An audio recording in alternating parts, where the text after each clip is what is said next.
Hello? My camera's fucking bugging again?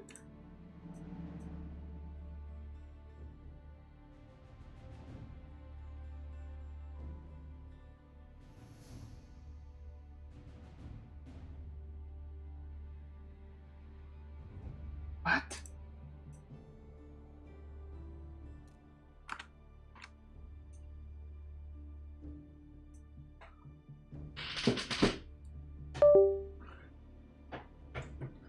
Let me try the almighty connect and reconnect.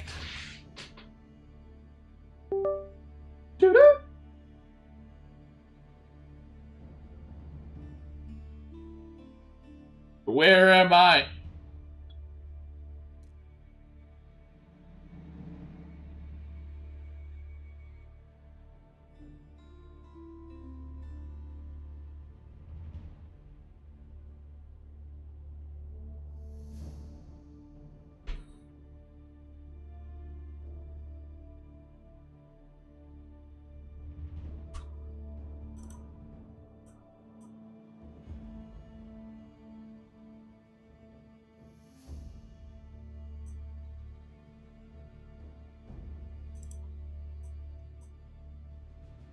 There we go. All right, poggers.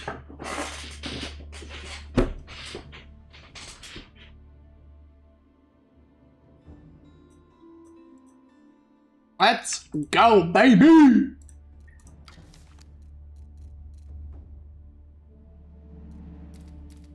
Yo, Dent, are you already here? Oh, you're here. Okay, do you want to do some more games? What did we do last time?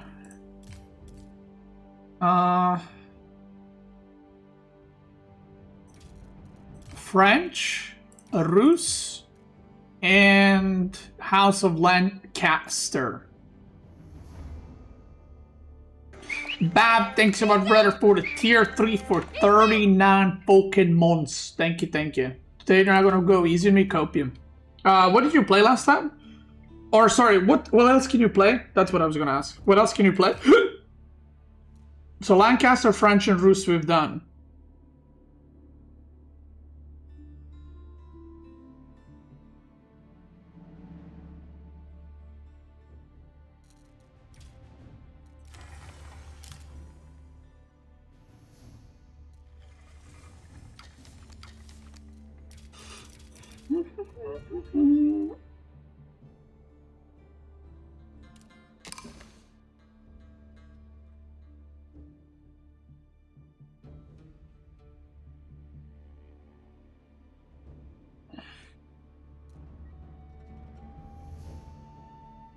Those are all kind of the same civs. What would I want to play against, though?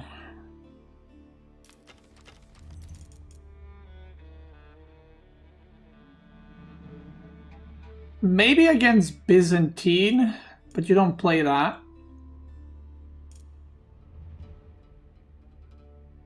Malian, maybe? Mongol?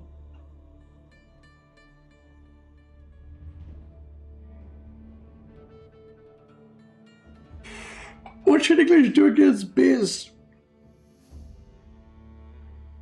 Got no practice? Yeah, but that's the thing. If you don't have practice, then... I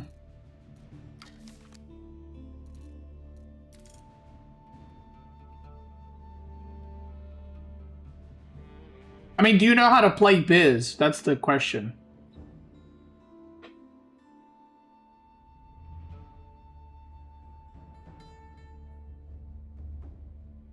Yeah, okay. So the normal thing is like horsemen longbows or limitane longbows, one of those.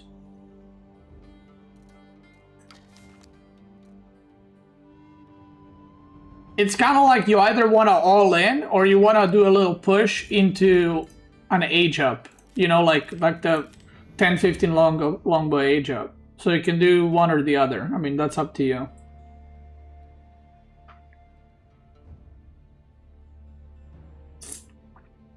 And you can go limitane longbow or horseman longbow. whatever you're more used to playing when you play Biz in general, not like against Abbasid specifically.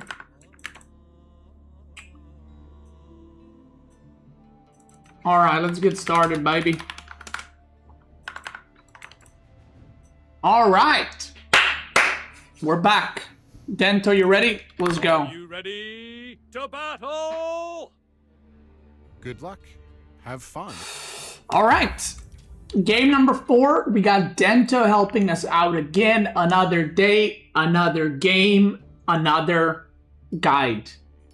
Well, kind of game for the guide, I guess. It's not a new guide. So, we're going to be playing, again, thanks to Dento for helping us out. This is the 4th game he's helping us with. Dento is like 1.8 to 2K rated player, for those that don't know, or maybe I haven't mentioned it, I'm not really sure. So he'll help us with a Biz game as well, so shout out for that. But yeah, let's talk about this matchup, shall we? So, Byzantine. Byzantine is a kind of similar one to English in some ways, depending how the English plays, of course, and depending how Byzantine plays.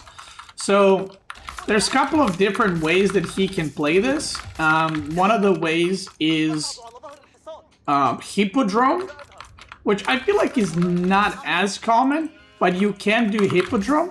And then one of the ways you can play is just standard Limitane longbow type of deal. So that kind of depends, like that's kind of up to him, what the Byzantine player chooses to do. I would probably say javelin thrower combos are possible too, but I think longbows are the most common ones, I'd say. So yeah. So anyway, what we want to find out is where his berries are. Okay, they're in the back. Okay. You want to find out where his berries are, and you also want to find out what unit comp he goes for eventually when he ages up. Those are the 2 most important things. Because if you know those 2 things, you can plan a lot better accordingly. So I saw his berries are here. So the reason I'm scouting his berries, by the way, he's got another berry in the back and side berries. So he's got a decent berry spawns. The reason where I'm checking his why I'm checking his berries, by the way, is you can actually go military wing if their berries are forward, and you can do like a military wing into horseman tower rush on their berries. So like not tower rushing Dark Age, but you age up with military wing, and then you go into horsemen to support it, right? So if they go, because they can't make like Limitane against military wing, they have to make archers in that case, otherwise their berries get completely destroyed. Then you can go for yeah, then you go horsemen, and then basically they kind of counter themselves, and if you manage to get a tower up, it's like a really rough game. But we're not gonna do that because yeah, I mean, I just told you what to do, so if you want to try it, go for it. I'm going to try to do a Malian game where I can show you that kind of style. But yeah, that's only, like, that's not really possible if the berries are in the backside, because it kind of arrives a little bit too late. It's not easy to reinforce. You know, it's just more problematic. But what we're going to do is we're going to still put some pressure. And Byzantine will usually not just go for fast castle against Abbasid. They will always try to do some kind of push or way to punish you or whatever. So what we're going to do is we're going to go military wing, so we have extra HP on them archers. And yeah, you don't need Eco Wing. You're not going to go triple TC against Biz, because that's just suicide. Culture Wing, you don't really want either. So the only one that's left is Military Wing, okay? Okay, I'm getting a good amount of sheep right here. So because I'm Abbasid and I'm going on, what's it called? Because I'm going on berries initially, I don't need to return my sheep for a long time, so you can kind of do a lot of weird scouting patterns. And that way you can get a lot more sheep than your opponent, like I just did. I got 12. I mean, a lot more. I got 12 compared to his 8. So it's not a lot, but, you know, it's a little bit more. We got 7 out of 10 on the thing. And, of course, we're gonna get fresh foodstuffs immediately, and we're gonna push with the units immediately. Okay, I got 14. So, if you're interested about a scouting pattern that I did there, just check the, just go back in the VOD or the video, depending where you're watching, and check what I did. But because I did that, it made me get a lot more sheep. So I saw a scout in the middle, then I went like this. So that way, because he went like this probably. So he basically followed my scout most likely for a lot of that. Okay, and now we got 14 sheep because of it. Simple maths. So now my sheep count is very healthy. Okay. Oh, maybe I can deny that. He's still Dark Age. And the reason he's still Dark Age is because he went for... Wait, where are my deer? Should be here, no?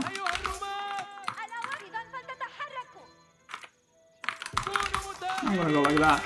So, the reason he is obviously delayed in the age up is because of the...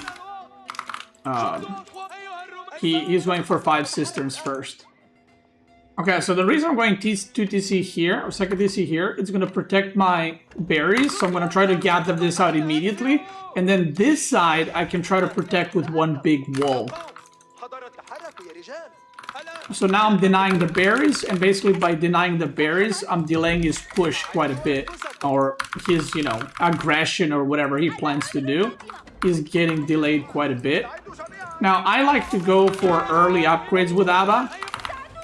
If you have the time. So like in this matchup, I'm gonna have the time because, you know, he's not on berries even yet. There's the first archer.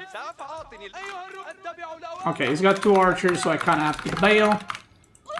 But just delaying this delays his push quite a bit, which is very, very nice. So that's why we're doing it. Now, what we want to know is what is his follow-up, what is his main unit comp going to be, and so on and so forth. Right now, what we know is that he has archer range, which he definitely does not want to make, and he has horses, okay? So archers and horsemen right now. So this is the interesting part. If he went barracks into Limitane, I would actually go archer range now and go horseman archer. But because he's going stables, I'm just going to go double stables. Because he has, what's it called? He has archer range and a stable. So if I just go double stable, that's going to be very, very good for me. So that's how I like to play that one. But you can do a lot of different options. And there's the mercenary house. And what I want to find out is, does he have... Oh, I should have built this earlier. This house for Golden Age 1. What I want to see is, does he have a barracks as well? Or is this... Because sometimes they go for barracks, archer range, and stables. So that's what I kind of want to find out. Okay. Now, he hasn't seen my stables yet. Have that in mind. So he does not know that I'm stables. And he's pushing across the map, which is perfect. Look at this. I've been hiding my horses. He's pushing across the map. And he's about to commit a little bit of a mistake. And I'm going to be able to a little bit punish that. Okay, perfect. Very nice. Now I can go archer range. We're gonna kill the archers. I'm just gonna remake the scout because this one's like negative HP. And right now, that's a pretty nice spot. Right? I denied his initial aggression, if you can call it that, because it kind of got shut down pretty quick. And we're just going to keep massing horsemen. And now what I want to do, even though I'm 2 TC, I'm going to be the one putting pressure on him to try also figure out what he's doing. And I'm going to go for a camel archer. So if we fight horse versus horse, I actually have camel archer too.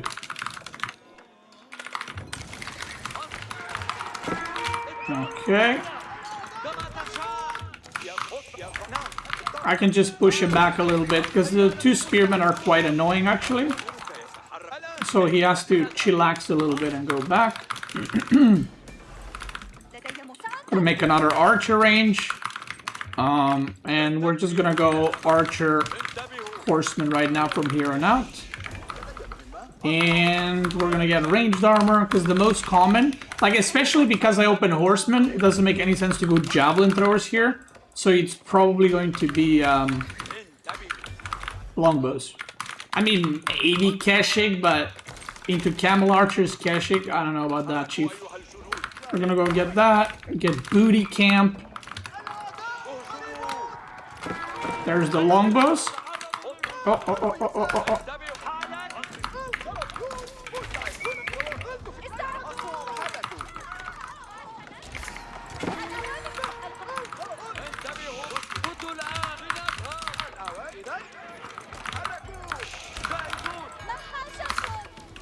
Okay, good raid by him. We're just gonna go on the safe food.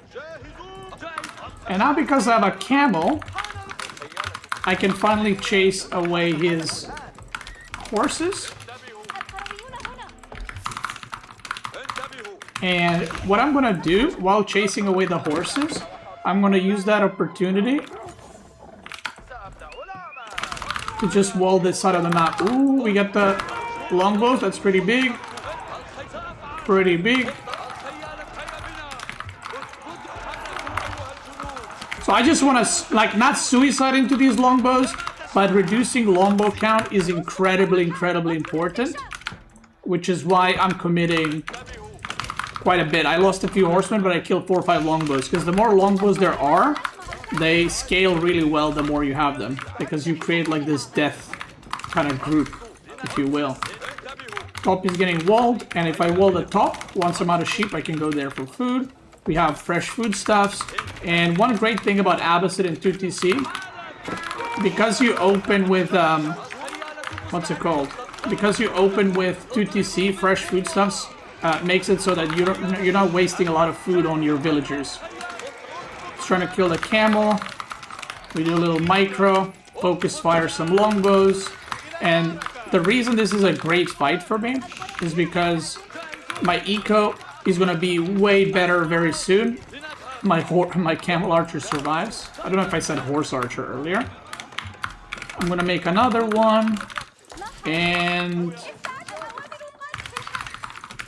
we can already, like, that was a really good fight, and we can potentially start looking into slowly going for a little age up. I'm securing all my locations. I'll go for some farms here because I have extra wood, so why not? We're gonna go for the deer. So I could right here get textiles as well, and slowly, like I said, go for castle, because once you get a good fight in, then you can opt to go castle. But right now I am not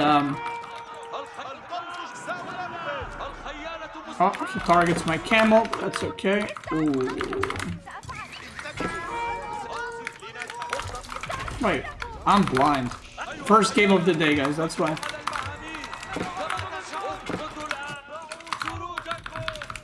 Good raid by him.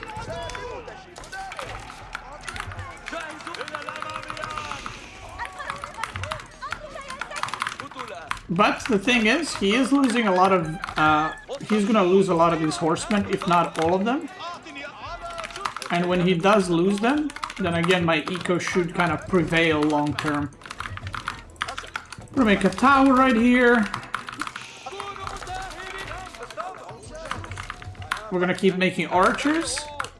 And some horsemen here and there. Get +1 attack. I don't need more on gold, I just need a lot on food right now because I wanna continue making units while slowly aging up.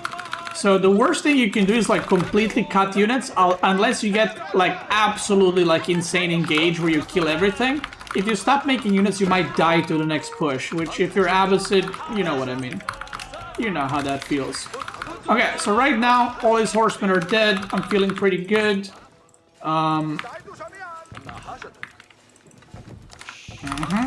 And he might be aging up too, so we kind of want to age up as well. I'm going to push out with these archers, because if he is aging up, then I might be able to catch him in the age up, and maybe I do counter damage. Slowly going to add farms, nothing crazy. We're going to put pressure here, and I just want to confirm, like, are you making units or are you not making units? He is running. This already tells me that he's fast castling, that he's aging up right now.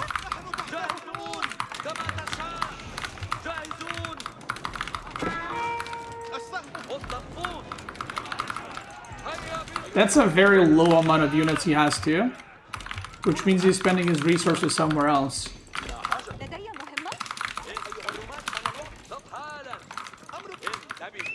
I'm just pushing the food sources right now.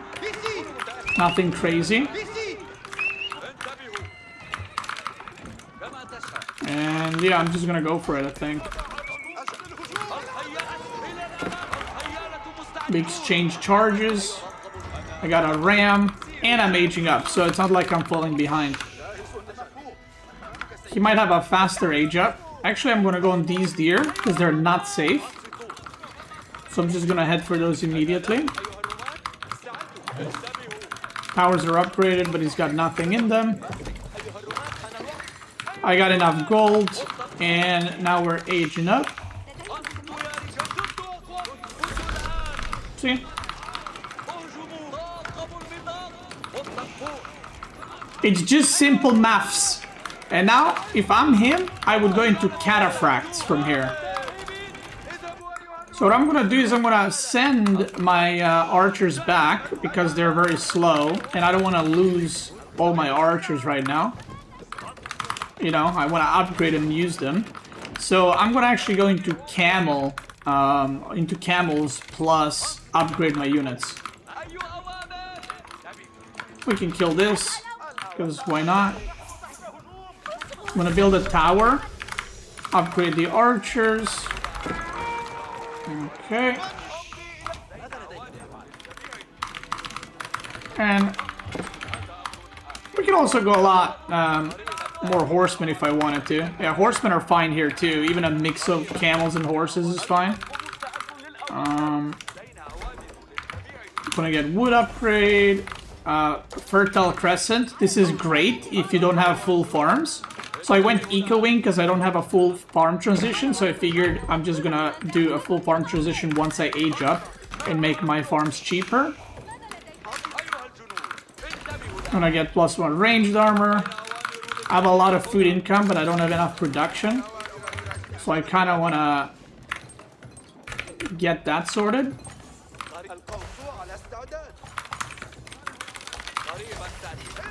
Okay, we got back gold, which is nice. I need a lot more wood, actually. And I'm going to use all this food to produce horses. My economy is already really, really good, but it's about to run out. Well, about to, you know, soonish. I'm going to run out of these deer, and then we're going to have to go on the berries and then farms. So I got a little bit more time, but yeah, you slowly want to go farms now. And because we got Fertile Crescent, the farms are cheaper, so that's nice.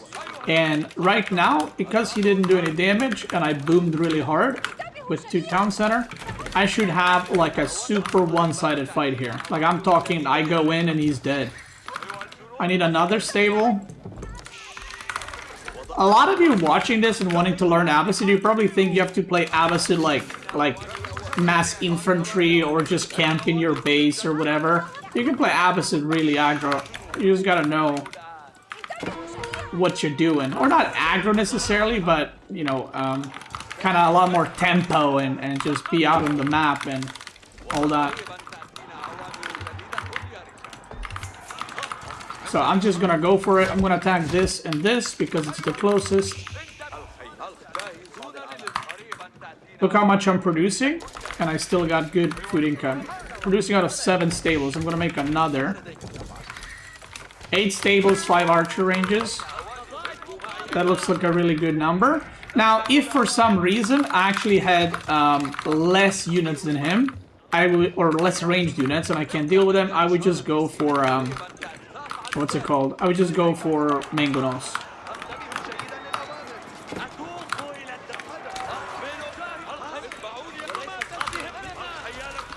We got some horsemen on the longbows.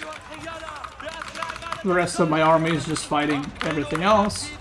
We just go in and we just fully commit.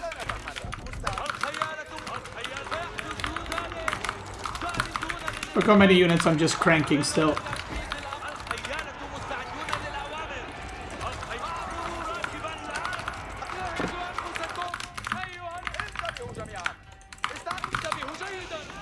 And now again, like, you can just dive at this point and just go for it. There's not much you can do. But if you're too scared to do this, you can also like make rams or mangonos and do a slow push, but yeah. Now it's just non-stop units coming out, and yeah, GG. When will you start to collect relics? So, realistically, I should have started collecting relics immediately, but at that point for myself, like, you should start collecting relics when you age up if you're not getting pressured. But I just knew that I could just kill him right now, so I just didn't even bother with relics. Like, all my stuff is upgraded, the archers are super strong. But one thing you can see is, like, these horsemen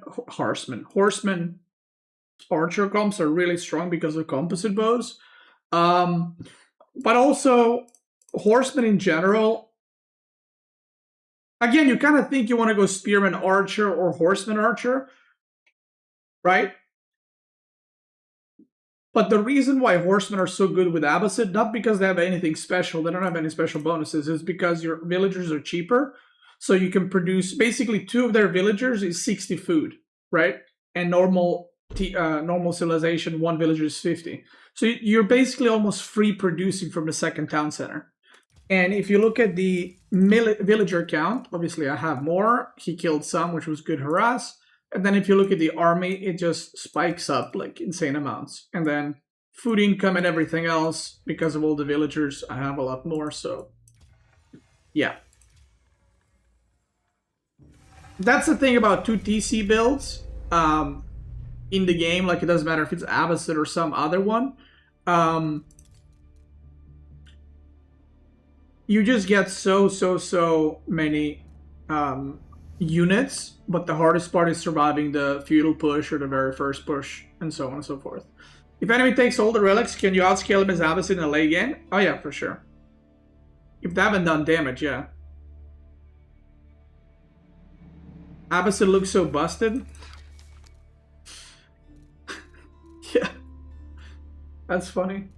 Every civ that I've done guide for, people say that thing. But yeah, let's go to the next game.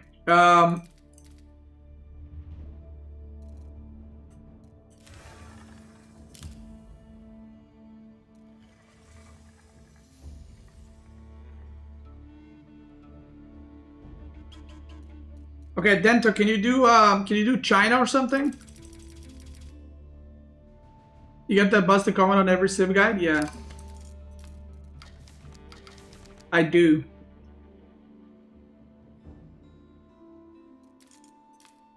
Good luck. Have fun. Good luck. Have fun. All right, let's do China versus Abbasid. And by the way, guys, I don't know when you're going to be watching this guide, but if you're watching in DLC, this is recorded pre-DLC, which doesn't mean it's going to be irrelevant. If there's new Abbasid things or build orders, I'm going to make guides for that. But this is in general how to think and how to play like the Abbasids. Now, one thing that I want to mention is Fast Castle and Pro Scout pre-DLC dominates quite a bit. So if either of those strategies get nerfed, that will be basically an indirect buff for Abbasid, because Abbasid is mainly a 2 TC civ, okay? Like, that's what Abbasid is all about, double town center. So if Fast Castle, Pro Scouting, all those strats get nerfed, civs that are mainly focused on that are obviously going to be a lot weaker, and civs that are 2 TC based, such as Abbasid or English potentially, or whatever other 2 TC civ, is going to be a lot better and a lot more successful. So, yeah. Okay, I'm not finding sheep, so... Not a great start, especially against China. So China is one of the harder matchups. So if you're watching this and you're wondering, wait, why aren't people playing Abbasid? It's looking so good. Well, the civs that are really good against Abbasid are China, HRE, Jushi Legacy. I mean, to be fair, Byzantine is also a good civ versus Abbasid. Any civilization like Ayubid, any civilization you can do Pro Scout into Fast Castle or Fast Castle is very strong against Abbasid. So, yeah. So in the current meta, again, this is pre-DLC. That's why in pro level gameplay, Abbasid is not picked too much. Now, I'm actually not sure what to do here, to be completely honest with you. I got 2 sheep, by the way. Unfortunate. I'm not really sure what I want to do. I might be considering 2TC into Fast Castle. Oh, he went this side too. He went like this. Okay. At least both of us had bad scouting, so that's nice. Maybe I'll go 2TC into just Fast Castle and try to play it out that way. So, if you guys remember, versus Rus, I went triple town center, even though Rus is also pro-scouting Fast Castle Civ, right? And that worked out. But that worked out for different reasons, which it doesn't really apply against China as well. Now, the reason for that is, China, if they age up, and you go for mass horseman camel archers, like I did against Rus, for example, or mass spearman camel archers, they can actually go mass Zuginu or something like that, and then just completely mow down everything you have, because Zuginu are quite strong. So you can't quite do the same thing. It just, you know, it doesn't apply through every match of that 3TC kind of greedy style.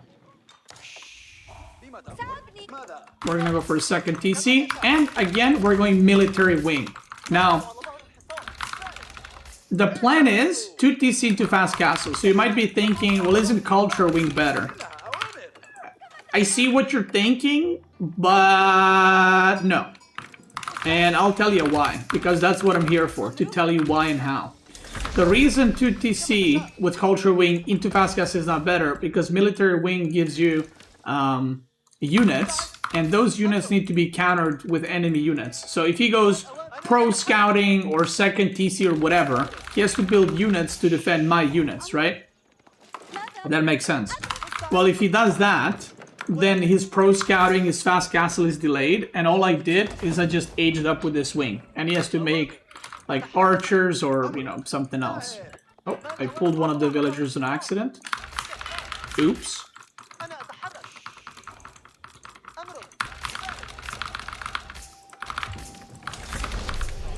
There's my spear boys, and I would really love to get a TC here, and then maybe do a super fast wall here to prevent pro scouting. That would be ideal. Also, I'm gonna kill these deer to make it harder for him to pro scout, just to be more annoying basically. I forgot fresh foodstuffs. You want to get that immediately. No matter what build you're doing, fresh foodstuff ASAP, okay? It is super, super important.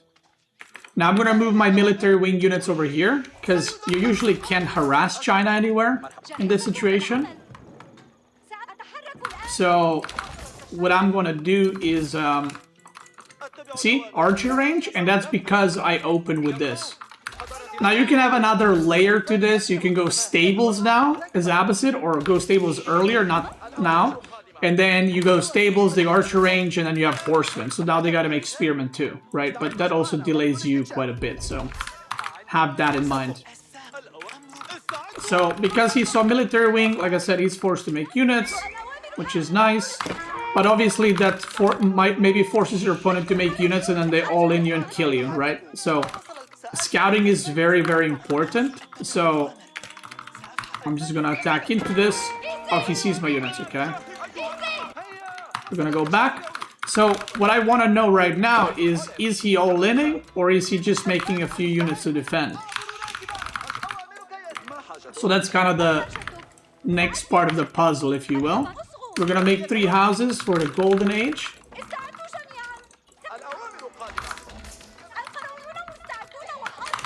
Okay. And we're gonna go back with our spearmen. And right now, I'm just waiting. I'm just checking what's up. Just checking what's up and what he's doing. I'm gonna get survival techniques. I would not advise getting survival techniques if you are on... what's it called? If you're only going for 1 deer pack. But because I'm trying to go for double deer pack here, I'm gonna get survival techniques. Gonna wall that too, because why not? And now we're just playing a bit of a waiting game, seeing what he's doing, because we are going to TC, so he knows what I'm doing. I just need to react to him, basically. Okay, horsemen as well. Now, this might be only a few horsemen, or this might be a metric crap ton of horsemen. We're gonna go double. Actually, no, I'm gonna go wheelbarrow first. Ooh, I don't like this. Ooh, this is pretty bad for me. A very good catch for him. So now I'm in a bit of trouble because now he can. I need to make a stable. He might age up now, or he might all in me, and I have no idea what he's doing. So that was a pretty bad mistake for me, losing that. But I do know that he is pro scouting at least, so I'm gonna make another scout immediately. And if he's just gonna go horseman archer, I might actually just go like triple stable, try to counter that and force him into spearman. And then I'm gonna go archers.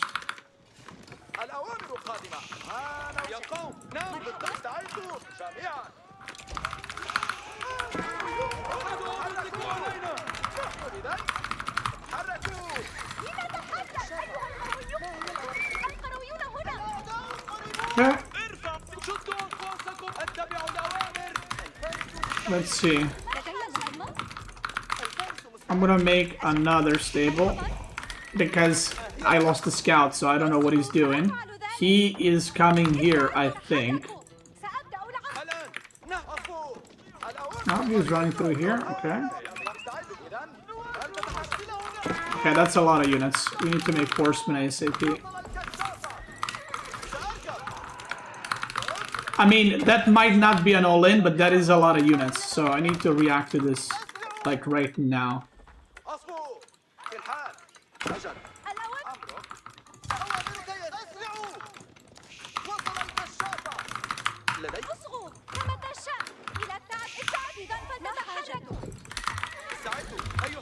So yeah, he might still be going fast castle, but that's kind of... Because he keeps denying my scout, I just gotta play off of the information that I have right now.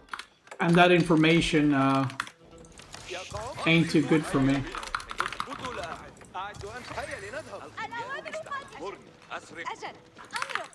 I'm just gonna make horsemen. I'm gonna go blacksmith. And we'll see what happens, basically. Oh my god, I garrison. I forgot to ungarrison. We're gonna go there. Okay. I want to get +1 ranged armor.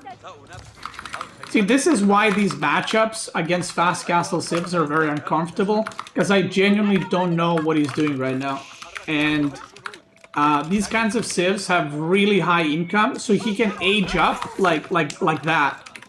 And I'm making units, and then he just goes back and ages up. And this is a big issue for Abbasid in general to deal with.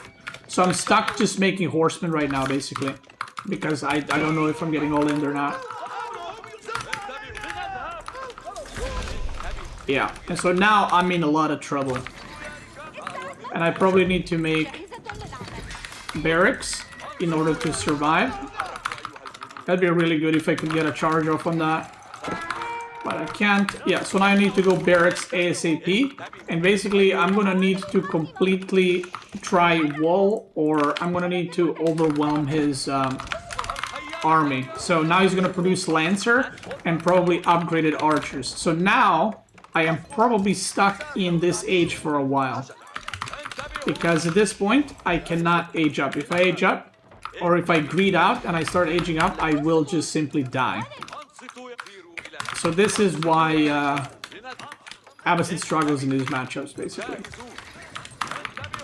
So now we're getting a lot of units, and now the idea anymore is not to, like, outboom him, it's to survive. Because if I basically survive, that's going to be a lot better for me. Now this villager...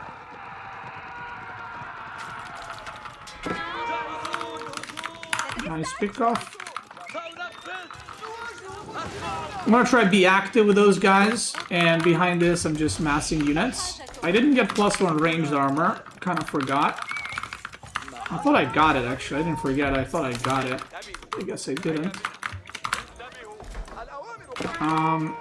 Yeah, archers are upgraded, another stable.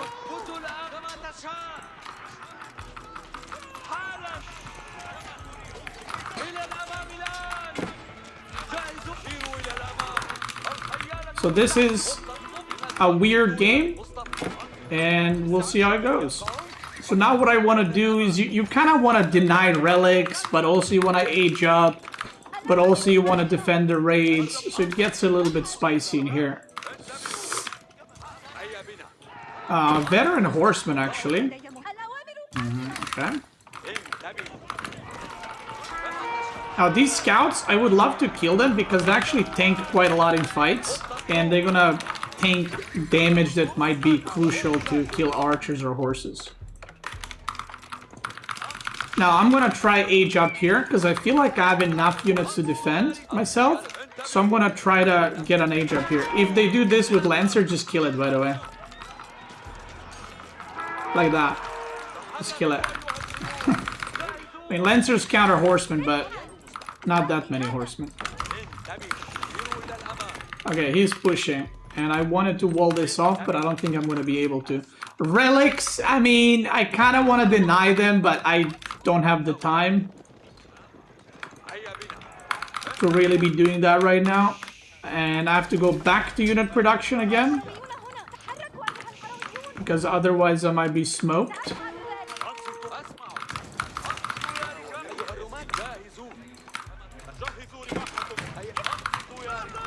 That is not enough units, and he hasn't scouted that I kept making units, by the way. So he had no idea that I was making this many units, and I might be able to get a little punish here.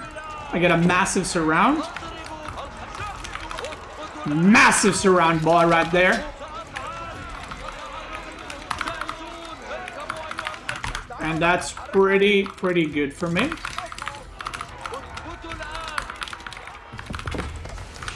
We're gonna go for Eco-Wing Age Up. Why are we going Eco-Wing? Well, because we need farms, and we're gonna need that farm transition soon. So this was really good for him. He's taking all the relics, but he overextended. And now, I'm in a really good spot. And again, this is Abbasid in a nutshell. If he just stayed back, chilled, and got just way more units, and then did a push, this would be a lot harder for me, but because he didn't, now he looks like he's in a lot of trouble. And now we can do a lot with these horses. We can do a lot of raiding. And from this point on, I kind of want to go into Spearman Archer. Oh, sorry, Horseman Archer. The reason I like to go Horseman against China specifically, even if I open Spearman, is because they have very strong siege. And if I just go mass, what are they called? Spearmen into, and archers, then like mass nest of bees or something can do really well against me. But if I have horsemen, then it's a lot easier to get surrounds and stuff against it, right? Look at my resources right now, by the way. I'm struggling again to spend it. We're gonna take one horsey boy, put it over there.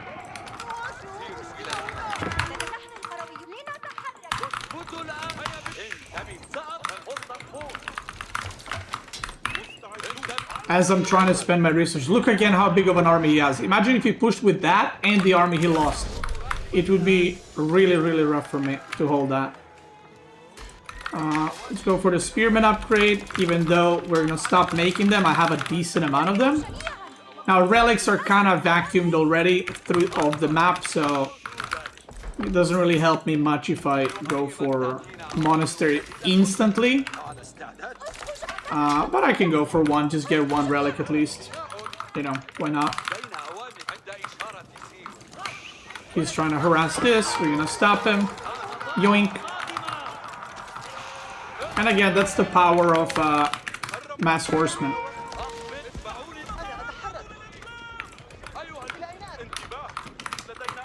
Okay, let's wait for... I never got boot camp, which I'll get now. I can get some camel riders for the lancers so they get debuffed.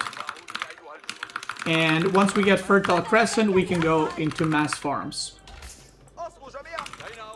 It's almost there. And now we need a shit ton of villagers on wood, by the way. Like a shit ton. Because we're producing archers. Plus, we want to go farms.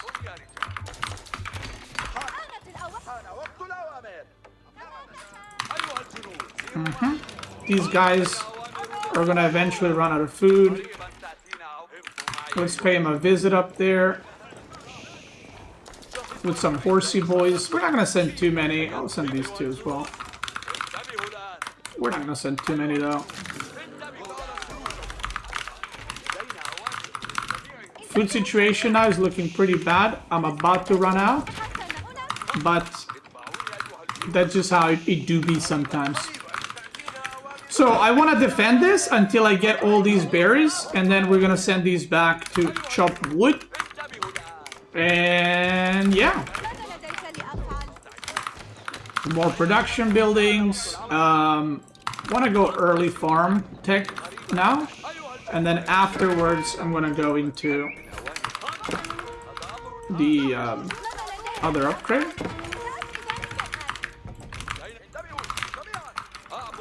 I could also go mangonels here, but honestly, I just can't afford it at this point. Could also go crossbows, by the way. That's a good play, actually. If I go crossbows, because crossbows cost golden food, so I can actually transition to farms faster. That's another thing that you can do, and it's pretty good to do in this case. And I have a massive army now. So the reason why I'm playing so passive, if you're wondering, is because he's gonna run out of food somewhat soonish, and the longer the time passes, the basically more army and more of everything I'm gonna have. So I don't mind waiting, whereas he is on like a timer, because China food transition is really rough for him. So we're just gonna chill a bit, and then we're gonna go. There we go. His Lancer is dying. And now that I'm re-walled and I can't be harassed, we're gonna go again. We're gonna go push now. Now, I can push through the middle here, see if I can do something here, and if not, I can just send all my cavalry down there. I gotta wall this, for sure. I don't have a lot of units behind. So it's very, very important that I make sure my base is walled.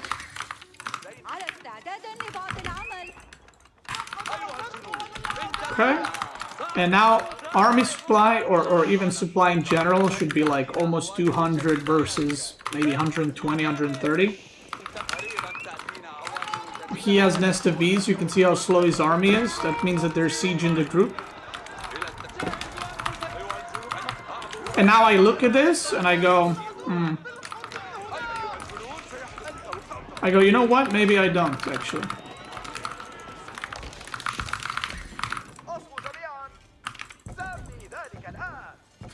Because remember, he is behind, right? So if I throw my whole army, then I just threw the game. So I just go back a little bit. We make more farms. Now my food eco is crazy good, right?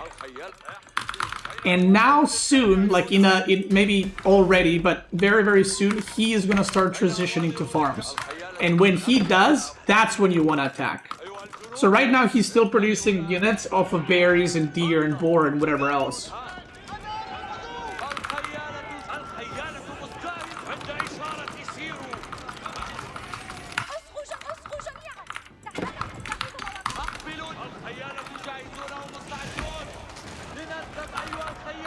Now we're ahead on villagers, and we just killed more.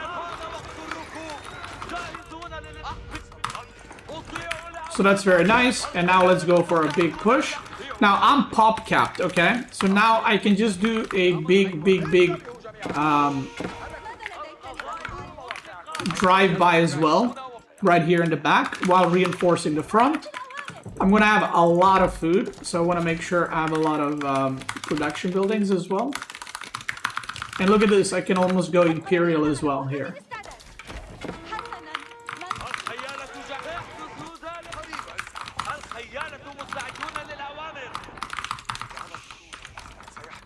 So he sees my army because of the landmark.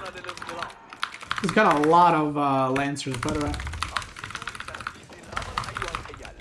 Okay, farm transition for him is also done.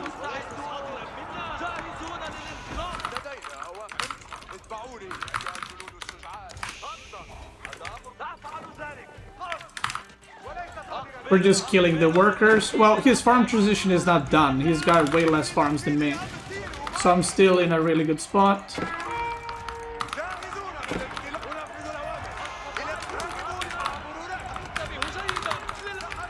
And now we're just gonna kite. He wants to engage with Nest of Bees, and obviously I don't want that, so I'm just gonna run away.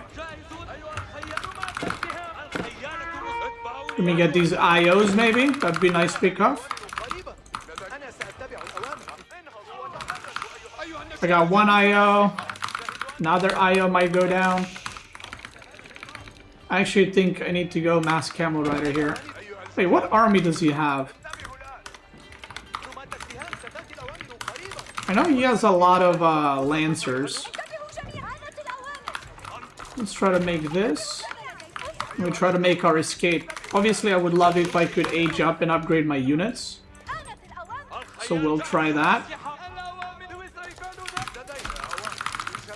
Okay, he's pushing. And that's a big push. That's a big push right there, boy. Now, Spearmen I need them. Archers I need the least, kind of. But they're really good at the same time, so it's hard to give up on them, you know?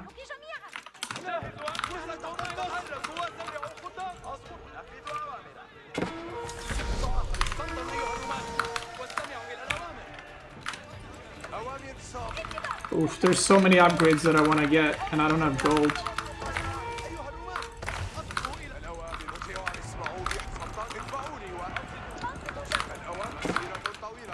So this is going to be perhaps a rough hold, but we're coping. And you can see, even after all the engages that I got, it's still kind of looking close, which is, like I said, kind of shows the matchup's pretty rough. Okay, one Nest of Bees goes down. That's massive. Huge. My upgrades are not done. I'm going to try target fire Nest of Bees with my keep.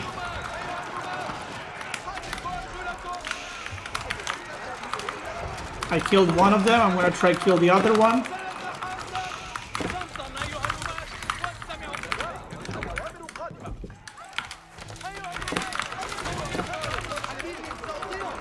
We need more production buildings. My horsemen are upgraded.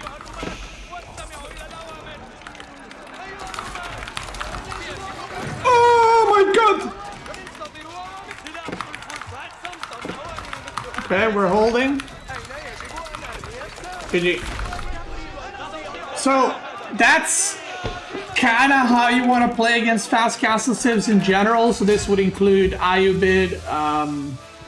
Ayubid, I would say, is a really rough matchup, like HRE potentially, but like I said, if I played against, like, and again, Dento is like 1.8k, 2k MMR, like 1,800 to 2,000 rating, but if I played like against a top pro player, I would probably get destroyed in this matchup because the timings are just really really good for. Oh, I didn't even get composite bows. Kick W. Yeah, so I think, like I said, these kinds of matchups are pretty rough for Abba, but if I had to pick how I would play them, or, you know, I would probably play like this, like I just did. Why is Denta besting his head against the keep? Well, he just pushed in there. If he goes back, the game is over, so he has to commit to potentially try and end the game, basically. If he goes back there, then I get even more and more upgrades, and I get more production building, and yeah. And I think the worker count is pretty criminal at that point, right? I'm at like 120 something versus 57 workers, so yeah. Are there at least 10% chance to win this matchup versus pro player? To be fair, winning against China is not like just Abbasid's problem. Winning against China, again, this is pre-DLC, is a problem for a lot of pro players. With a lot of different civs, not just Abbasid. So it's not like it's just Abbasid that you know, can't do well at the top level. But that doesn't mean that you guys can't do well, just because, like, I always say this, like, I always reference the players that I play against and the styles that I play against. But realistically, if I say this is a really hard matchup for Abbasid, that doesn't mean that in gold or plat or diamond or even Conqueror 1, that's how it's going to be, you know? Like, even in low Conquer 3, that doesn't mean that China should always win. So, yeah. G to the G.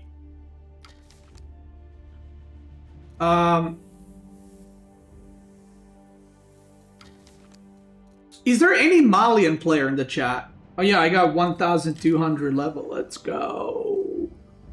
Let's go. Still need these masters. Do we have any Abbasid players? Or sorry, Malian players. Malayans. Himalayans. Lock plays Mali? Where is he? Is he here? You think your pro scouts doesn't get nerfed, Abbasid will still be bad? I mean, if the meta stays the same, then yeah, Abbasid will be bad. At the pro level, again.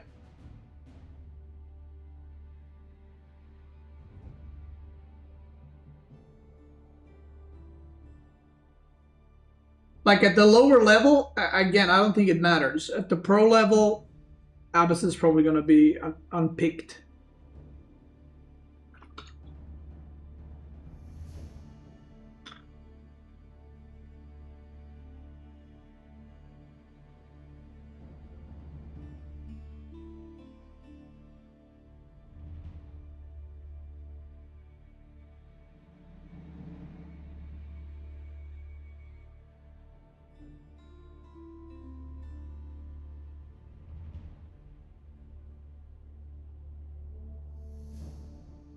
This is a playstyle I struggle most versus. Well, yeah, 2TC is like weak, but if you don't punish it, it's like broken, right? Because the economy just goes through the roof. Do I think static defenses were over weakened? I don't know. I'm not sure. I mean, I don't know. It's hard to say. Like, have one thing in mind is like, part of the meta is also the maps, and a lot of the maps we're playing are just open maps. So, yeah.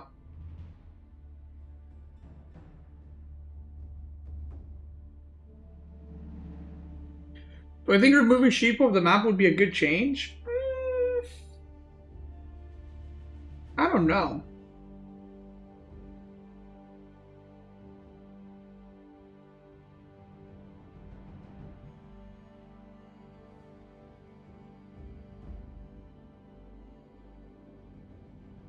I don't know, because then you get a completely different game, so it's kind of hard to say.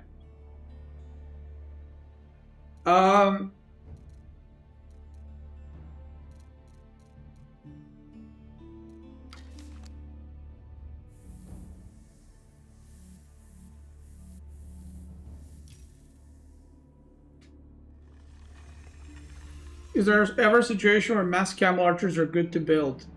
Probably not. I mean, maybe in like late Imperial, but... When are camel riders better than lancers? Well, that depends what you need. That's a very similar question to asking when are ghulams better than spearmen? You know what I mean? Like, they're not... They do different things. Obviously, if the enemy has spearman archer, you don't want to make camel riders. If the enemy has only cavalry, you want to make camel riders. Right? Daily time? No, I think I'll do... I think you said against man-at-arms in feudal you build camel archers? Yeah, but you don't build mass. You don't go like only camel archers. You just make them so that you know, you can yeah.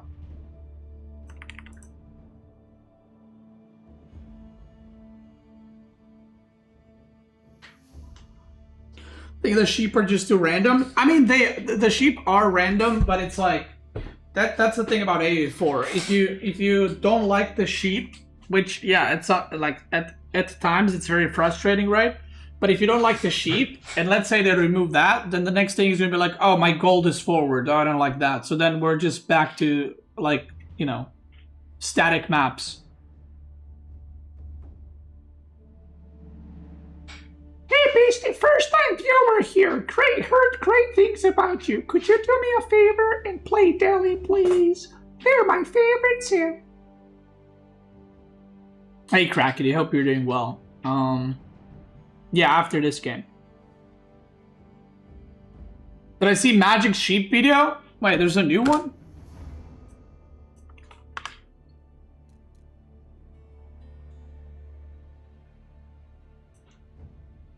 I am Goat. Is that his channel?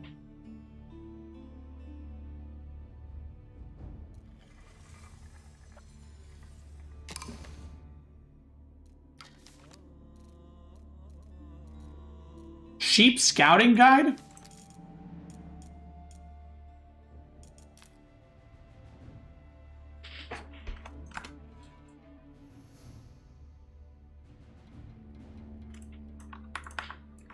We could watch that later.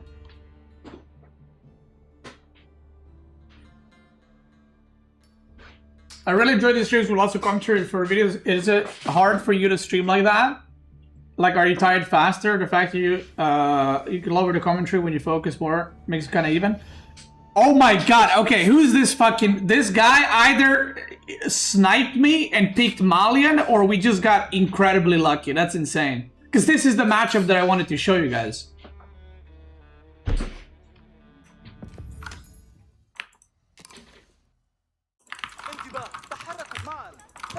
Wait, who is this guy? Do we know him?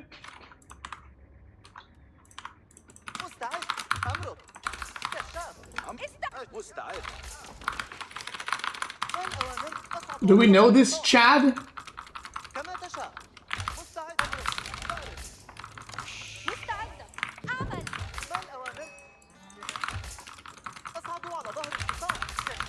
Ask him? What is I gonna say? Alright, perfect. Well, anyway, this is gonna be the last game of the Abbasid guide. I really hope you guys learned something. We did not get to do trade, but to be fair, trade Abbasid is not really a thing. I would say, like, it's a thing if you maybe in team games or if you want to do something for fun or something like that, but it's not very good. Okay, so I would probably not have that in my go-to Abbasid strategies, if you will. At least that's me, you know. I mean, maybe you if you want to, but. We found one sheep, by the way, which is great, considering we just talked about sheep RNG. Okay, there we go. Sometimes when I don't find sheep, I'm always like, oh god, I'm like following a scout or something. But maybe not. Maybe just a little bit unlucky. And we're going to leave. I'm going to show you a different type of build, a different type of gaming for Abbasid. So I've been showing you 2TC, I showed you Culture Wing, Fast Castle, all those things, but now we're going to spice it up. And when I say spice it up, I mean spice, jalapeno pepper, okay? We're going to be going for aggro 1TC Abbasid. Now, this matchup, there's some matchups that you can play exactly like how I'm going to play it, but you can also do the opposite and just go full greed. So, this matchup, you can go 3TC Eco Wing, and this is one of the matchups where I feel like it's usually pretty hard for Malian, but there are some timings that makes this matchup also hard for Abbasid if Malian knows how to play really, really well. But the longer the game goes, I feel like it's just GG for Malian. So, you can play it, like I said, with Eco Wing and just multiple town centers, or you can play it like how I'm about to play it, which is going to be very, very aggro and just kind of going for it. So, we're doing a military wing into fast ram push. We're going to actually leave 2 on gold. Nah, I'm going to leave 3 on gold. So we're going to do a fast ram push with military wing and horses. So basically, this is what I was talking about earlier. We're going to arrive there with military wing. He needs to make archers, okay? When he makes archers to defend my military wing push, the horsemen will already be on the way. So it's very annoying and hard to deal with for your opponent. And the timing is very close, and he has to react properly while you're just kind of making units. And this is the beastie special. Okay, this is the worst case scenario for him. Forward gold, and the second gold is right there. So this is like, yeah, it's the worst case scenario for him, basically. So here I can, you don't want to go for wheelbarrow, by the way. So don't get baited by being like, oh, I can just go wheelbarrow here. Because if you go wheelbarrow, then you can't go fresh foodstuffs. And you want to go fresh foodstuffs immediately. And always make sure you're not pop capped when you age up, because you need population for the villagers to come out. Okay? So that's very, very important. So the moment I age up, watch this. Watch this, watch this, watch this, watch this, watch this. We age up, double broadaxe, loaded up in the chamber. His scout is right here. So I'm going to make stables here, so maybe he doesn't see it. But he sees no stone mining, so he should know something's off. Fresh foodstuffs, double broadaxe. And I'm going to go actually drop off these 2 sheep, and then I'm going to join with the scout. Okay, I found another sheep. Very good. So, another sheep. Another sheep! Okay. So again, boom, right there. We're immediately pushing. We're going for it. Oh my god, I ran into like fucking 5 wolves on the way there. So the idea here is that we start pushing this immediately. And now that he's making an archer range and there's horsemen coming, okay? Now, preferably, I would love to have my scout already there, but it's going to be a little bit mistimed. There's a chance he's going for, like, insta-sofas or something, but I think that's not quite as good. So I'm going to pull back a little bit just to be outside of range, and I'm going to immediately queue up a ram. And this is where the power in this comes from. Now, again, you can do this build actually against fast castle civs, so maybe if you're playing against Japanese who's going fast castle, you can do this also against. Or against Malian specifically, and it works out pretty decent. We're gonna get horticulture. I still don't know what he's doing, so I kind of want to check. Okay, he is going sofa.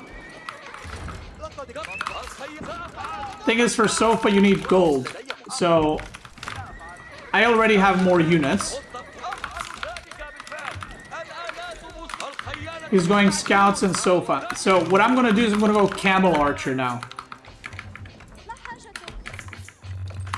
I'm going to queue up wheelbarrow. I'm destroying his houses so he gets pop capped.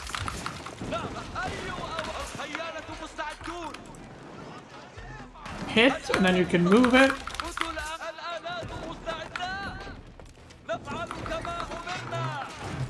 hit. Now, even though his units, like sofas, should beat my army, I have way more units. So I can just easily get us around and just do really well against these units. And now we just keep pushing. Golden Age is about to come in. Boom. And he is already, like, in a lot of trouble. I'm gonna put an archer up there, because I want to make sure he doesn't have a gold there. We keep pushing. He might have a gold on the bottom side. I really doubt, but maybe. Oh, okay. I really want to scout up there. Camel Archer is out.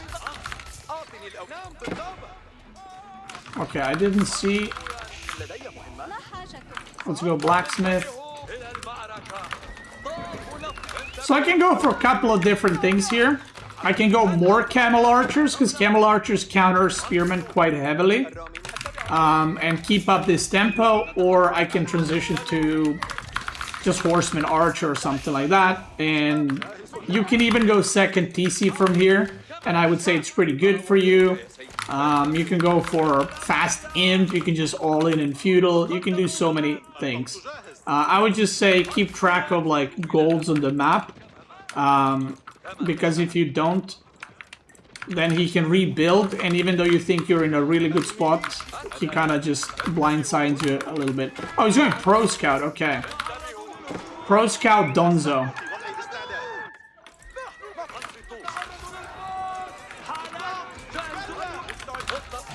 Okay.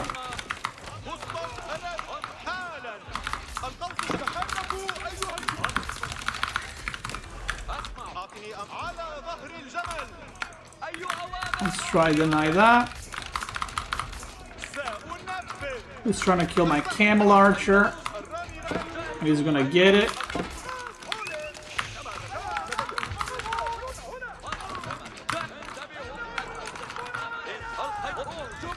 Okay. So this, I traded pretty badly here, or he traded a lot better, whichever way you want to look at it. But he still doesn't have gold, which is pretty big in all of this. Now, again, it looks bad, but it's not as bad as you would think.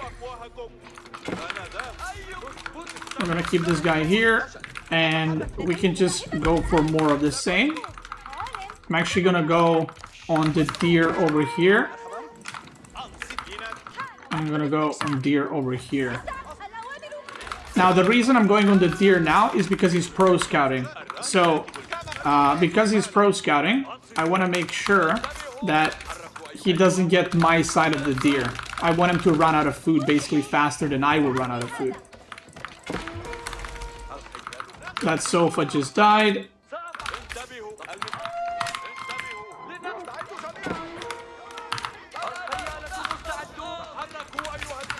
There we go.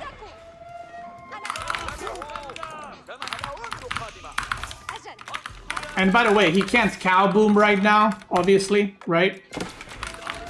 So, the game is pretty rough. Now, I do want to add towers on each one of these, so that if sofas come, I can just garrison and not lose anything.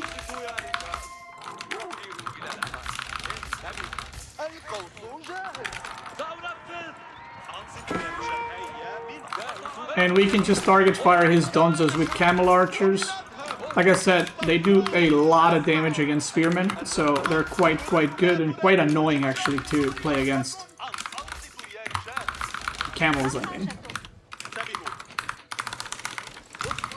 So this is like the full aggro Abbasid style, where...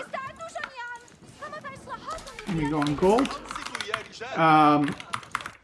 Full Abbasid aggro style. I could have done this also, like, I could have gone into Spearman Archer if I wanted to, if you want to play it really safe, but like I said, I really like the cavalry-based style, and I like being mobile and all that, so I prefer this, but yeah, you can do this quite a few different ways, I would say. Let's go there. Let's go there. He's probably going to try to pro scout this side. And from here on out, I can go for something like Castle Age up into Lancers. Or just upgrade my units, or I can just commit to an all-in. Again, there's so many possibilities you can go from here. He's trying to pro scout this side of the map. Okay.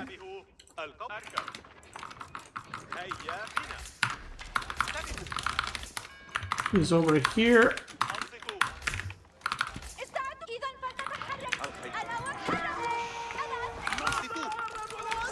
He's trying to rebuild.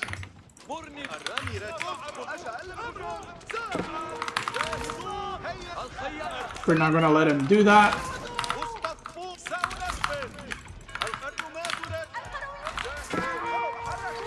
Okay, he's doing some damage. He's doing some damage. So I do want to age up right now. And I want to potentially kill his scouts, because he should be out of food very, very fast. I'm gonna get +1 ranged armor. His scouts should be here. Oh, no, he sent them up. Okay, we go up.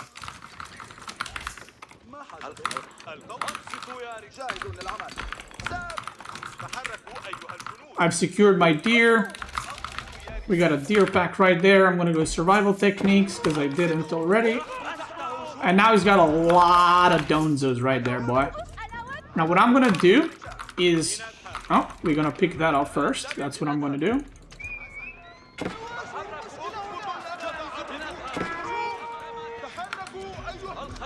So all the damage he just did, we kind of negated.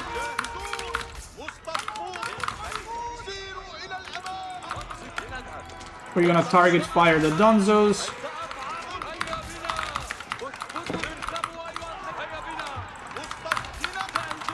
And now you can kind of kite forever. Well, they can still throw the spears, but you can kite for quite a long time. And get better trades than your opponent.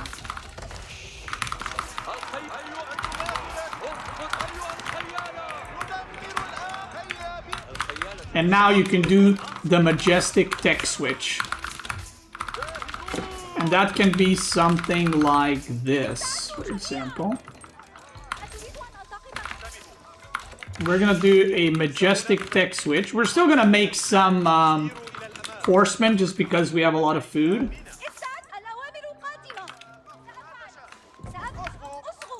But we're gonna tech switch into Lancer plus Archer. Now that might sound weird. And we're going Eco-Wing because I want to transition to mass farms eventually. Now that might sound weird, but Gulam plus Archer or Camel Lancer plus Archer is really strong against Malian. And we're also using the same production buildings we already have. So we're not really changing it up. Okay, he has javelin throwers now, but I'm killing a lot more units than he is. And by the way, he's been between, or without, sorry, pit mine for like extremely long time now. So now we can even let him, oh, look at this cheeky little scout. Now we can even let him gather that gold because, well, we kind of delayed him very successfully so far. Another archer range, and we'll just add another archer range. We'll upgrade these units we already have, because why not? Fertile Crescent, we'll get double broadaxe. Level 2, we'll get a little bit of this, because we already have camels, right? For now, we can make a couple of more horsemen before transitioning into lancers. Also, he doesn't have sofas, so I don't technically need lancers right now, but yeah, we'll just make a couple. And now we're gonna need a lot more on gold once again, because not a lot more actually, just a few more on gold. And yeah, right now it's looking pretty good. We can try go for some harassment or something, which could be very good. We're gonna go for composite bows. He's still on 1 gold only. Okay, we see more sofas now. So now I'm confident. Okay, you know what? I don't want to make more horsemen. I want to actually transition into lancers. But I'm almost done with all my upgrades. I'm getting +2 ranged. And after this, I'm just gonna go for a mass lancer. We can do some wall in here, just to secure that.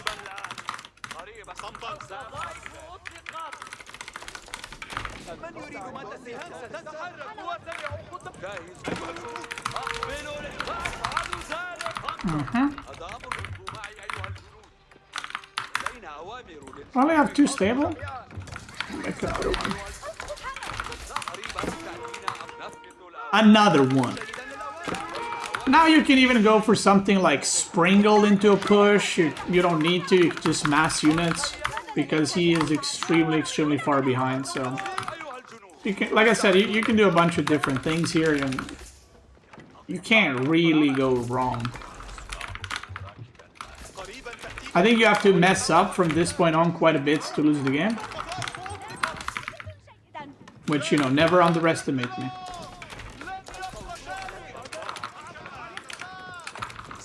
Okay, we put horsemen on those 2. Oh, they're coming back to me. Okay. They're dead. Now, the perfect timing would be if he's aging up right now, and then we do the push. But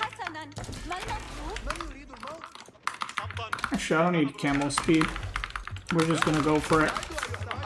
We got composite bows. We got +2/+2 range armor.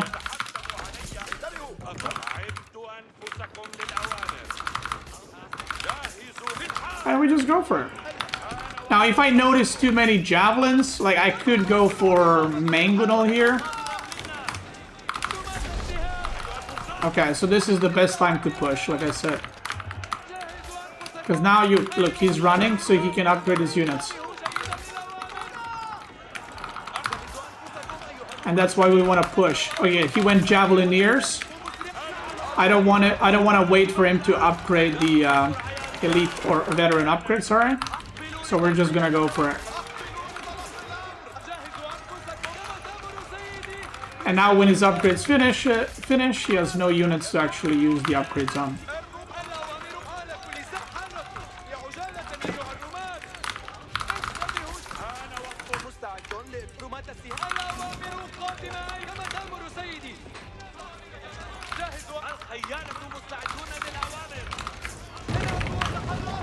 And that is it.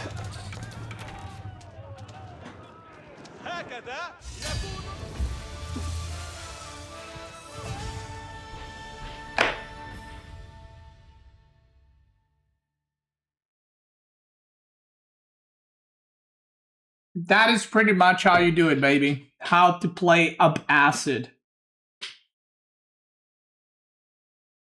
In a nutshell. So mastering Abbasid has been completed. I hope you guys learned something new. Again, I showed you Culture Wing, Fast Castle Abba, 2TC Abba, 2TC Aggro, 2TC Camping. Showed you Aggro Abbasid, and so on and so forth. And again, you can do this build against Fast Castle Civs, like Japanese or like HRE that has Tower under Gold, because you gotta ramp really quick into Horsemen, into whatever else you want. So, yeah, that's it. If you enjoyed the Abbasid guide, I have done English one as well, French, Rus, Mongol. Now we just did Abbasid. Now we're gonna do Delhi, and then we're gonna do one for each civilization before the DLC hits. Now, in the DLC, if there are some changes or if there's some massive changes to the civilization, I will update all the build order guides that if they require changing. But you can also find an actual build order guide for each civilization on my YouTube channel. Even though they're older and they might not be from last month, they're still good to use. If you're watching on YouTube, thanks so much for watching. I appreciate it. And if you're watching on Twitch or YouTube Live, let's keep going. Boom. All right. There it is. Just like that, brother. Just like that.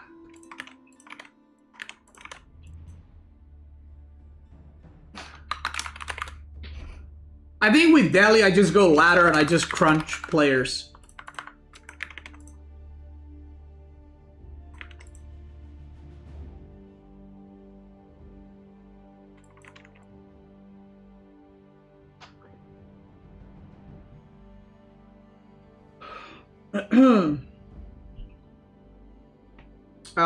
Oh yeah, so I saw someone say this is the easiest matchup for Abbasid.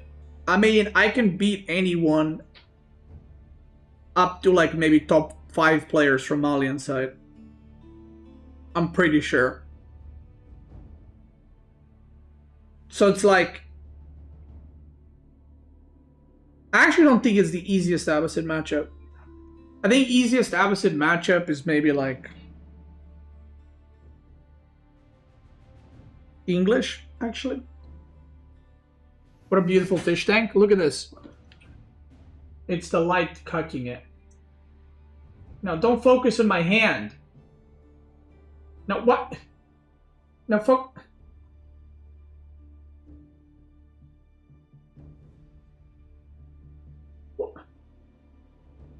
What? What? Why is it focusing on my hand?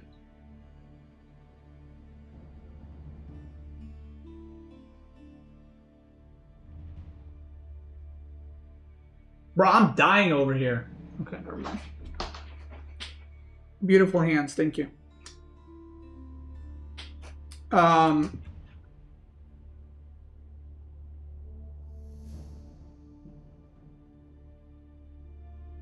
Nice hand. What does constitute a nice hand? Do you know what I mean?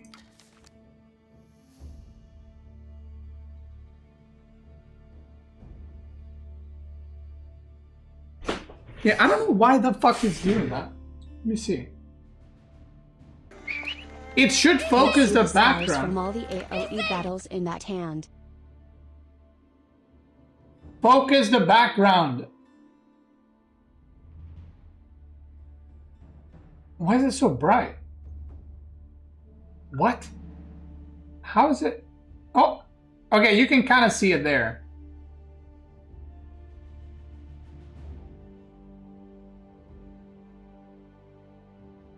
But when I move, it's just bright as fuck, boy.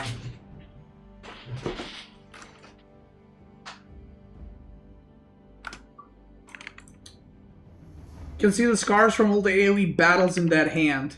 True. Lang Sam, thanks so much for a resub. Monstute, thanks so much for a 23. The Fat Wookie, super. Thanks so much for a resub as well. And Marmo. Oh, that's from yesterday, but thank you as well.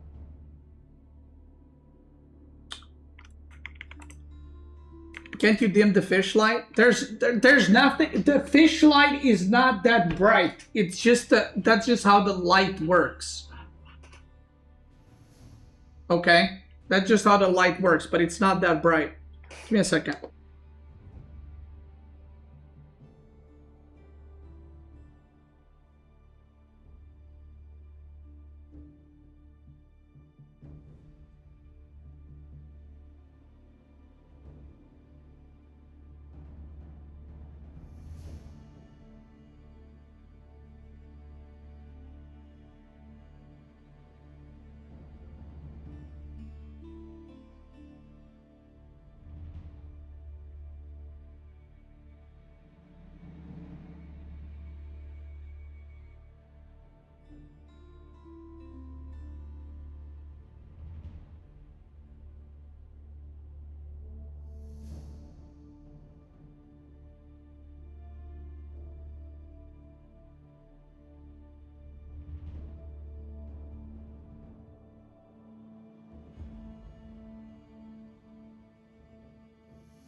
All right.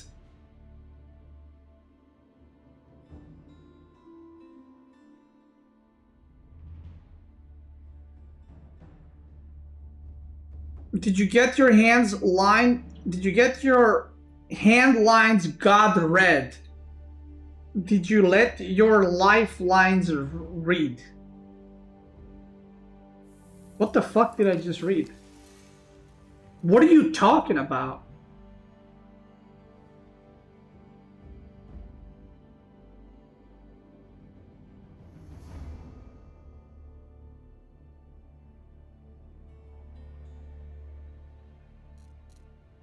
Look at Dento sniping. Yeah. Dento, I'm not gonna go easy on you, just so you know. I'm gonna butcher you. By the way, someone earlier asked, is it hard for me to yap and play at the same time? I don't know if I answered it, because I think we got into the game. I don't think I answered it, but yes, it is hard. It is very hard, and I'm playing a lot worse because I'm talking and not playing and not focusing on the game, but I mean, it is what it is. That's the point of the guides.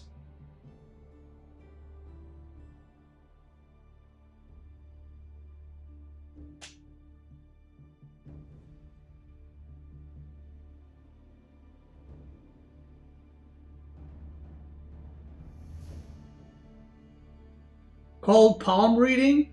Okay. Read my palm. There you go. Thank you. Oh, by the way, I got a... What are these called? What are these called? They're not blisters. But, you know.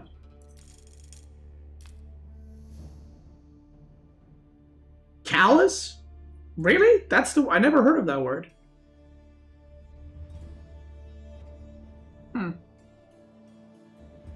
Yeah, I got it from Jim. My other hand is even worse.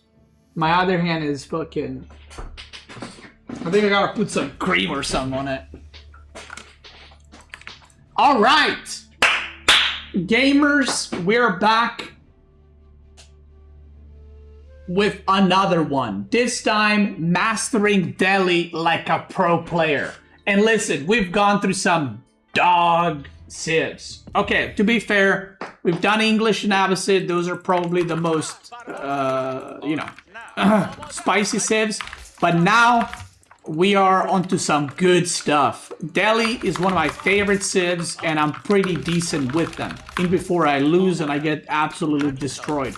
But I love playing Delhi. I think Delhi is a really fun civ. I love Elefantos. And, well, we're about to potentially make some.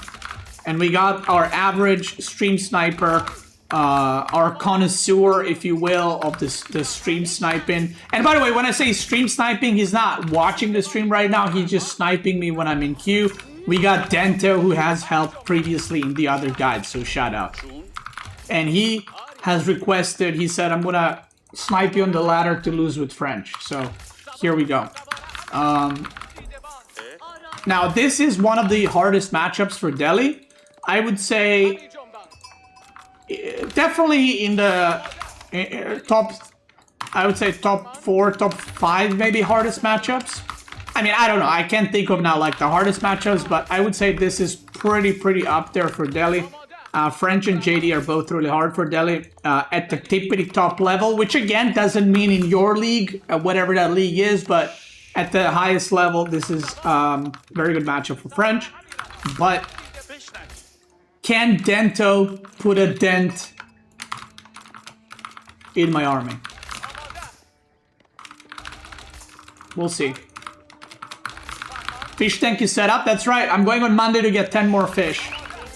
Put me in that aquarium, I'll fight with those photons. Okay, thank you, brother. I appreciate it. Thank you. So, what are we doing here? Well, we want to see if he's going wheelbarrow opening or not. And we see that by just checking the mill. Please don't tell me it's on the other side. Okay. So, there's a mill, which means he's opening wheelbarrow. What does that mean?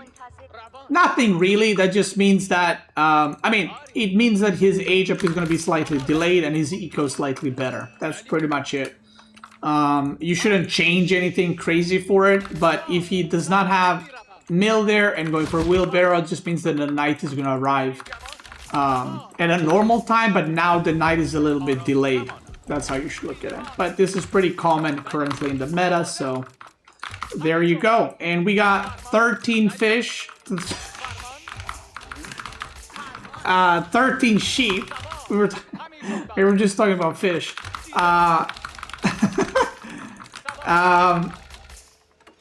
Okay, anyway. we don't have 13 fish. We have 10 fish, but we have 13 sheep.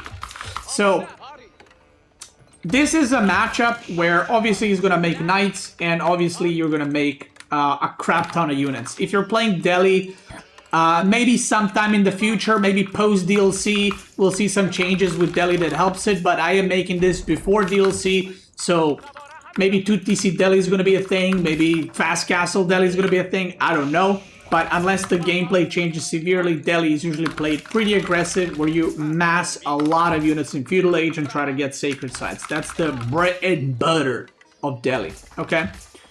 So, there we go. And right now, I'm just gonna go and scout map fully. I'm not really looking to scout anything specifically on his side of the map. Like, I'm not looking like, oh, what is he going for? I mean, he's going for School of Cavalry most likely. And now I know that you think that opening Spearman versus French is the best, but don't get fooled. That's the noob bait. That's the noob bait. You don't go Spearman versus Delhi, okay? You go for Ghazi Raiders. Hashtag trust me, bro. We're gonna start our upgrades immediately. Now, why do you go for Ghazi Raiders? You go for Ghazi Raiders because, basically, TLDR, if you open Spearman and he goes Knights, and then he goes into Archers, you're gonna be playing passive all game. And you're not even gonna defend against the Knights on your side, because he's just gonna, you know, run around your Spearman and make you look like a fool. But on the other side, if you open Ghazi Raiders, early on Ghazis in smaller numbers will beat out the Knight. So if I have 2 Ghazis and he has 1 Knight, I can just do damage to his Knight, go back, heal it up, okay? So Ghazis are better than Spearmen at the start, but you do want to go Spearman Archer eventually, okay? So immediately I start a Ghazi, we're going to put a Scholar in there too, and now I'm waiting to see if there is a Knight. You see, I'm just chilling right here. I'm waiting to see what he's going to make. Is he going to make a Scout or is he going to make a Knight? He's making a Scout immediately, which means that he's going for Pro Scouts super, super, super fast. And he's skipping Knights for now. Now, if he made a Knight, what I would do is I would simply actually immediately attack the Knight with my Ghazis. And whenever my Ghazi would get low HP, I would send it back and I would heal it up. That's pretty much it. That's it. So I saw him send scouts here. We're just gonna go there immediately. Oh wait, what? He snuck out a Knight. This snake. What a snake! Wow, how did I miss that? He probably sent it back. So he's running now, or should be running, because he knows that the Ghazis are coming. So he got 1 villager snipe because of that play that he just did. Very nice by Dento. But now we know there's a Knight, and I'm going to try to stick on him like glue, basically. Now we're going to go into Spearman. Sanctity is almost over. And now we're still going to fight. Because I can just, like I said, I can heal my Ghazi. So he does not want to fight me. He doesn't have a lot of scouts, by the way. Oh my god. I got step stuck right there. Okay. So you do want to fight, but you don't want to lose your Ghazi like that. And we're going to send everything to the middle. Now, why are we pulling all 3 on the same spot? The reason we're doing that, or why are we pulling all the scholars on the same spot, The reason we're doing that is because I want to make sure I don't lose any scholars. Because if I split them, he's going to split the knights, and I'm just going to lose scholars one by one. But if I put all the scholars in the same spot, then they can heal the Ghazis, and I can fight them a lot better. Now, at this point, you can go for textiles, but it's basically killing a villager. So I like to avoid it as long as possible. And see, this is a point where it kind of gets a little bit awkward for him.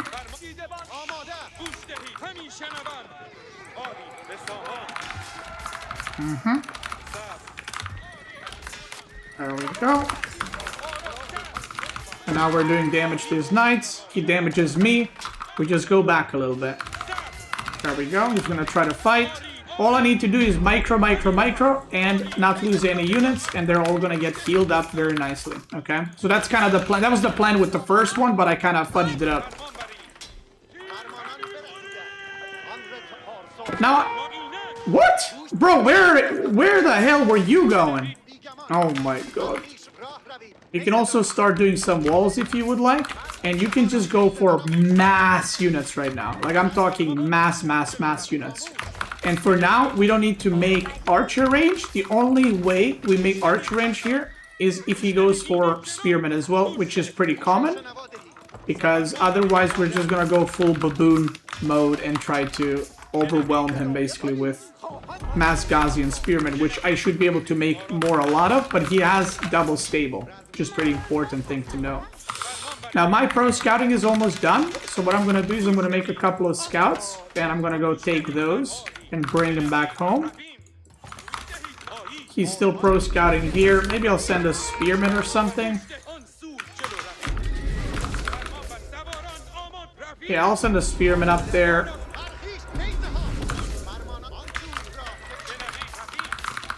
Okay, very nice.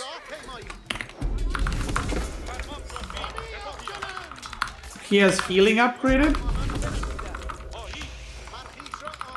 We have another sacred site secured.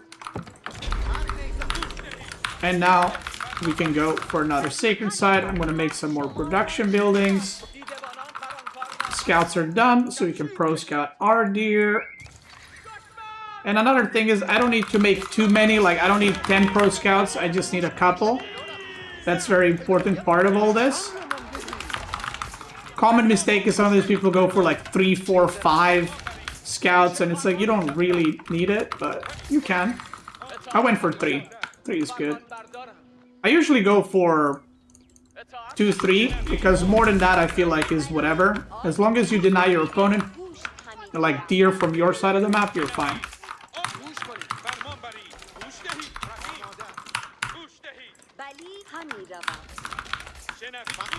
There we go.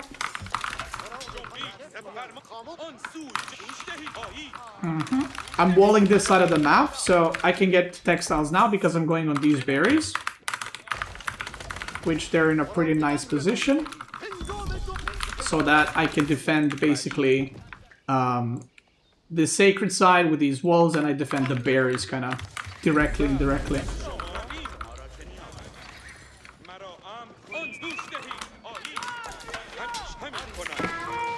Oh my god, I messed up so bad. So what I messed up is I just cancelled my scouts. Oh my god. Playing while talking against French is a rough one. But basically what I just did is I canceled my scouts pro scouting. A little oopsie doopsie.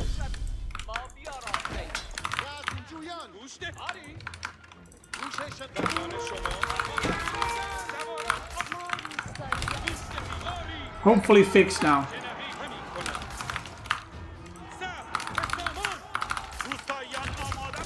Okay, we should be good now. We should be good now. And now we can go for some kind of big surround play or something like that. Because I have a shit ton of Ghazi, which is, like I said, kind of the point of this. You want to get a massive surround. And try to get spearmen connected onto knights. And you want to connect Ghazi onto the archers. So this is a lot harder for him to micro than it is for me. Because I just need to do this, and he needs to focus fire, he needs to do a lot of different things. And meanwhile, I'm just kind of...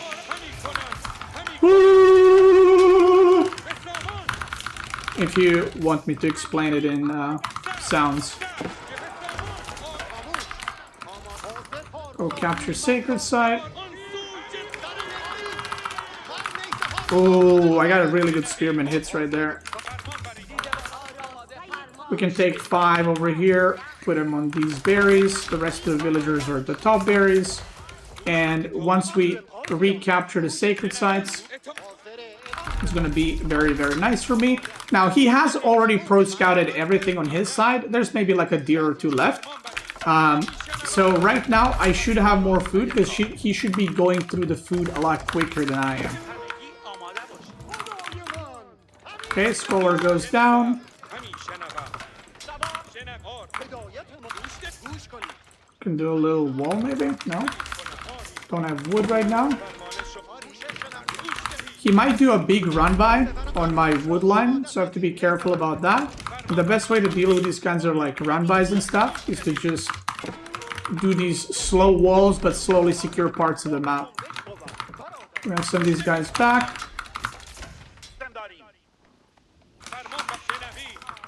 There's a little knight there, I'm gonna go kill it. And there's a big wall. So now there's only one side of the map he can attack me from. So that's pretty good for me. And right now, if I get a good fight, I can just go age up to castle. Or I can just continue making units and go for a kill depending how the game went. I got this knight, which is very nice. I got 2 sacred sites, which is very nice because I'm getting a lot of income from that. I'm getting my blacksmith upgrades finished. Okay.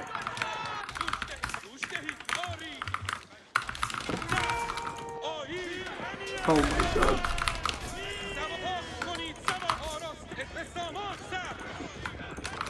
Okay, I lost a scout. That's okay.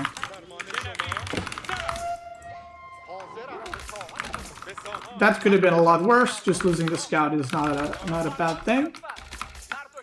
Gotta get these deer. And I could go castle here, actually.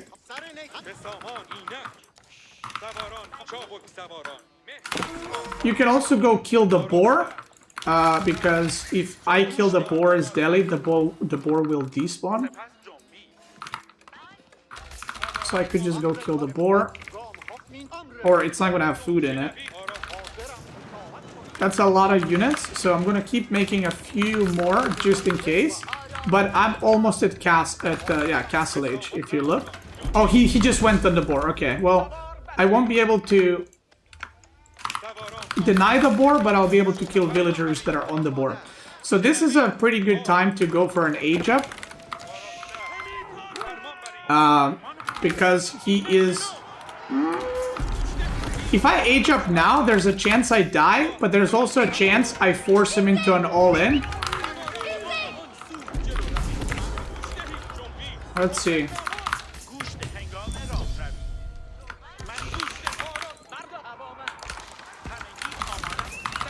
We did some damage right here. Oh my god, I'm losing so many villagers.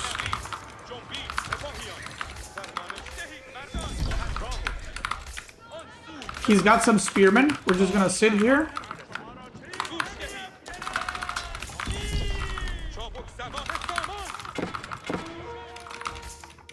Okay, he might be on the gold here as well. Yeah. So he's gonna kill a lot of my villagers, but I'm killing a lot of his, and I'm aging up as well.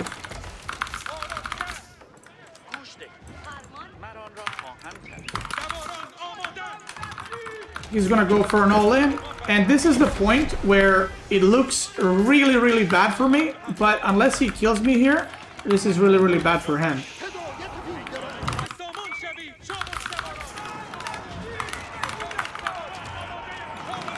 So, he's got really pretty good engage. I need to pull more scholars because I just need to let my TC do all the damage and I just basically heal, right? And I have so many units and so many scholars healing. So unless he kills me here straight up, where he overwhelms me and kills me, this is not a good fight for him because he's still in feudal age, and that's gonna be GG. Because right now I can get all the eco upgrades, and the moment I clear this up, which is about to happen, I can go in the map, take all the relics, and retake sacred sites and go elephants. And then if he ages up, he's dead. Dento kind of cooking, not gonna lie. Yeah, he cooked and then he spilled oil all over himself and it burned. He got a 24th. Never mind. So yeah, this game might have seemed like it's very sketchy. Oh, I'm about to die. But if you look at the position right now, so let's say someone's like, oh, why didn't he just go back? So let's say he goes back, right, and he ages up. So let's say he defended this perfectly. He killed 10 villagers, and then he aged up. If he ages up, he only has boar and 1 berry pack remaining. He gathered all this, he gathered all the deer. Yeah, he has like no food here. So he's basically out of food in like 2 minutes. Whereas I still have deer, I have a little bit of extra berries, and I have some more berries here, and I have another deer I can pick up. But you might be like, well, that's pretty similar amount. It is. The difference is all my upgrades are free and elephants are very cost efficient, and I get relics and I get sacred sites. So, yeah. Didn't he kill a lot of villagers though? He did, but I also did the same. So he did kill villagers, but at the same time, me losing, like, look at that. That's not that many villagers. He lost a crap ton in the raid there too, you know? So, the difference is the amount of resources that I've just gained by aging up. I basically got, like, I don't know the exact number, but I probably got like 4,000 or 5,000 resources, maybe 4,000, I don't know, 3,000 to 4,000 resources in just upgrades, right? And he can't afford those because he won't be able even to afford units. How can French win this matchup? Well, French is favored in this matchup, so yeah. I don't even know if I had French versus Delhi game when I played French because, yeah.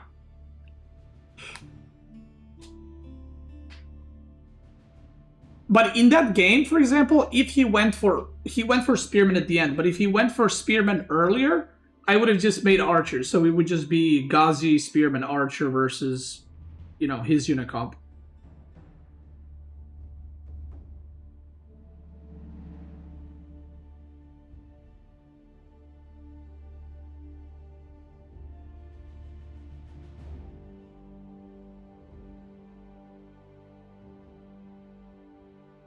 So, yeah.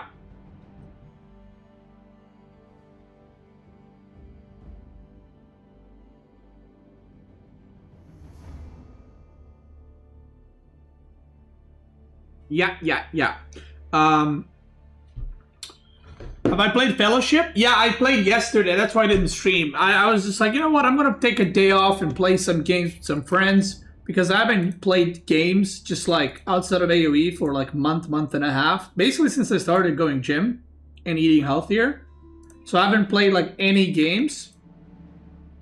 And I was like, I'm just going to take a day off. And I played 8 hours straight. How was Fellowship? It was great. I really liked the game. I think it's a lot of fun.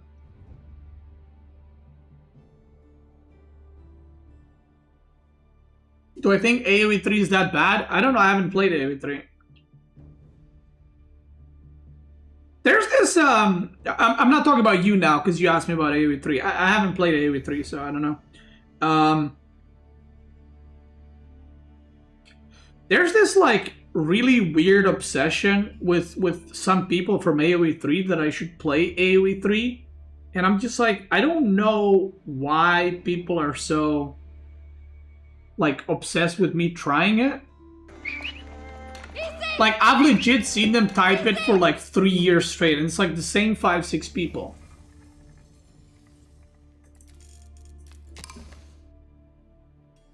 Via, thanks so much for the 2 months.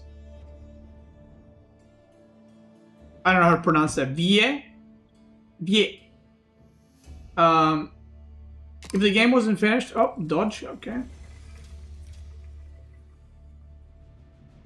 They stole Vortex, he plays and streams AO3 at the moment. I mean... Yeah. There's this one guy that's like literally writing for years on Reddit, and every time I see a comment about AO3, I'm like, yeah, that's the guy. And then I look at the username, and yep, it's him. But basically, he's like, yeah, if Beastie wanted to do something for like the Age of Empires community, he should give AoE3 a try. And I'm just like, what? How does that make any sense? If I want to do something for Age community, I should play a different game than the one I play. What? Like, I've seen AoE3, and I don't like what it looks like. I haven't played it. Maybe it's great. If it's great, you know, amazing. Love it. Good for them. But yeah, there's like this weird obsession that like... I remember when they canceled... What did they cancel? Did they cancel DLC for AoE3? I think they canceled DLC for AoE3. There was people that were flaming me. Obviously, there were people on like internet forums, you know, but they were like flaming me because I'm not boycotting Microsoft or like that I'm not like playing AoE3 to support them. And I'm just like, do you think that me just playing AoE3 randomly is gonna somehow like I don't know, make the game alive? I don't know.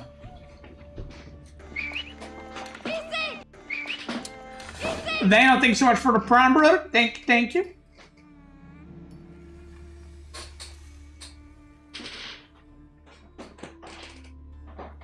All right, Delhi versus Japanese.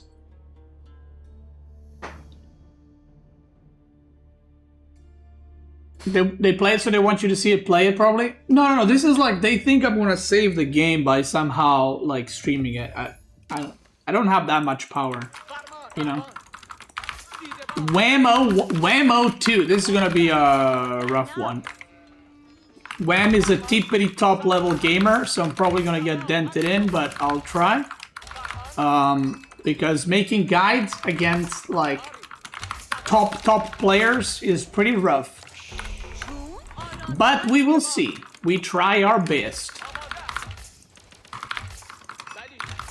Alright, so Delhi versus Japanese. To be fair, I don't really know who this matchup favors, because I have heard arguments for both sides, and I still don't believe either side, basically. That's where I'm at. Like, I've seen some people say Delhi's favored, some people say Japanese is favored.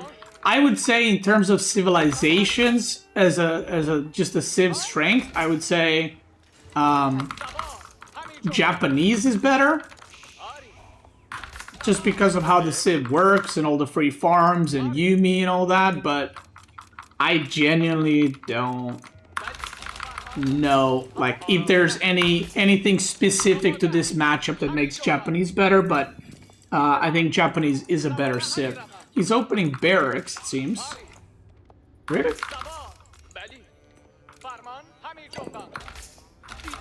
Oh, he is opening barracks. Maybe I put another one on gold. Because his gold is late as hell. Now, when you deal with a barracks rush as Delhi, you can actually just do one of these. And you can just heal your villagers.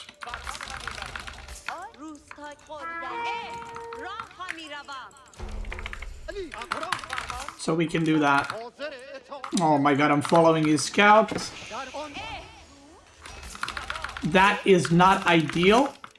So we're gonna go at the bottom side of the map. Now, oh my god, what is happening? Why is my... Okay. Why is my scholar stopping down?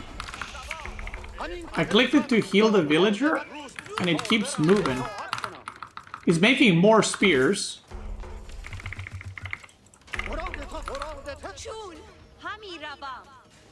What?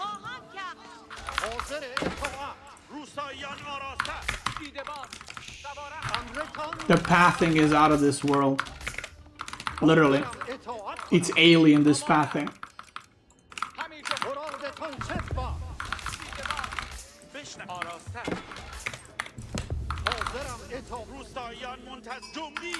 Alright.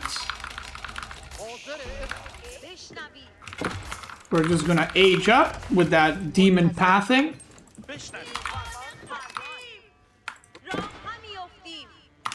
And we're just gonna go Dome of the Faith, I think.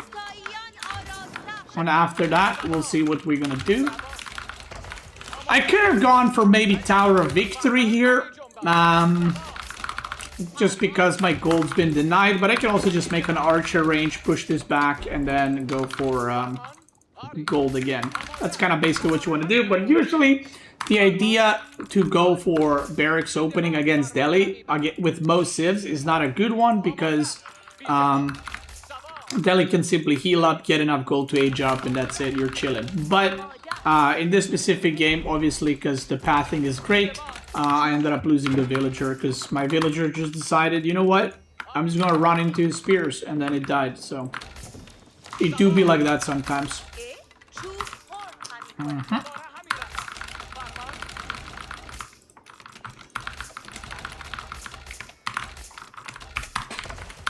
And, okay, so we got a good amount of sheep. I don't know if he knows where my scout was, because I don't know if he's actually seen my scout. He might have not.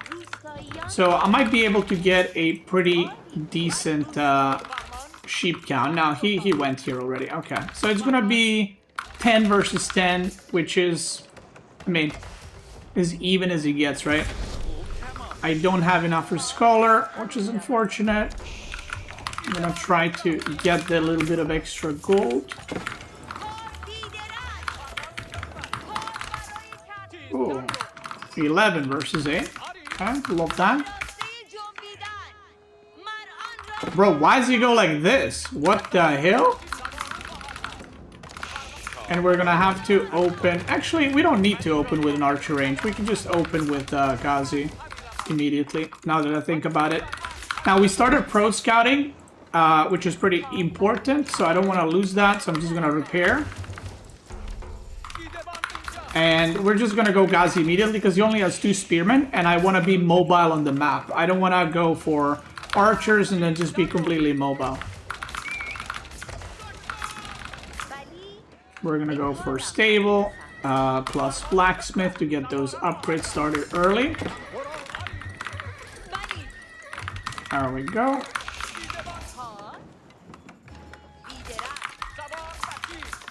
We'll leave 10 on wood, and we'll go rest on food. Okay, I got 12 sheep versus whatever it is, 8. Unless he missed another 1 or 2 sheep, then I might be even further ahead than that.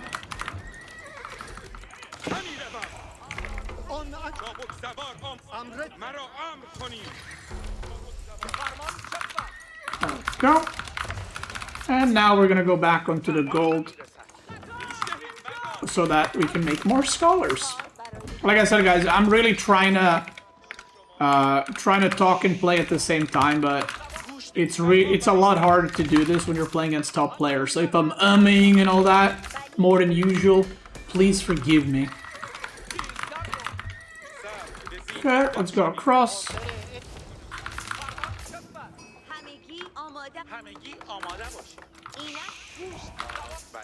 Let's go on berries. Okay, I found more sheep. So it's 13 versus 7 sheep.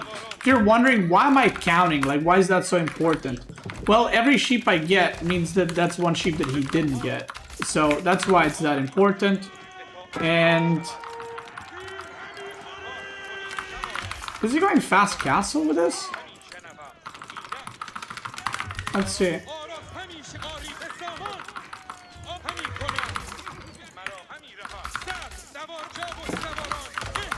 Right. Not a great trade, but He's trying to push in the deer under his tower and under his gold.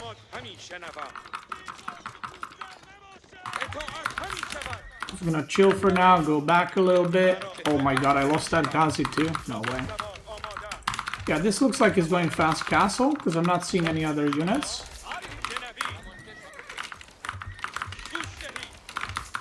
But we'll see if we can do something to prevent that.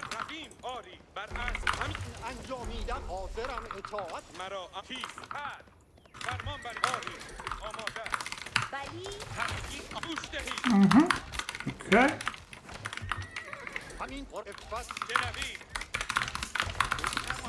And now we're gonna try to go for a little push right here to see if he's actually going fast castle and if we can to prevent it. I mean, I don't know if he is or not. I'm a bit confused. I feel like he might be going mass horses and I'm just not seeing it.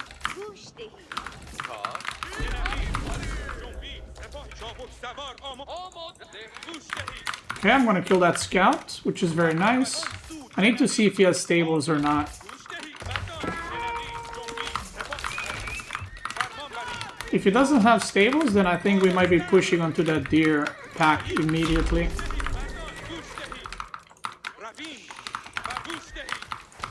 Now, if I knew that he was going fast castle, I would have probably gone for, what's it called?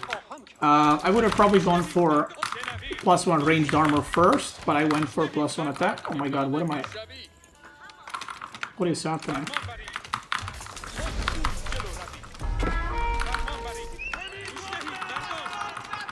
Okay, he is in castle age.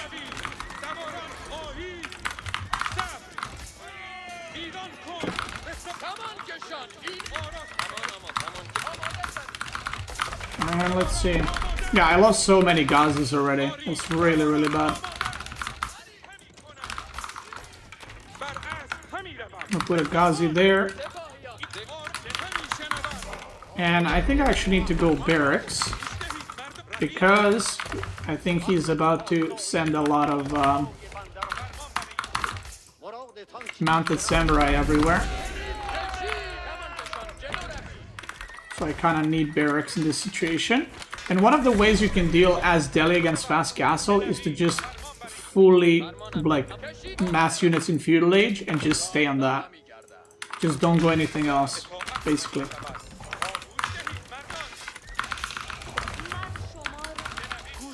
So let's do that and see how it works out. Oh, he already took this relic. What?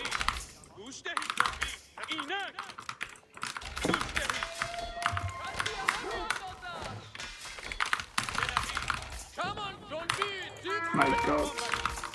He got in on both sides. Unlucky. I think I just lost too many Ghazi Raiders. That's probably the biggest mistake that I made this game. To be fair.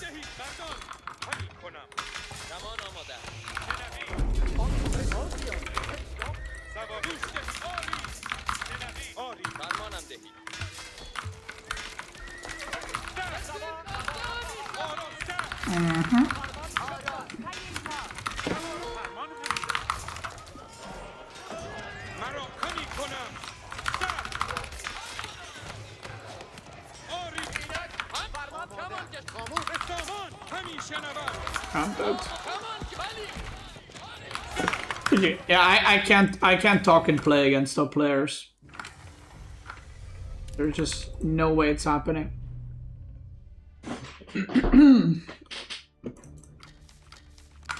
It's just too much like brain power to play, and talking on top of that is ain't gonna work. Georgie.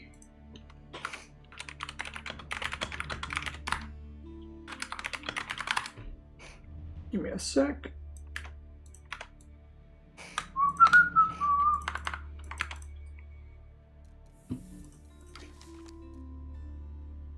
We're just gonna let him go and get a more even game, I think. What do you think about Rus/Biz?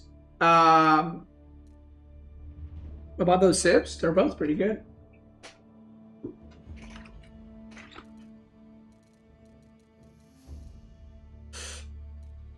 Like, I lost, I think, 4 Ghazi to a tower, which is just kicked up.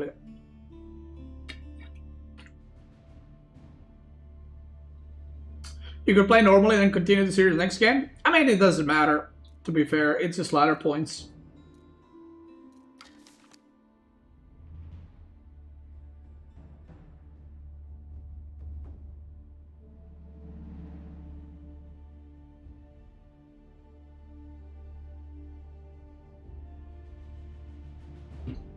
Did I watch Magic's video? I haven't yet. I will, though.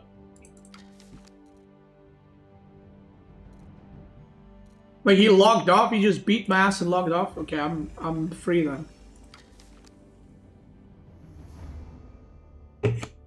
End of the season is coming soon, though. So I could maybe, if I'm playing against top players, just fucking play seriously to keep them ladder points or so.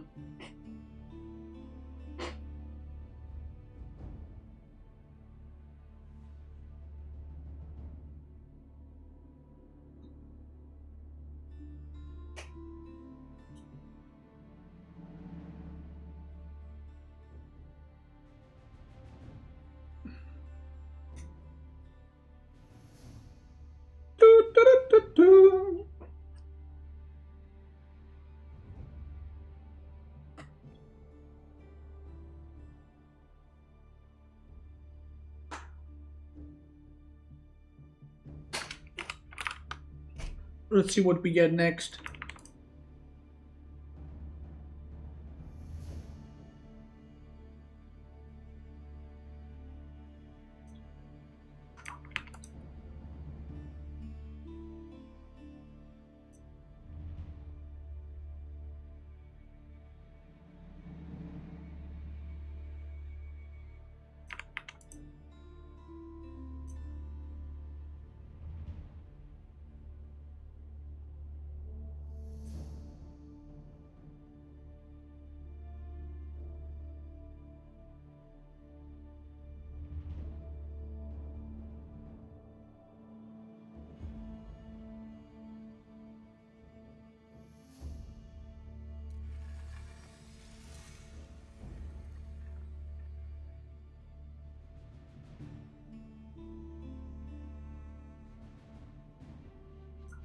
Okay, what did we get? We don't know. Let's go, baby! Rocky River. Does he read YouTube chat, by the way? No. Yeah, what?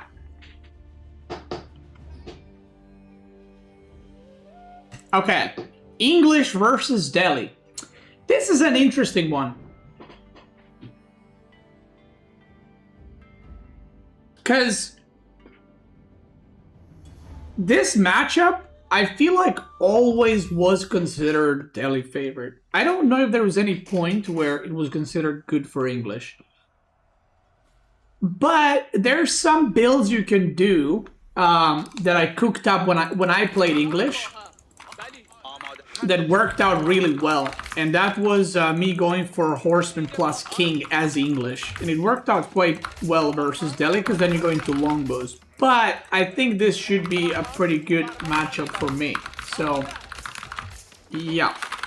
Oh. Again, we're always gonna go bears with Delhi.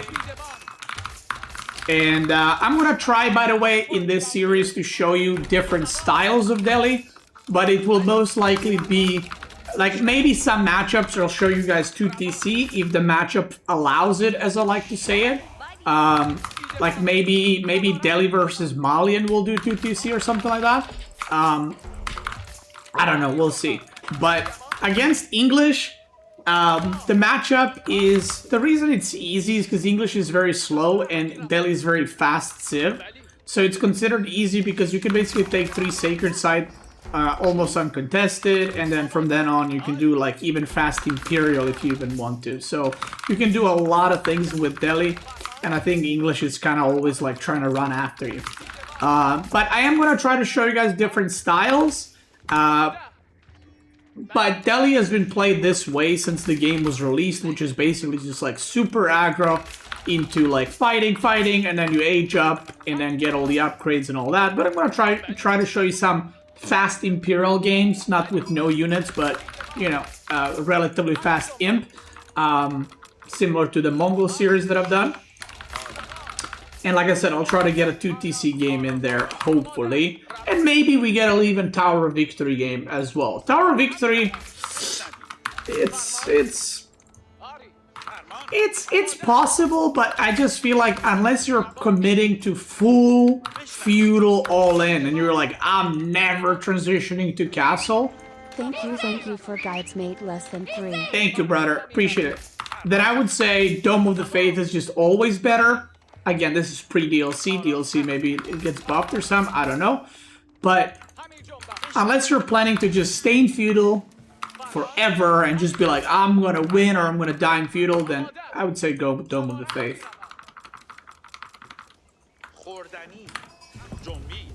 Let's age up. We're getting a good amount of sheep, but this map has more sheep, so it's nothing crazy. I would say if you get 20 sheep on this map, then it's crazy. 15, pretty good, but we're not losing our mind yet. Now, I do want to put 3 on gold, just so I can produce my scholars. And it's very important, by the way, no matter which city you're playing against, to produce scholars if you're planning to play like a normal Delhi style, where you make a bunch of units, you take map control, and eventually you go to castle. Because if your upgrades are not fast, then your civ is a lot weaker. Like, your whole strength is fast up or free upgrades. So if you get those upgrades to be fast too, that's when you're really taking advantage of your civ. So yeah, we got a really good amount of sheep. We're gonna pro scout. You're always gonna pro scout with Delhi. This is again pre-DLC. I don't know how it's gonna look after it, but it's free tech, so even if they nerf pro scouting somehow, like they increase the cost of research time or something, it's probably still gonna be used on Delhi because, well, it's free.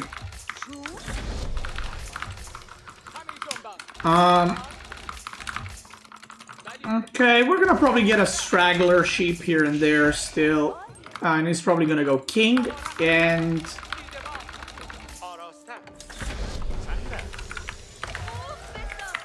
there we go, we're starting all our upgrades.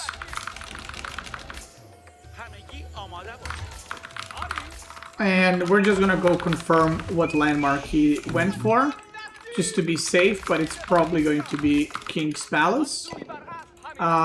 Is this his second stone? Yeah, that's his second stone, I think. Oh, he's doing the beastie build. Okay.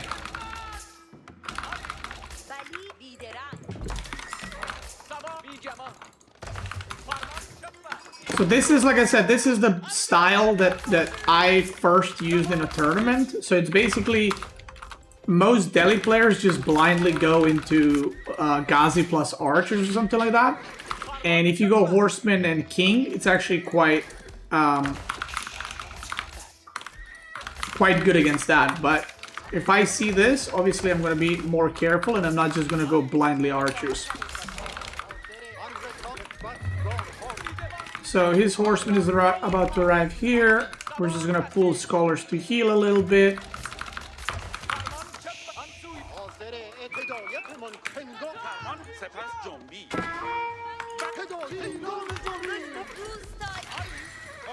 Okay. Now, obviously he can also go heal back home. The difference is he has to go all the way back home to heal, right? And King does heal a little bit AoE, but that's not really enough, if you will. But he's still doing, like, damage, kind of, because he's denying my gold mining and here and there, or I have to pull scholars, which denies my upgrade time. So he is doing something here, you know, he's not just made them for nothing. Now,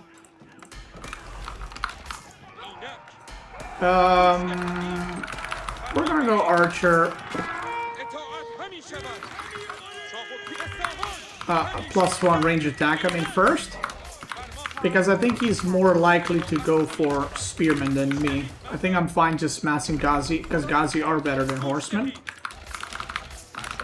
And long term, I should have more food. Because I have berries and stuff like that, and my eco is better. Because my upgrades obviously don't cost resources. But I do want to take a peek in his base to see what he's doing. But if he stays out much longer here, he's going to get outmassed and start losing stuff. So he needs to be careful.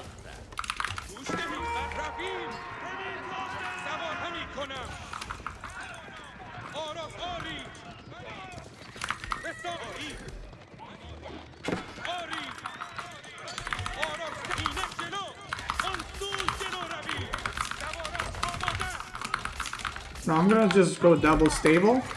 If he is indeed going to just keep making this unit comp. We're gonna go sacred sites.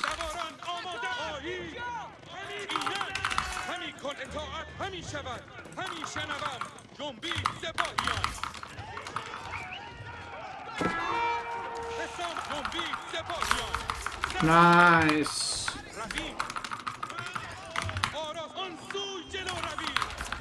Nice. We got the king.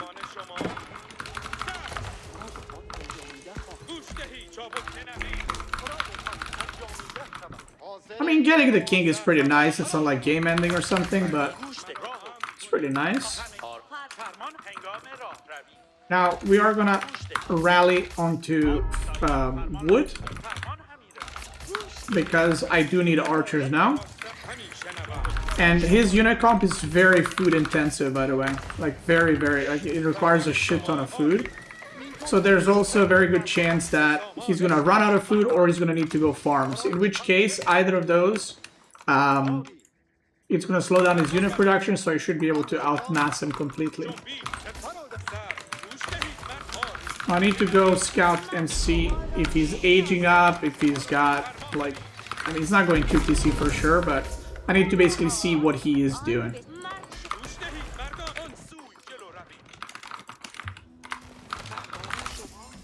He's not on the deer. My pro scout's almost done, so I'm gonna go for a couple of these. Oh, that's gonna be a surround. There it is.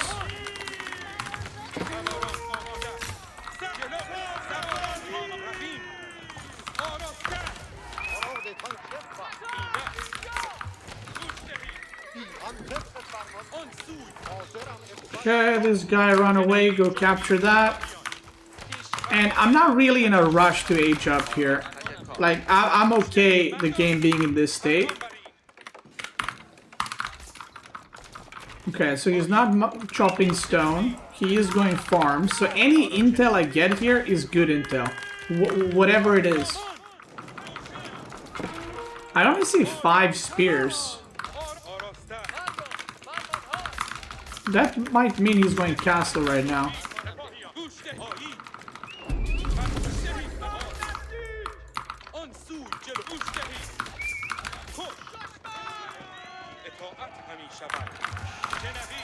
That's a lot of spears. He might be going castle actually. I don't know. I feel like this doesn't tell me much yet, but I am going to start pro scouting, and hopefully soon enough I'm going to start securing parts of the map as well. We'll go for another archer range.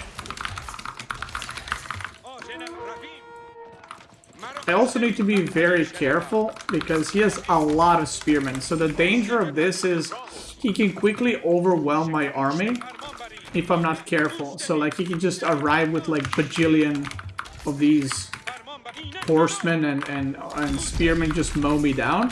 I could go spearmen here too, which would be a very valid response.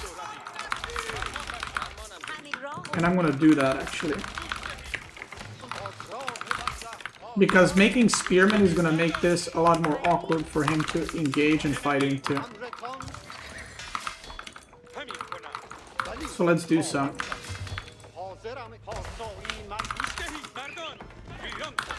He's walling. Okay, so he's got 16 farms.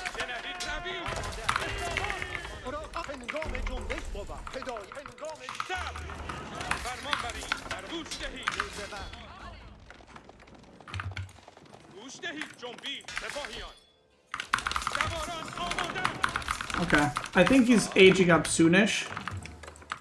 So I'm gonna push out, get sacred sites, and I'm gonna try wall off the map so I don't get flanked, surrounded, and whatever else.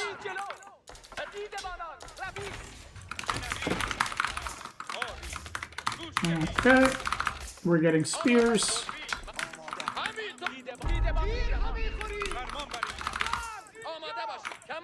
What I would love to do is this before his army arrives to the middle. Oh my god, I even knew he's coming there.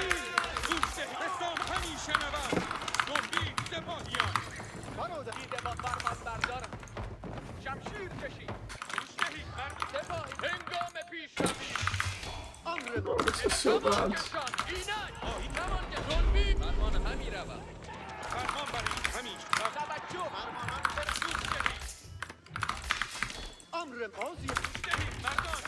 Okay. We're still alive.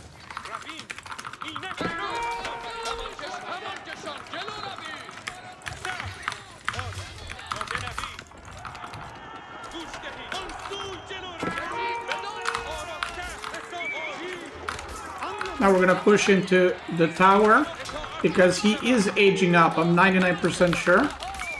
And what I want to do is prevent him from mining gold, because if he's not mining gold, then even if he ages up, it doesn't really do anything, right?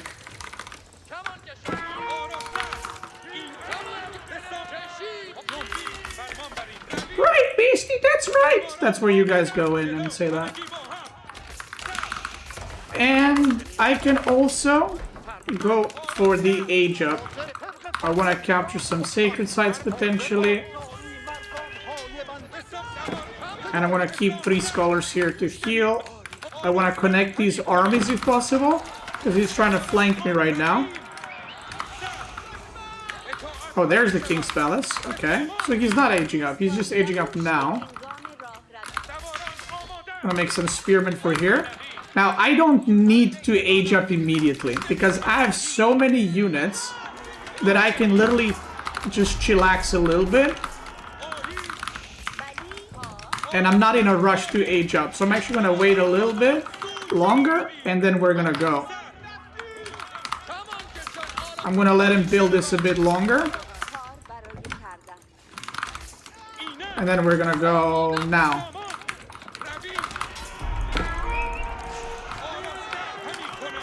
I'm gonna try kill all the spears.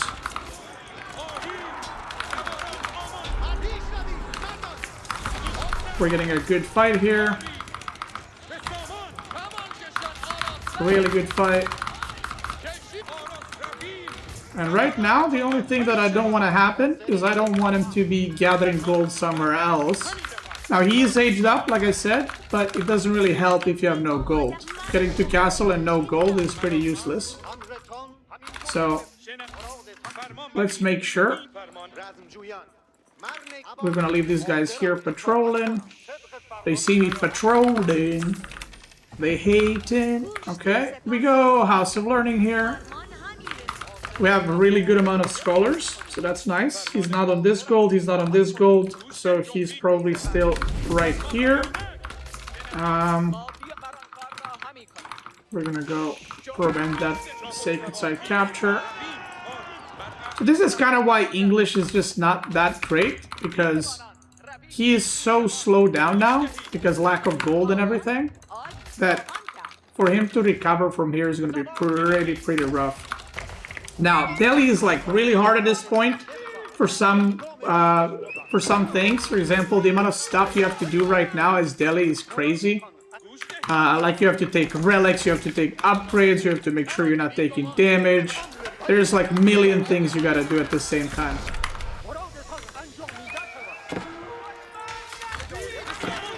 And now we can just dive here again. Because why not?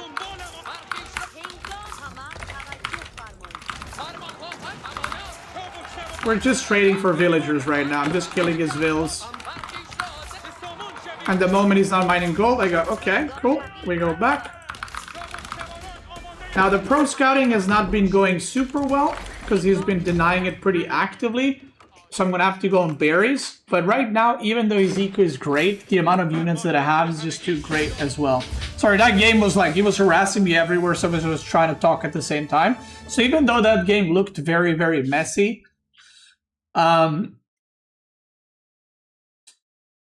he's so far behind in terms of army and tech. He's not far behind on economy because he has, this is 24 farms, which is actually a pretty good amount. But he can never outmass this because I just have more now. And I can just stand here or deny one of these golds. And here we go. I have a patrolling Ghazi, which found one villager and I'm about to find more of them. So the game is over. Because again, now I'm going to get so much value by getting all these upgrades and he can never get enough. GG. So basically, even if he did age up and he was mining gold from that point on, I can just make a couple of elephants and do another push. Can you talk a bit about scholars and research? Do you please? Do you put mosque and the age to wonder next to each other and try to have all your buildings around it? No, that doesn't matter. I just put. So I usually put mosque on the way to berries, and then I just put Dome of the Faith next to the berries. So you don't have to put them together, but you don't want to move around too much at the same time. So, yeah.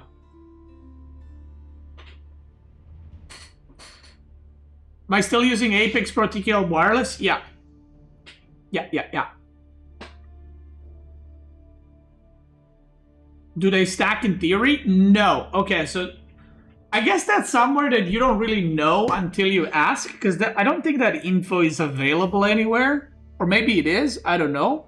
But, so the way the scholars work, if you have, like, Dome of Faith on this part of the map, and this part of the map, and this part of the map, and this part of the map, and they're not connected, if you put scholars in each one of them, they will all contribute to the tech research speed, as long as the buildings that you're researching in are connected to the influence, any of those mosques. Okay?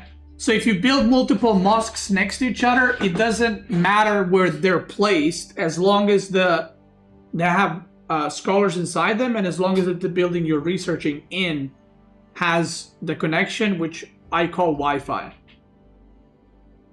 Hey Shadow Killer, how are you doing? I'm doing well. Hope you're doing well as well.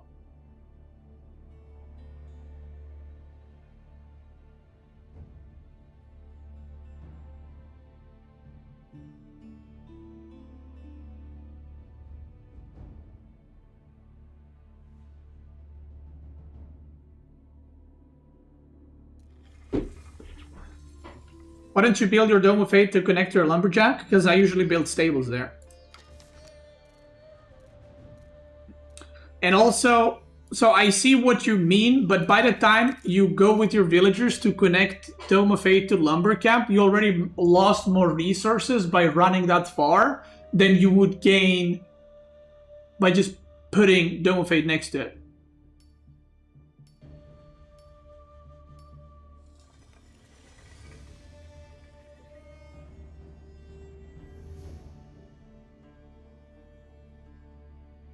Oh, there's Dento with the China. Okay. So China is one of the best civs IMO. So I think the best counters to Delhi, I think, are China, Jushi, French, and JD.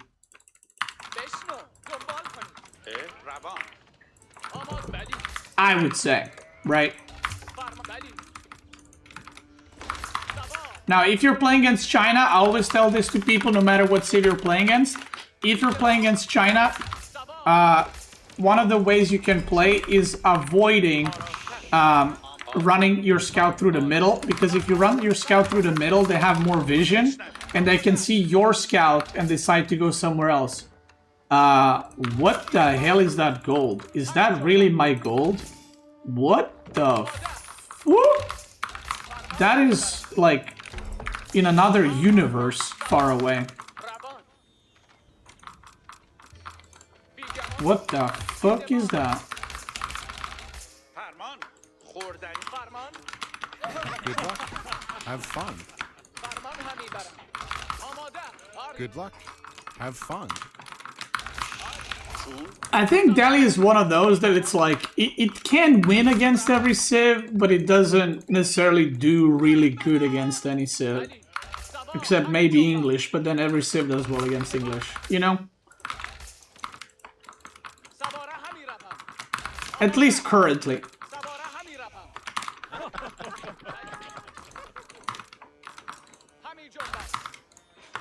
You know, this game has a good tutorial. Let me hit him with that copium. 112.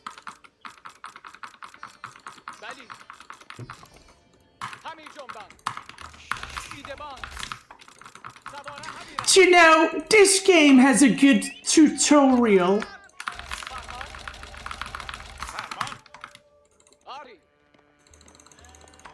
So what's funny about Delhi or any civs that go for early berries like this is I don't need to go to drop off the sheep on my TC. So I can actually do stuff like this where you're running next to a scout and you're just taking the sheep, right?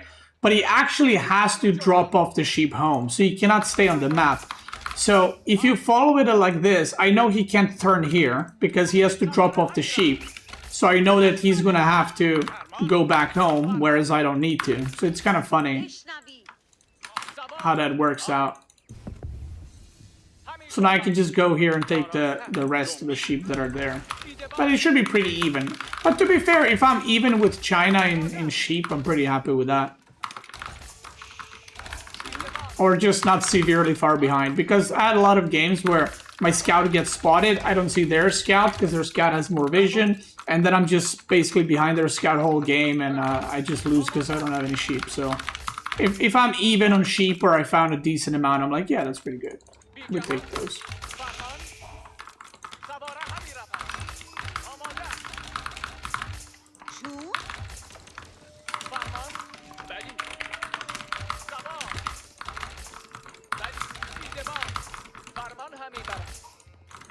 All three of my goals are forward, which most of the time does not come into play with Delhi, like where your gold spawns, but it might. He should have scouted here, so I'm just not gonna go there. So yeah, it shouldn't matter, but maybe it will. I don't know.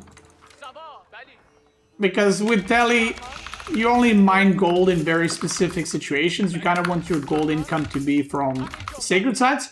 But this map only has 2 sacred sites, and they're very close to your opponent. Well, and you, but both to your opponent and you.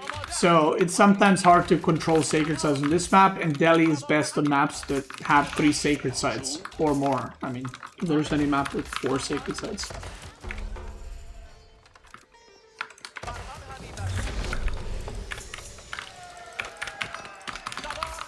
Okay, again, we got a good amount of sheep, 13, 14, I'll end up on that, so that's pretty nice, pretty good. We started all our upgrades.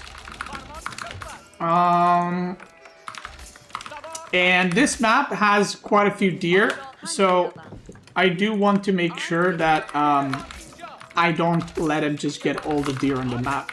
Now, when the map is like this, where there's deer in every single direction, you can go for like more wild style if you want. You can go for like Ghazis into Spearmen and just send units everywhere. Or you can harass with Ghazi if you're more comfortable with that. And then follow it up with archers and just keep your archers home for a while.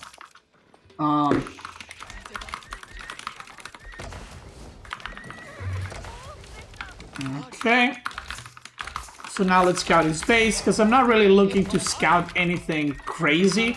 Like, potentially you're scouting if he's going to town center or making spearmen, or what is he doing? And we can already see he's making spearmen. Now this is the thing, if I go archers now, he will stop making scouts and he's just gonna crank out 2 horsemen, and I'm gonna lose the game immediately. So it might look tempting to just go immediately into archers, but if you're playing against a decent player, he's just gonna have stables if they do go for Pro Scout, and then they're just gonna mow you down real quick. So instead of that, we're just gonna take it slow. We're not rushing. All of his deer on the same side of the map, which is, in this case, bad. Most of the time it's good. In this case, it's not good, because he already has Spearmen out and he's protecting his scouts. Oh yeah, there's the second scout, so it is Pro Scouting.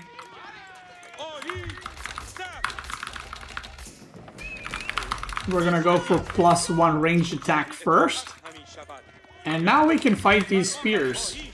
Okay, not 3 versus 3, but 3 versus 2 we could have fought and maybe kited a little bit, microed a little bit. But yeah, this is probably gonna be a pretty hard one to deny and to do anything about, but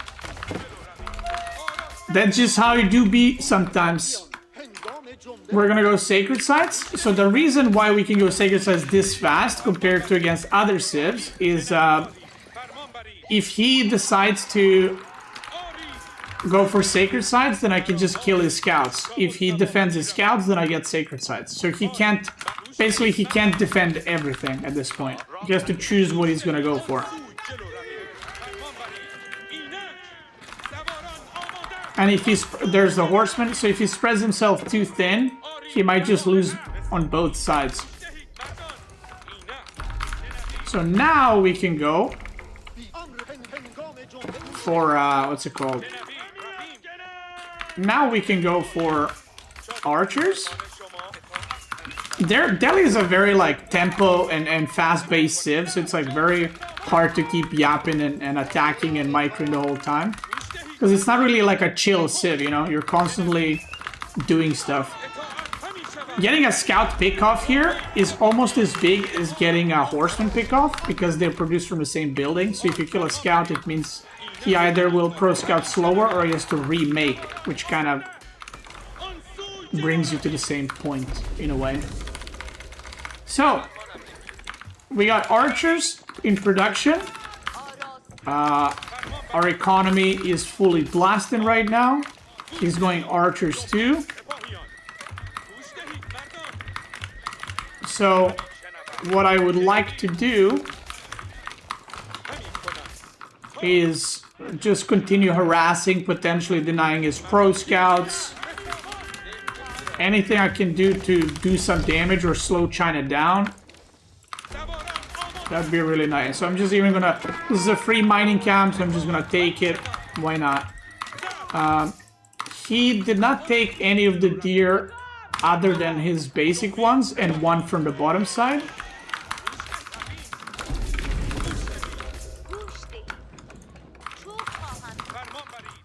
We don't need more on the gold. I have enough scholars, so I'm just gonna pull these guys and we're just gonna go full into unit production. The fact that I still have one sacred site is pretty nice. He's taking these deer, so I'm gonna go up so that he follows me, and then I'm going to attack his dudes on the bottom side. And I have to go for a few scouts of my own because my pro scouting is done, so I'm a bit late on that, but it's okay. Not the end of the world. And you can see how often you have to build scouts, or sorry, houses with Delhi. Because right now you're just pumping so many units out that you have to build them really, really fast. Pretty much consistently have to like produce houses. Again, I would love to get a kill on the scout. There it is.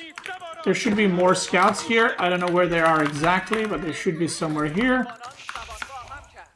Let's pro scout our side. There's another one. Oh, this might be a big mistake from him. This might be a big, big mistake. Okay, he goes back. Yeah, I could have maybe flanked him there and potentially killed his whole army. But he goes back just in time.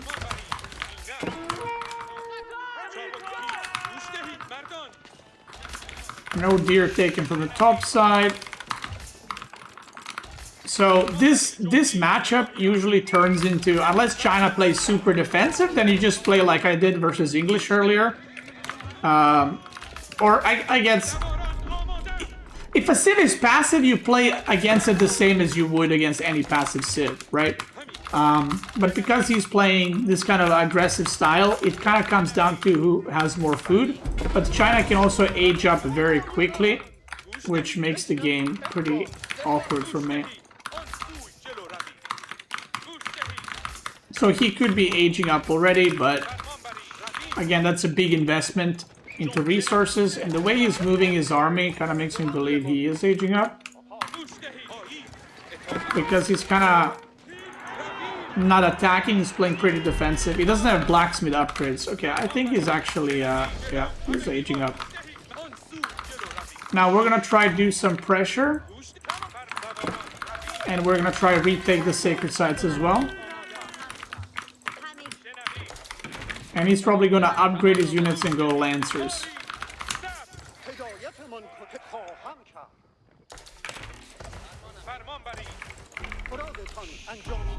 Now, I want to put pressure on his gold. So, same reasoning as earlier. Like, I want to try deny him off the gold so that he can't produce, like, any gold units, basically.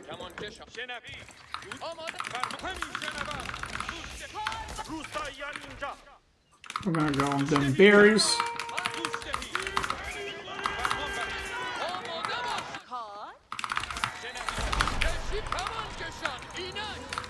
He's got a lot of units, but that's kind of standard, I would say.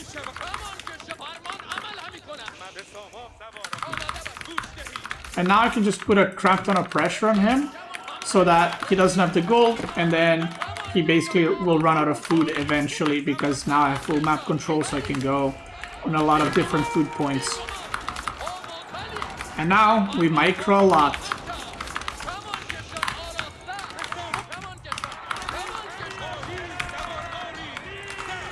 We're gonna let these scholars tank.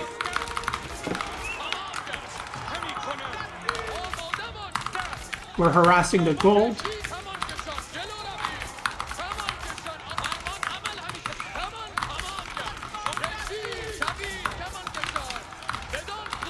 He's got a good amount of archers.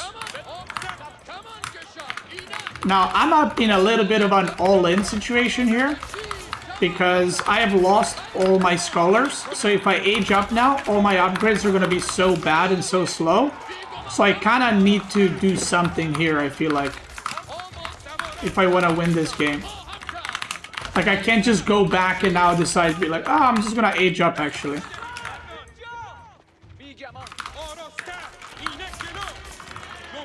So for that reason, we're going to be pushing.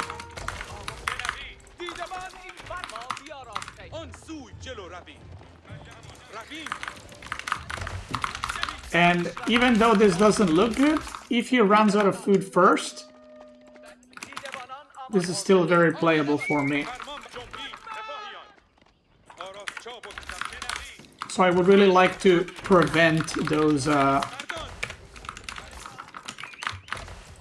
these scouts. That would be pretty good to prevent and to deny.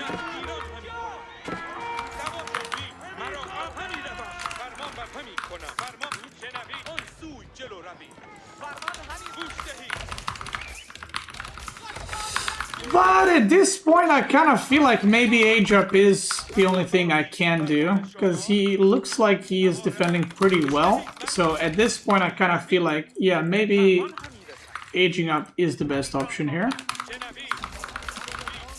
Because I don't think I'm going to be able to do much else. So let's do that. We're going to put a lot of villagers on the gold. So I said you usually don't put villagers on gold as Delhi, but in this game we are. Because I do need that extra gold in order to get to the next age. Okay, killing some workers.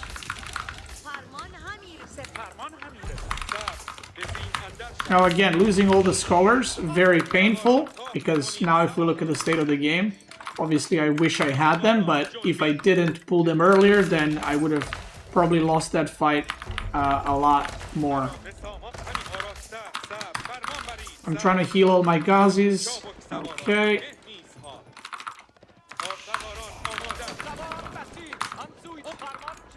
Now drop off the deer, pick that one up.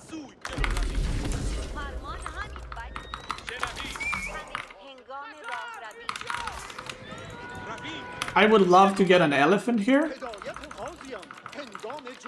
Little elefanto.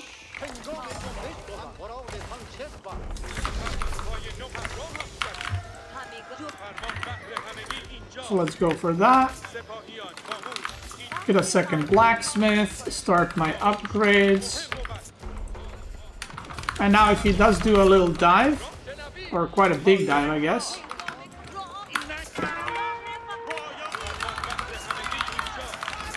Then it is what it is, we just chill here. Because he can't really go full all in, right? Because he's just gonna dive into PC. Now my upgrades should basically be finishing if I had all those colors. So they would be finishing super quick. But like I said, it is what it is. So what I'm gonna do now is I'm gonna try to defend the bottom side. Because he is going there. These villagers, we need to run.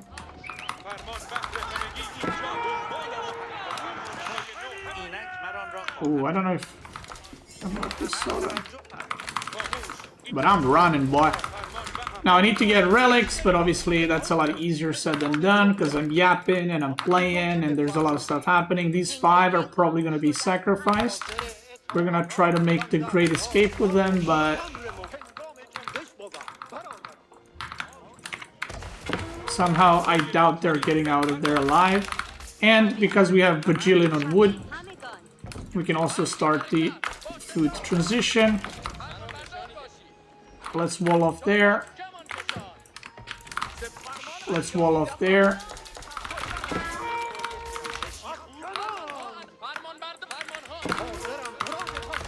And yeah, we just keep massing units. Now, one thing you can do is Delhi, if you're in a bad spot and you're like, uh-oh, this ain't looking good, one of the best things you can do is to... Oh, I didn't start my blacksmith upgrades. Oh, that's really bad. One of the best things you can do is just make a keep and just try to delay the game. Just camp it out. Oh my god, he just took that one. That's crazy.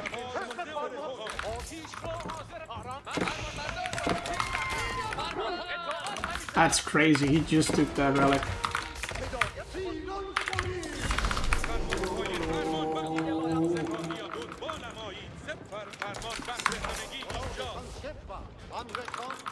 I'm gonna try to do a big raid because he's committing quite a lot to like having units running around everywhere. So I feel like maybe I can do something here. Let's get more farms. We need to do a farm transition, but he should be out of food or running out of food soon. So it should be okay. And if I get a keep up, that's gonna be really nice for me. Is this his whole army? These are veteran Ghazi. So I got a good catch here. I have no idea where his lancers are, but I'm gonna take this fight. That's a really good fight right here for me. Basically mowing down all the archers. That was a sick fight for me.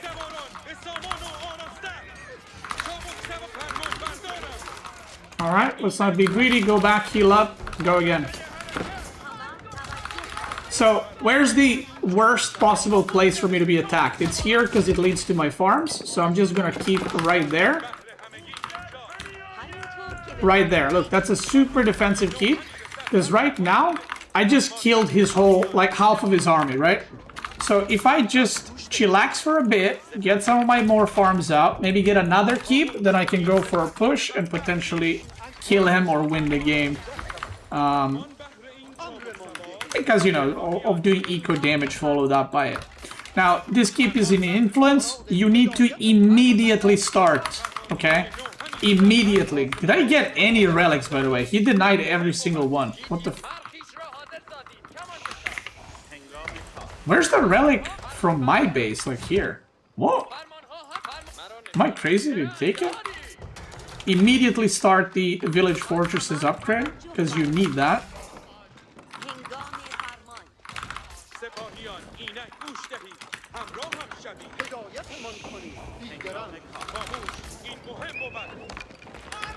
And now I'm thinking, you know what?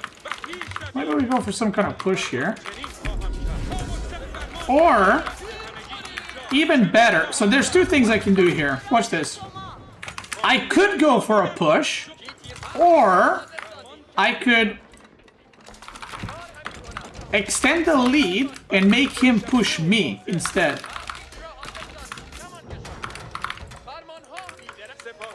So I'm going to show you how that works.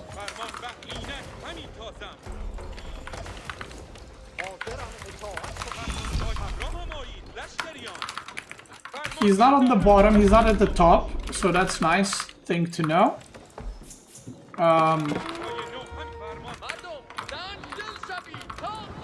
15 Lancers, 40 Archers, and one thing. I should be good. I'm just gonna go counter raid.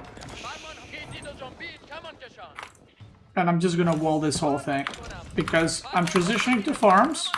So I'm just gonna counter attack. And I'm gonna re-wall this and put one elephant there.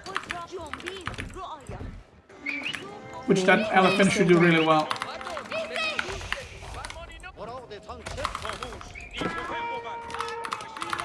He's got a Barbican right there. Look at that. That's a good raid right there, boy. Oof.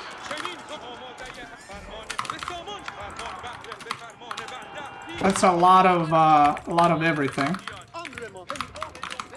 Watch what we do right here. Second TC. I got a really good scout right there. Maybe get IO.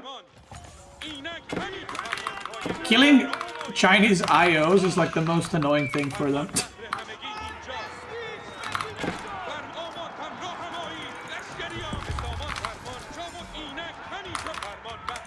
Okay, so watch what I do here. We are gonna age up with Palace of the Sultan, because I already have food transition done. So I'm gonna age up with Palace of the Sultan. Put a market.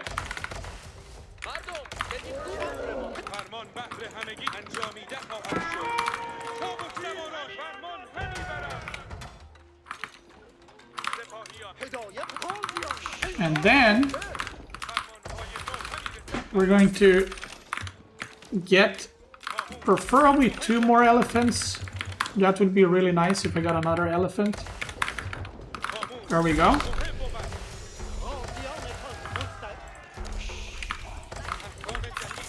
Gonna get upgrades immediately.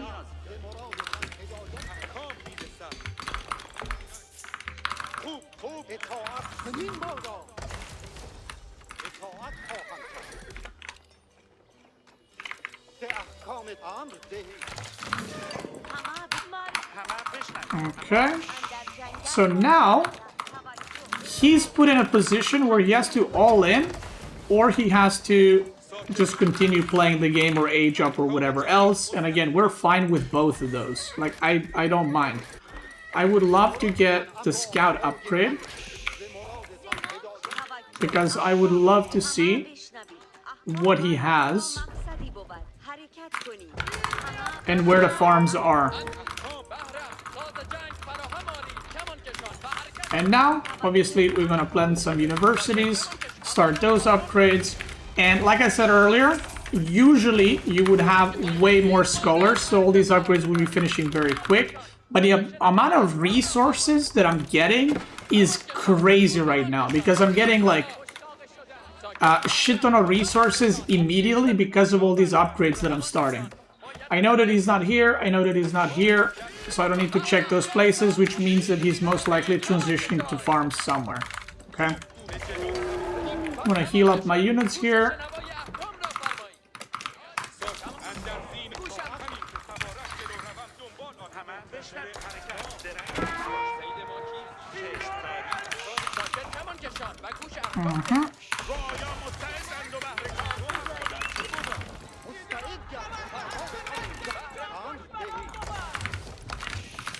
There we go. We're gonna go for this gold. And maybe go for another keep in a little bit, but I want to get another university. Incendiary arrows, and we're going to get... Okay, he's killing some workers, but it's fine, because I'm on 3 TC basically because of keeps. Okay, cool. Let's go some villagers there. I do want to upgrade boiling oil and this too, so I'm going to just queue it up on one of the keeps. But the game looks pretty good for me. Now, one thing I do want to do is I do want to get sacred sites again. So that's something that I'd like to get sorted. We're going to get all these upgrades. I'm only on 12 scholars, which is pretty sad. But it is what it is. So now we're going to try to get some good scouting. What do I want to see? I want to see where his farms are. So I know where one of the good positions to push would be. And another place to put your farms is that's good is around your keep, obviously, because you can just garrison into the keep if you get raided. So we're gonna go there.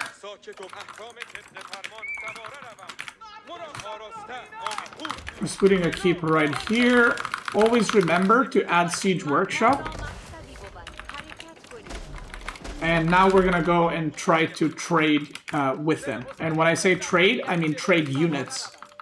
Because... Okay, his farms are not here, which means they're in the corner over there. So I want to trade right now because I'm pop capped and I'm getting Imperial upgrades completed. So I want to make sure that I trade with him. So that he has to remake stuff because he probably doesn't have the resources for it. He cancels the keep, and we're gonna put one scholar in here. And just get the siege upgrades too. We're just gonna push through here. Maybe add more production would be good. I'm really glad we got a Imperial Delhi game, because a lot of the Delhi games are very fast. Oh! Oh! It's a distraction! Oh my god!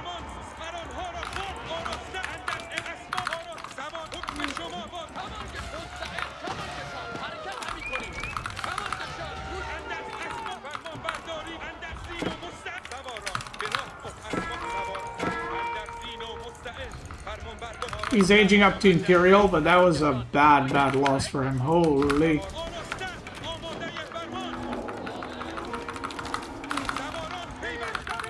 That was a bad loss. Holy smokes. I'm just gonna kill his Barbican. He tried to make a keep here for the gold, but he got denied. I'm gonna get some stone.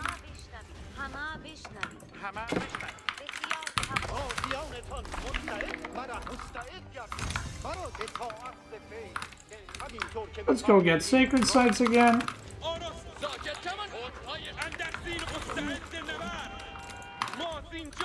Oh, look at those. Elite archers.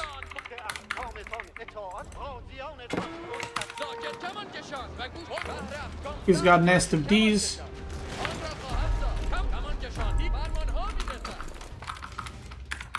Nest of D's nuts.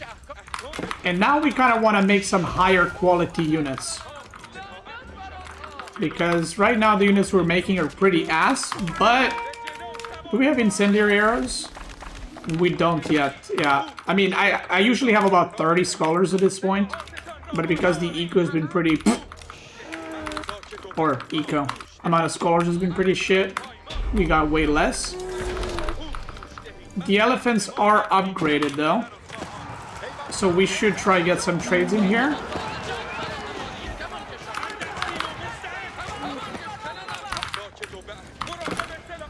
I'm ahead economically, so I'm not like too worried here.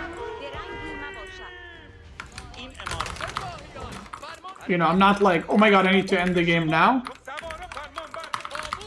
We're just doing some damage, you know, poking a little bit here and there. 92 workers, we got a lot of army, but again, a lot of this army is archers, which we don't want.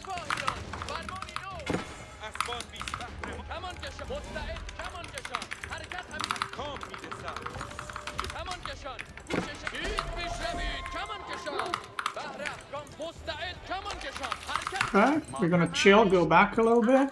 Let's get more stone.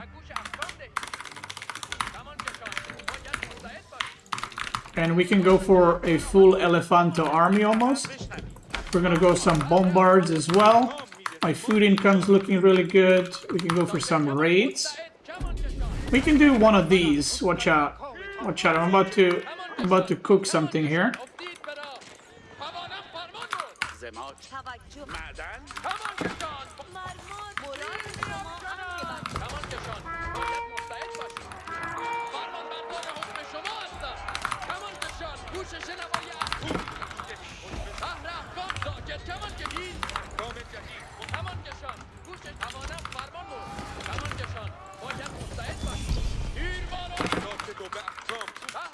We're cooking something here. Let's see if we're gonna burn ourselves, or is the food gonna be good.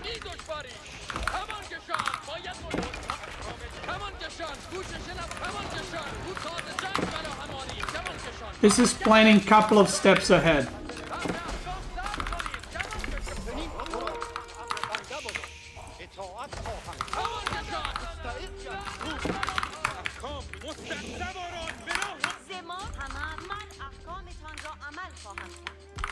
Okay.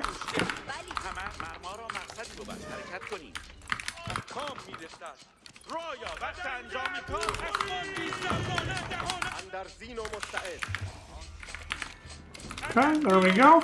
So what I want to do now is I want to distract him. So maybe we yoink a couple of relics. Ideally, I wanted to go for 2 there, but, you know, we'll have to be happy. Or I wanted to go for all 5, but we might need to be happy with 2. Yoink.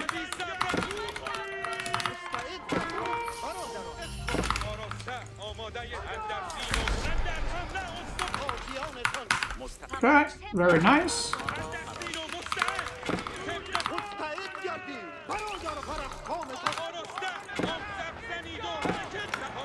Killing more, like that's a weak farm transition, by the way, which means that my food income is way better.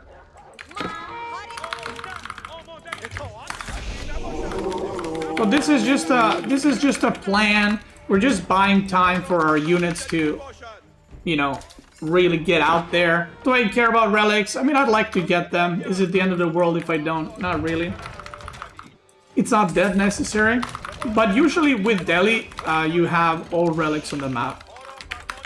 Like, in the perfect world, that is. You should have all relics on the map. But obviously that's a lot easier said than done, right?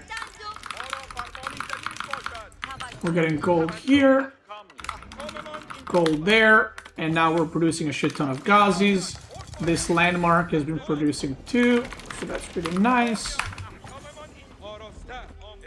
We can just shift you some Ghazis to go around just to annoy him a little bit. And all my upgrades are soon done. And once that is done, we go for it. And when I say we go for it, we go for it. We're gonna get a bombard tower here because this is the. I'm gonna use this outpost, this right here, as a control, like a point of entry, if you will, into his base. So once again, I'm really happy we got a Delhi Imperial game. I don't really need these upgrades. Like this, I don't even have a barracks.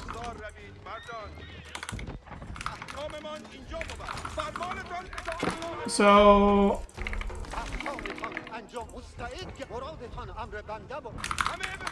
let's just go.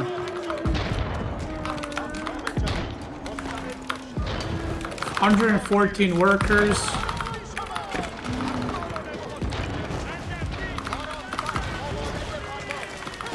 Oh my god, he just lost way more workers again. He's trying to wall that off, but this is the only wood line on this side of the map, and he's trying desperately to get it. I have sacred side control, by the way, so we're gonna make more elephants.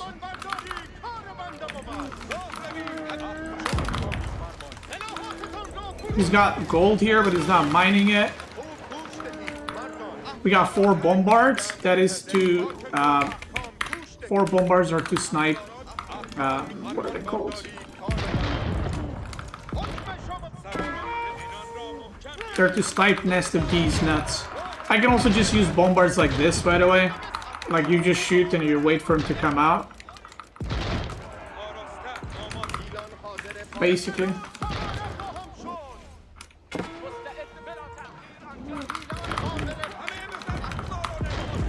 I'm just like, yeah, I mean, I don't mind just sitting here and doing this.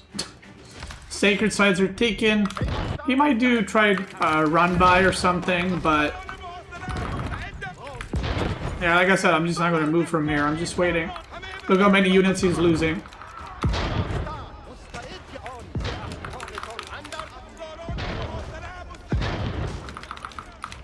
Almost. We're going to try to snipe nest of bees nuts. Now this is a pretty good position to also fight, by the way, because it's a choke point.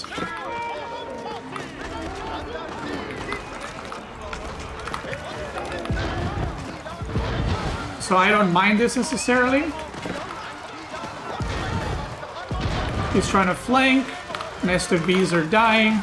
Elephants. You can try micro some of the weak ones back.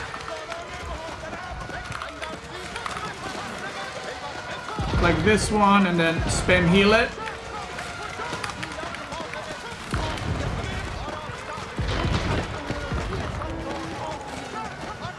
Like these two, we just spam heal them, we keep them alive, he deletes the army, and it's GG. And yeah, now we can just, I mean, now you just commit to sacred sites, right? Because it's 5 minutes, so you can kind of just go for it. And he is cooked! GG Dento.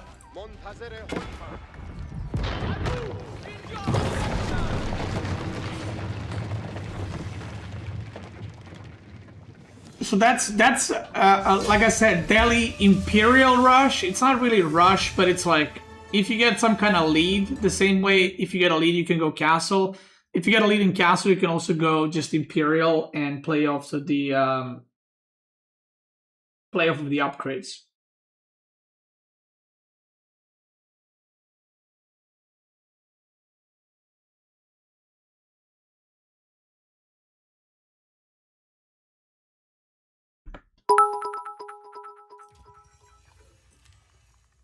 Hi at Beast Hyped. Today is my 31st birthday. Can I get a gold league? Happy birthday, less than 3. Hope you've been having an amazing weekend. Yo, Manesty, thank you so much, brother, for 500 bits. Happy mother trucking birthday, brother. And gold league as well. Hey, classic. Happy birthday. Hope you're doing well. Look at that classic elephants fight.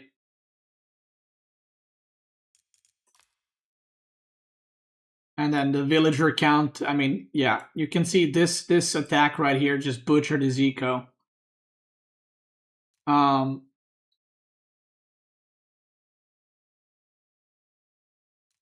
Yeah. So now the other Imperial landmark for Delhi is also good. I see people are asking if the other Imperial landmark is good. It is good, but usually if you go imp and you don't have farm transition, I feel like that one's pretty good. But if you do have farm transition, and I think about 24 farms when I was going imp, then I mean you can go for the food landmark, but you can also go for the one that produces you the hand cannoneer elephants. Both of those are, you know, fine.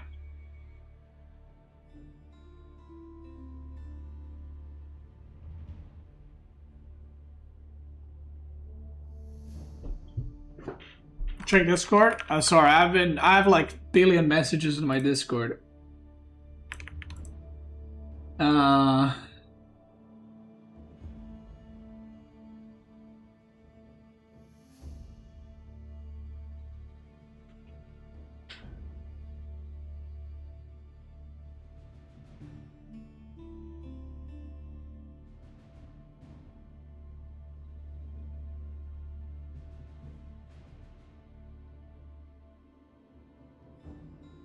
Oh, shit.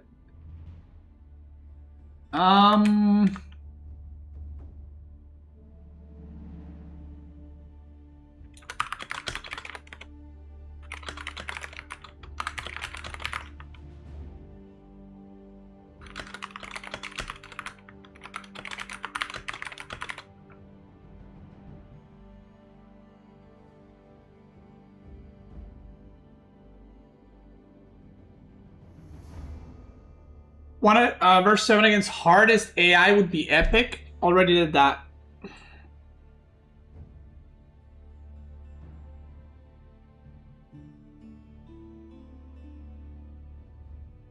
Yeah, sorry for not checking the fucking Discord. Like, I have a million messages.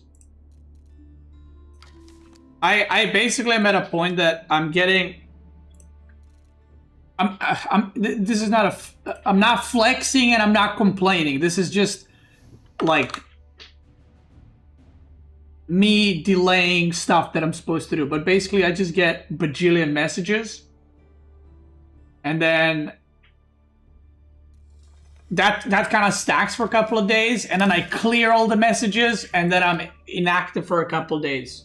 Yeah.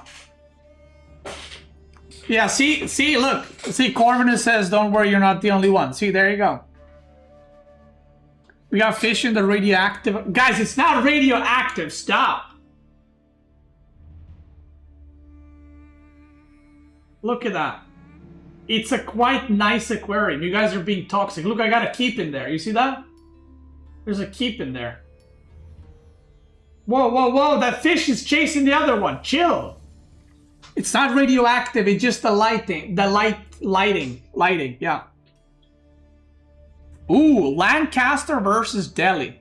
Okay, so this is an interesting one.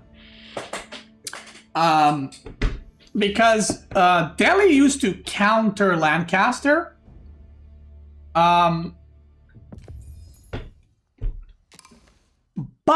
with the new baboon style that Lancaster's been doing, I actually don't know how this matchup works. So let's find out together. Oh, we got this chat again. Okay. Yeah, so I actually don't know how this matchup works now, but I guess we're about to find out. If he camps, we play it like it's just a, you know, 2TC Civ or something, or a slower Civ. If he goes full baboon, I mean, full baboon, for those that don't know, is when the opponent just keeps attacking non-stop, makes units fight, fight, fight. So if he goes full baboon, we go full baboon. That's kind of how Delhi is. I mean, to be fair, Delhi does want to fight. By the way, I'm hungry as hell, boy. I think I might need to get some food after this, and then maybe we watch Magic's video. What do you girls think?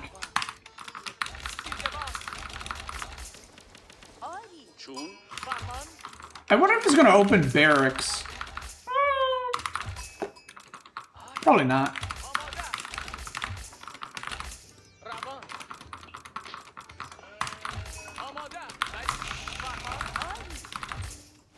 Like I said, barracks opening against Delhi are not that common, so if you ever get barracks opened on, just take your scholar out, he'll get enough gold to age up, and then that's it.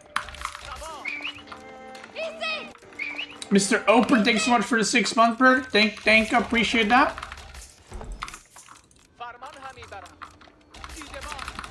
Yeah, this is definitely not a sim where I would do 2TC against, at least. It depends on the style. Like I said, the DLC is coming. A lot of the styles might be different. Okay, there we go. A lot of the styles might be different. Like landmarks might get buffed, nerfed. But in general, if I were to do 2TC build... Wait, is he gonna tower my gold? What? Okay, this guy is crazy right now.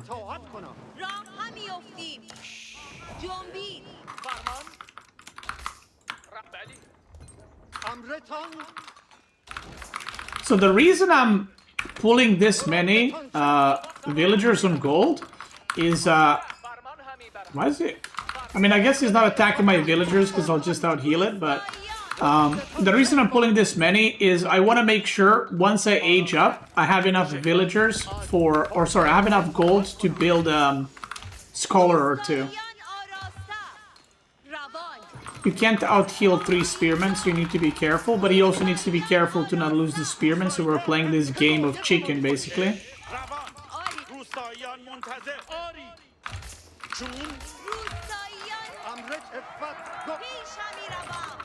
He's scared that the TC is gonna attack him. So, I might even get enough gold for 2 of them.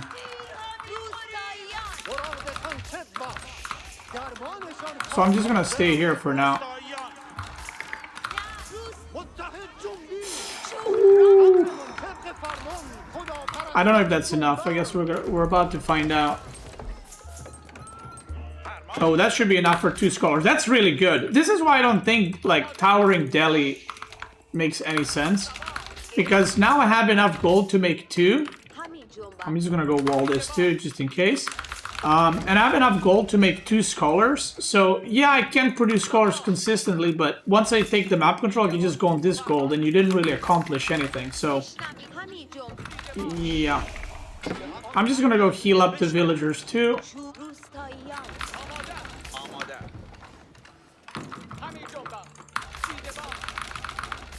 And we got 10 on wood. Okay. That'll do for now. I saw sheep somewhere here. Am I crazy?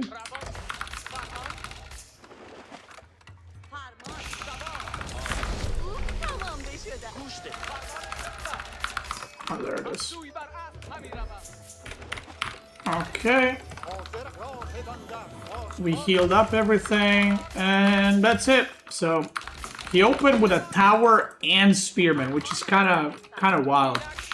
That's a hefty investment right there, boy. Go for it.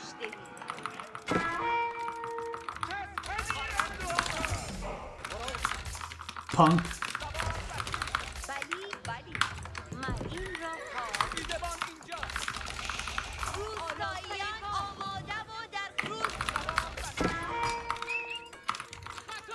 Ooh, Lancaster Castle. Okay, interesting. So he's gonna go with the manor strat. Which, okay. So that means we're gonna have a lot of freedom in this game. So I'm considering, in this game, going Fast Imperial, like Giga Fast Imperial. Because this looks like it's gonna be a lot of manors, but at the same time it might be only a couple. I mean, I don't know, right? His stone is in the back. Oh, his stone is here. Damn, both under the castle. We're gonna go for +1 ranged armor first.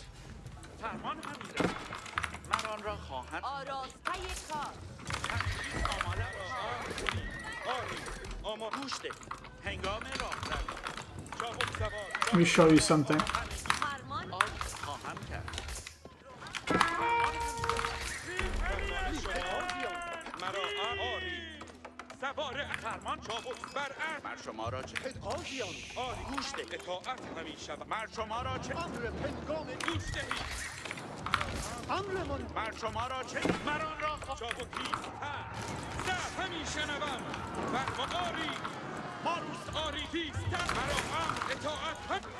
Oh my god, I can't believe he got that.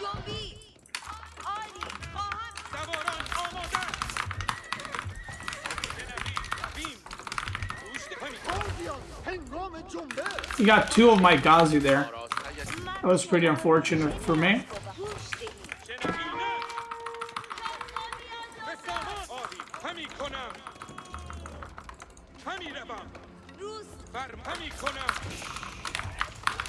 Okay, we defend that. Clean.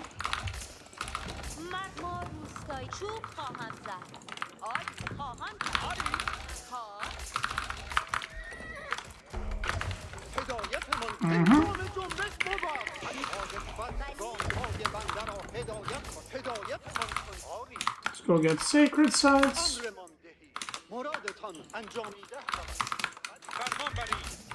Let's go do some harassment. And I might even start to wall off the whole map, because he's probably gonna camp. Now the question is, how many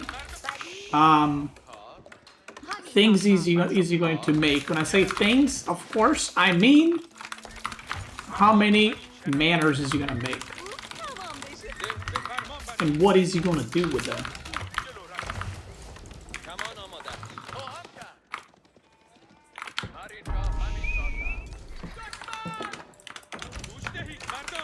Let's see. Okay, he's going for 6 at least, from what it looks like.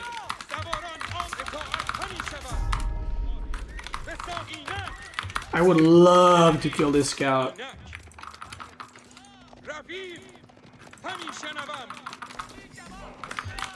So I'm just gonna do it.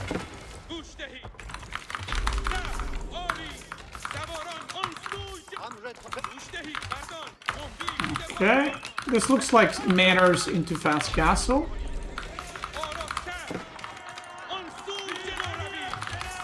More manners coming.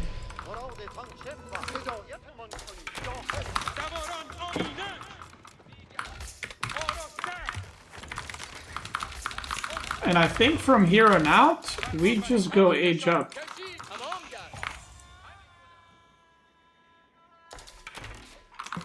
And we're gonna wall this like this. It might look greedy, but this or this, same thing. We're gonna go scouts. We're gonna go a lot of scouts. We're gonna go greedy. We're gonna go 5 fucking scouts right here. The reason we're going 5 is because I want this thing. I want Deer Pro scouted ASAP. Now he has no scouting on me because he has lost the scout, so he doesn't know what I'm doing, which is pretty good for me, pretty bad for him. So gonna go harass him a little bit, or at least try to.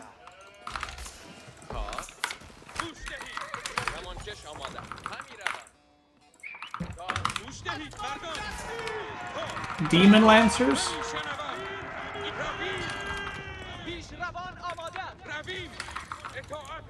Okay, we're gonna go for the top one too. We gotta prevent that.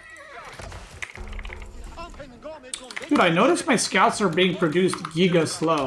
And I was like, what is happening? And then I realized why they're getting produced giga slow.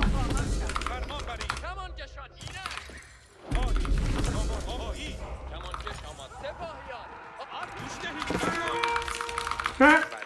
So I want to age up here, and I want to try to prevent them from decapping my stuff here. I don't think he's gonna... I'm gonna put another archer to build that just in case.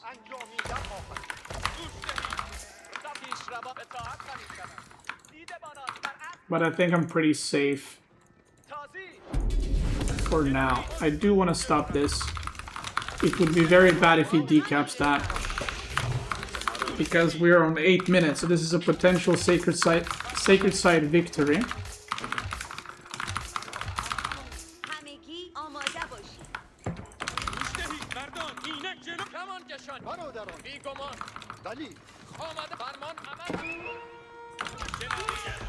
Oh my god. Luckily Demon Lancers don't do damage, but still I gotta run a little bit.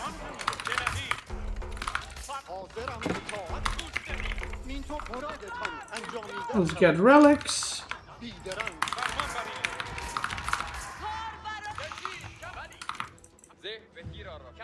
Let's wall this off. Let's wall this off. So this is how you can play when you're playing against super passive civs. No matter what the civ is. Like, it literally just doesn't matter. If you're like, what about this civ? It doesn't matter. What about this civ? It doesn't matter. What about that civ? Doesn't matter. If the civ is passive, this is how you can play against it. But basically, what about that civ? Doesn't matter. And now, we gotta start the upgrades immediately. We gotta get blacksmith.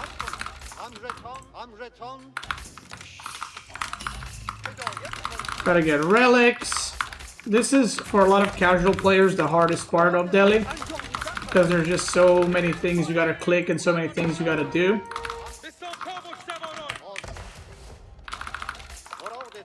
I mean, I can understand it. And now what is he going for? Let's see. I see some spearmen and nothing else. So what I want to do now is I want to scout what is he going for. We can always do this to bait him a little bit. He might go fast imp, actually. White tower. Knights. Okay, he's going knight spearman. We're gonna go elephant archer.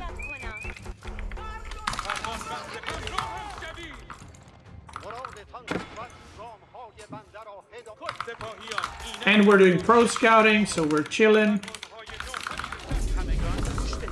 Need more on wood. And now he's gonna decap that, but that's okay, because we got all the relics. This one's gonna get denied.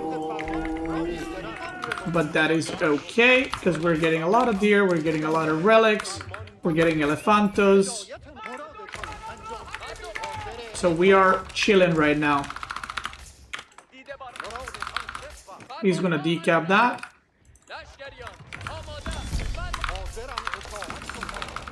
And this is one of those games where we could mine gold. Just to get a little boost, because I'm gonna get my sacred size decapped soon. So it would be nice to get that sorted. And again, maybe it doesn't look great for me. He's got 6 manners though, which is a lot of units. So this is the part where I gotta be careful about that. Pro scouting is still happening. My army looks tiny, but 3 elephants is quite strong, to be completely fair.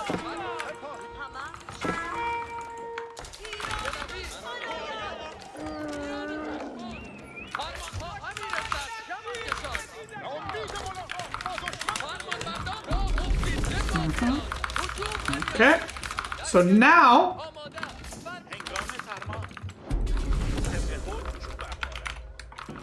we're going to put a lot of villagers on gold, and we might attempt a little fast castle here.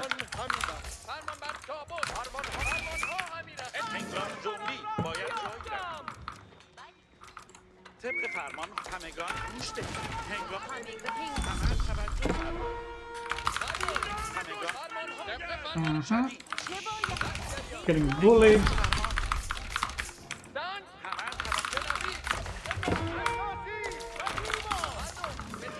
I'm still pro scouting, by the way. I don't even know if he even realizes that I'm pro scouting.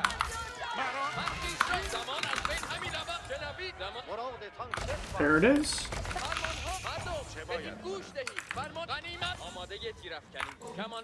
I can do some walling here, like this, to just maybe choke up his army a little bit or something if he decides to go for a push. Because there's a very cool way you can defend with Delhi that I'm about to show you guys. I'm pro scouting with 5 scouts, and I'm still out of deer under TC. They were just idle for a little bit there. So he just massing units. He still has only +1 ranged armor, which is kind of wild.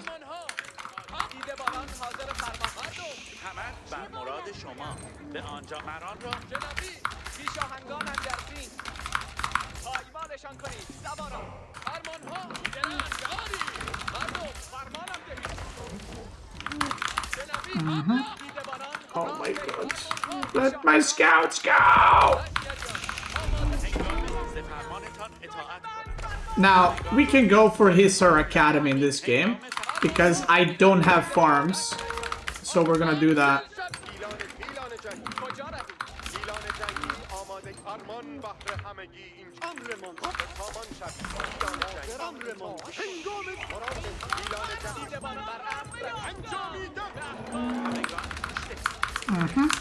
And now the moment we age up, there's a high chance he's going to just immediately go for a push. So I need to be ready to defend that.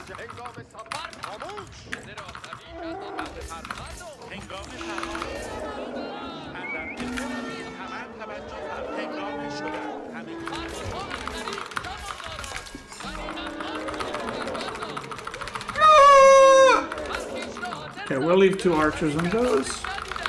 And now same thing. The moment we age up, immediately upgrades.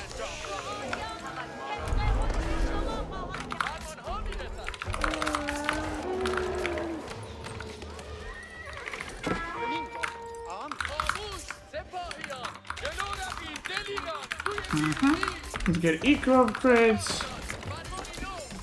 All the other upgrades. Ranged upgrades.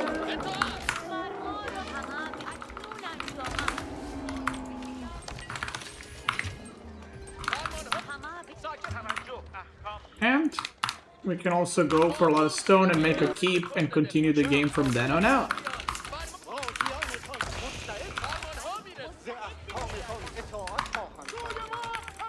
Looks like he's not going to be pushing, he's just going to potentially age up as well, which I don't really mind.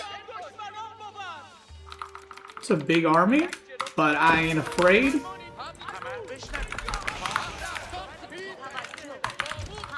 Speed.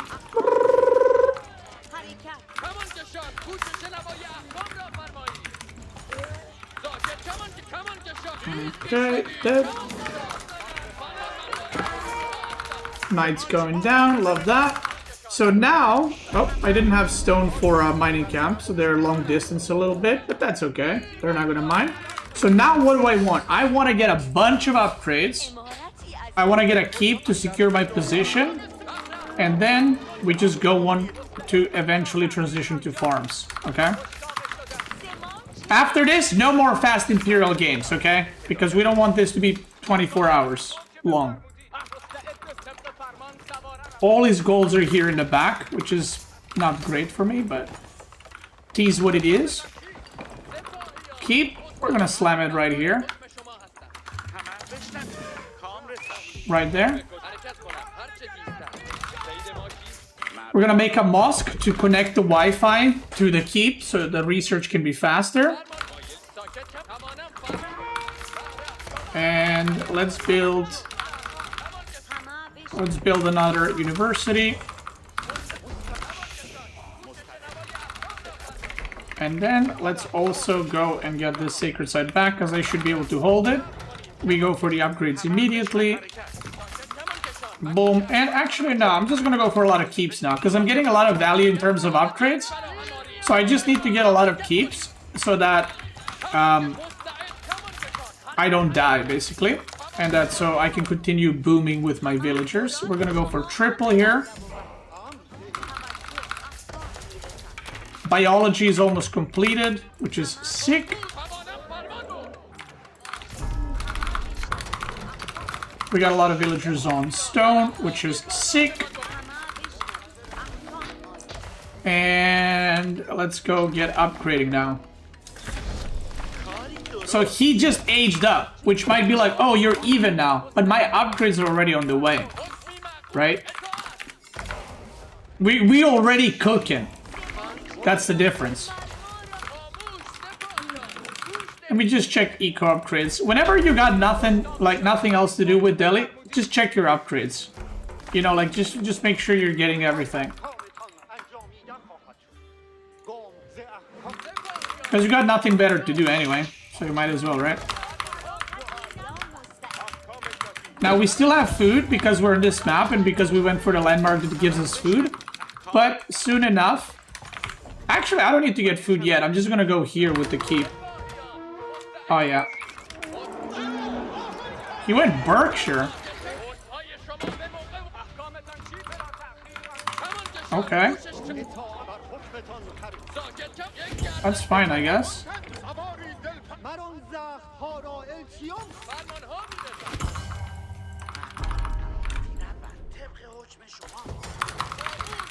That's fine. Fine by me. Fine by me. Do we have market? I forgot. We don't. I'm gonna make another. We're gonna make a market. Some Ghazi we can send there.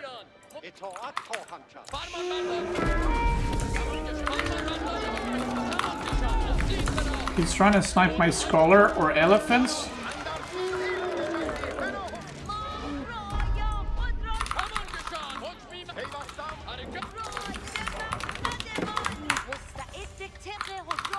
Okay. I could also just transition to farms, to be fair.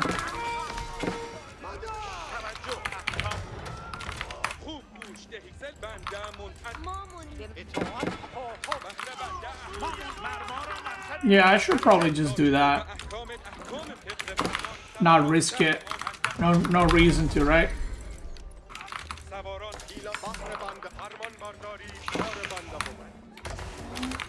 Let's get Siege Workshop, which I forgot to get. Let's get a lot of them. I'm actually almost done with Scholars now that I think about it.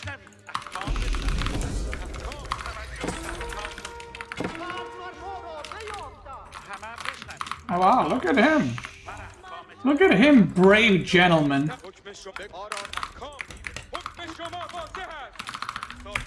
Ah, no way he killed my Scholar there. But I'm almost, once again, I'm almost done with my upgrades and all that.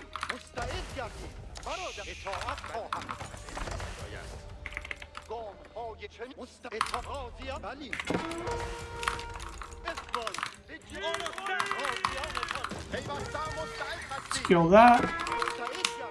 I would like more stone. There's stone at the bottom. I do want to get that.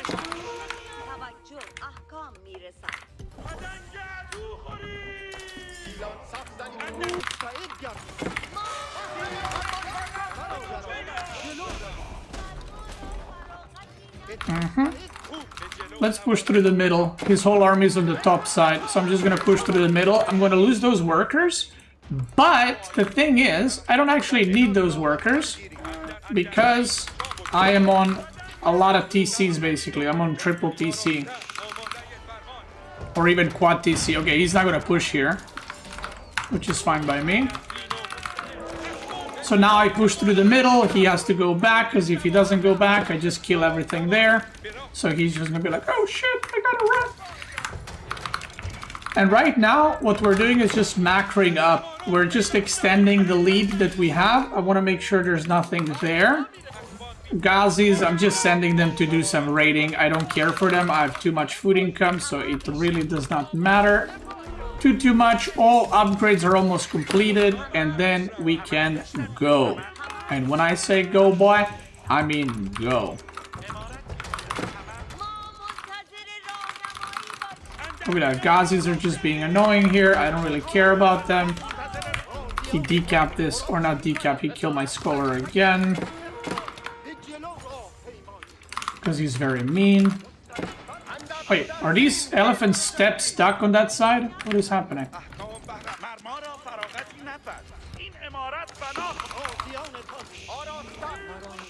And now if you're one of those players, I can't kill Berkshire Palace! Anybody thinks it's really broken? Don't worry, brother, I got you. I'll show you how to kill it.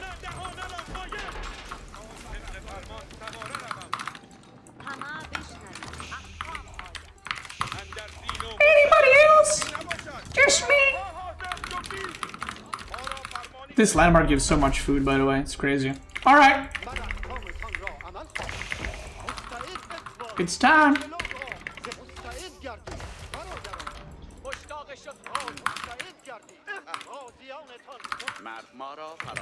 It's time! What we're gonna do is we're just gonna break this fucking Berkshire in 2 seconds.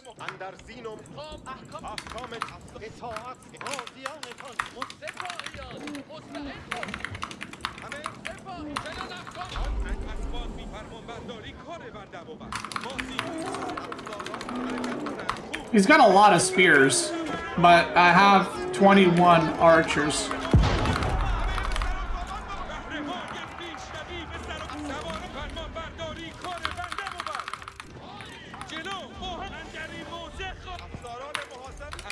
I kind of like this position to fight, so let's push.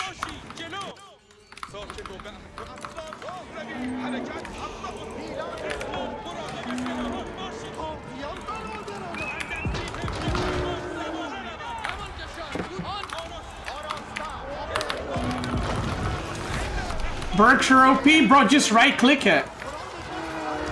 Monk's heal, Archer's DPS, and it's dead.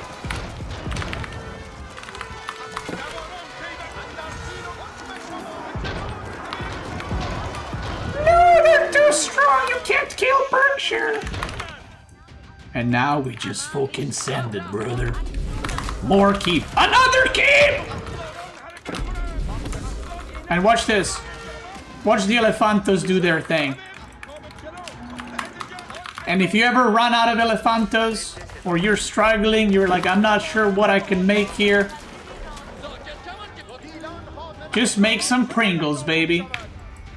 You're making mass spearmen? We go Pringles. And he actually did not kill a lot there, so I should be able to just A-move and finish the game by reinforcing. I have only 2 stables, by the way. Ain't that funny? I have literally 2 stables.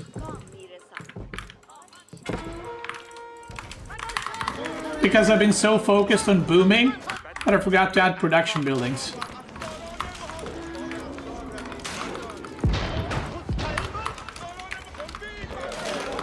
And now we just end the game. We do the death push, the elephant push. We don't have farms yet. I mean, I have some farms, but this map has a lot of food, so we don't need a lot of farms. Not yet.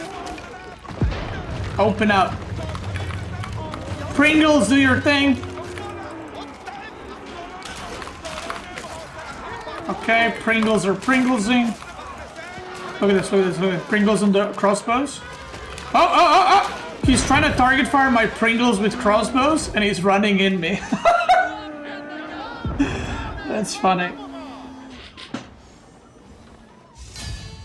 Okay, so I'm not doing any more fast imp games, but that's how you fast Imperial with Delhi. I showed you in the last 2 games. That's how you do it. Lovely animals. True.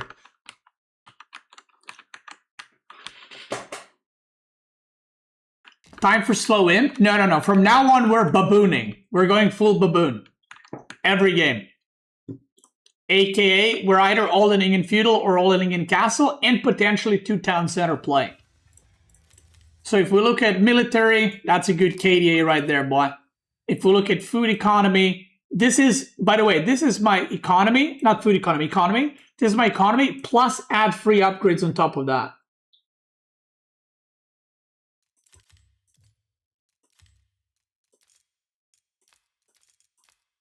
Military count.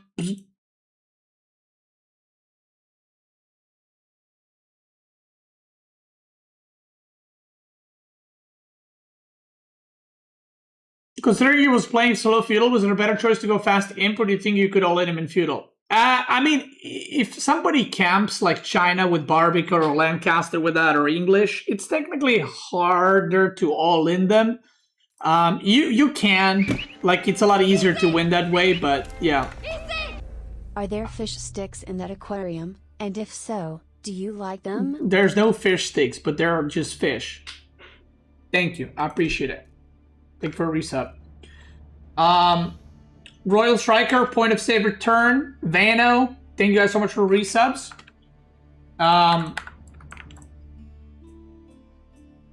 Okay, let's watch the magic video, shall we?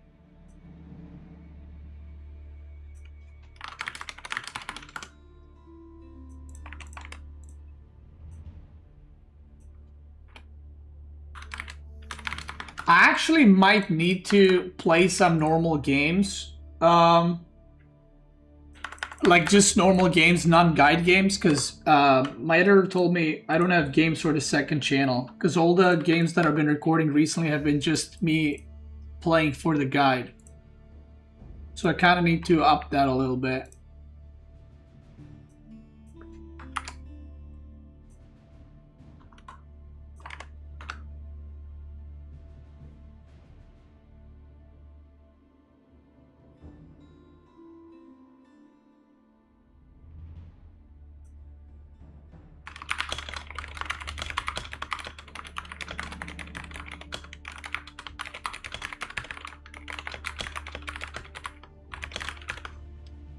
Sheep scouting. All right. I need to PRB, and then we'll start. I'm not gonna eat. I'm just gonna come back. I need to pee, and then we're gonna do this. So, PRB.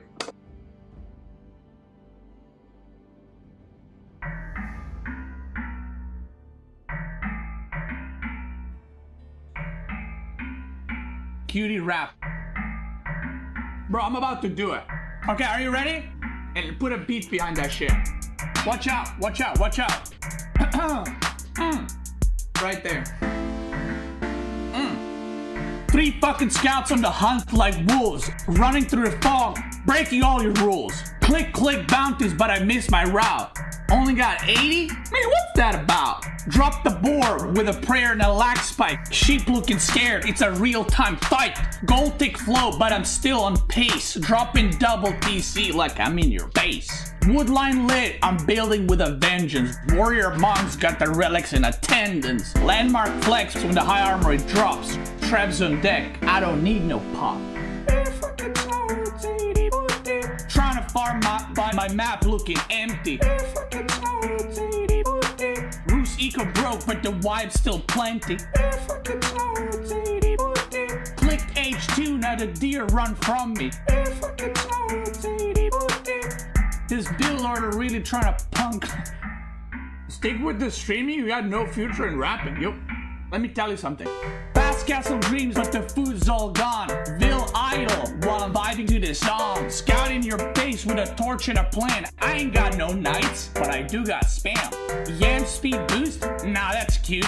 My horse archer shoot like a long-range brute. Golden Gate cheese, I'm trading my faith. Click wood for food like it's 3rd grade math straight. Monastery glow, I'm grabbing the light. Sacred site tick while I'm booming all night. You push mid, but I'm flanking your dreams with a stealthy line that be bursting like beams. Roost life wild, yeah, it's funky. Only thing worse is your Mangudai rush, G. Low bounty, but I'm feeling lucky. In the Kremlin with the boys getting chunky. I don't know what that means. I got chills rapping that. That's how good it was. Can you get some poggers or what's up?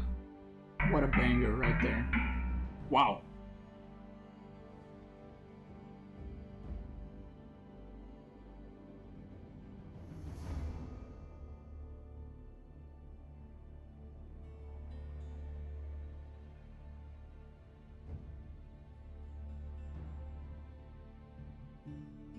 All right, I'm back.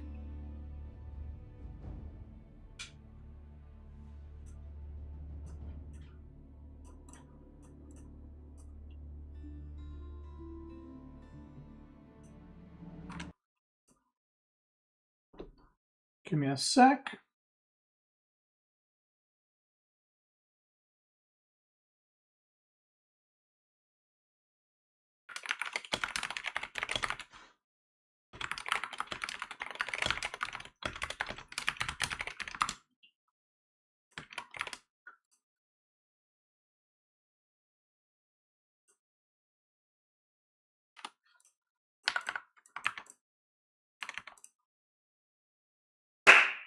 Gamers, we're back with another magic video. Now I know what you're thinking. Do I really want to spend my Sheep scouting guide. Let's hear him what he has to say. And let's judge him. scouting? Now I know what you're thinking. Do I really want to spend my evening learning? Oh my god, wait. What the hell? Wait, do sheep look like this?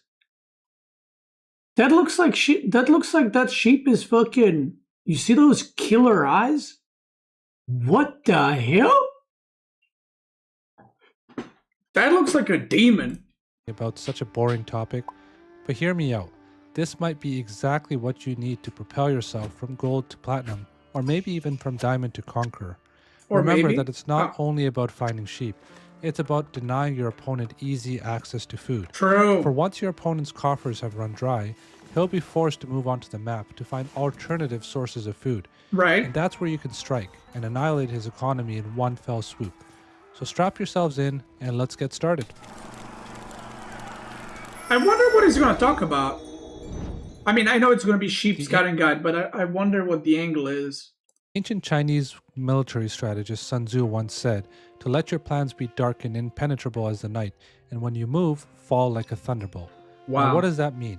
To I me don't know. personally, in this situation when it comes to sheep, means to not show your scout too early. And by the time you do show your scout, it's already too late for your opponent to react and you have 10 or 11 sound sheep, good? meaning you fell like a thunderbolt. This is how I see it. There's always a pit in my stomach when I see my opponent have like 10, 11 sheep and there's nothing I can do about it at that point. Now let's put this all into context. Let's say that you send your scout to the front of your opponent's base. Now by doing so, you're going to be able to see where his resources are, which will help you devise a plan. However, he also sees where your scout is. And since he sees where your scout is and you can see the direction in which it's traveling, he's able to send his scout in front of your scout, i.e. front-running your scout. So if his scout is going to be in front of your scout the whole time and you're not going to know about it most likely, you're going to be able to get no sheep, whereas he's going to get all of the sheep on the map until you finally realize, but by then it's too late. I actually wanted to make this kind of guide for a while, but I didn't really know how to record it. But this is on point so far. On point, unlike the tier list ones. So that's what I mean. Don't show your scout early on. The map will leave you the tiniest of clues. You just need to know what you're looking for. Miyamoto Musashi once said, "Perceive that which cannot be seen with the eye." And this is related to his adversaries who wielded weapons intent on striking him. He was looking at their breathing, their stance, their rhythm, all of which held clues as to their next move. How does that relate to AoE 4? Well, a lot if you let it. Now I want to use two terms. I want to use affirmations and I want to use doubt. Let's say you're going down a path and you find a couple of sheep. Big deal, right? Well, no, this is an affirmation. This means that your opponent did not go down this path, and as a result, that means you can continue and safely go down this path and you're more than likely going to find an abundance of sheep. But let's say the opposite holds true. Let's say you go down a path for quite some time and you find absolutely nothing. Well, now you should start having some doubt. Okay, did my opponent go down this path? Did he already find all the sheep in this area? These are the type of things you want to consistently think about in the early game when you're trying to find sheep. There's also a lot of subtle nuances that you can think about. For example, you know what's funny?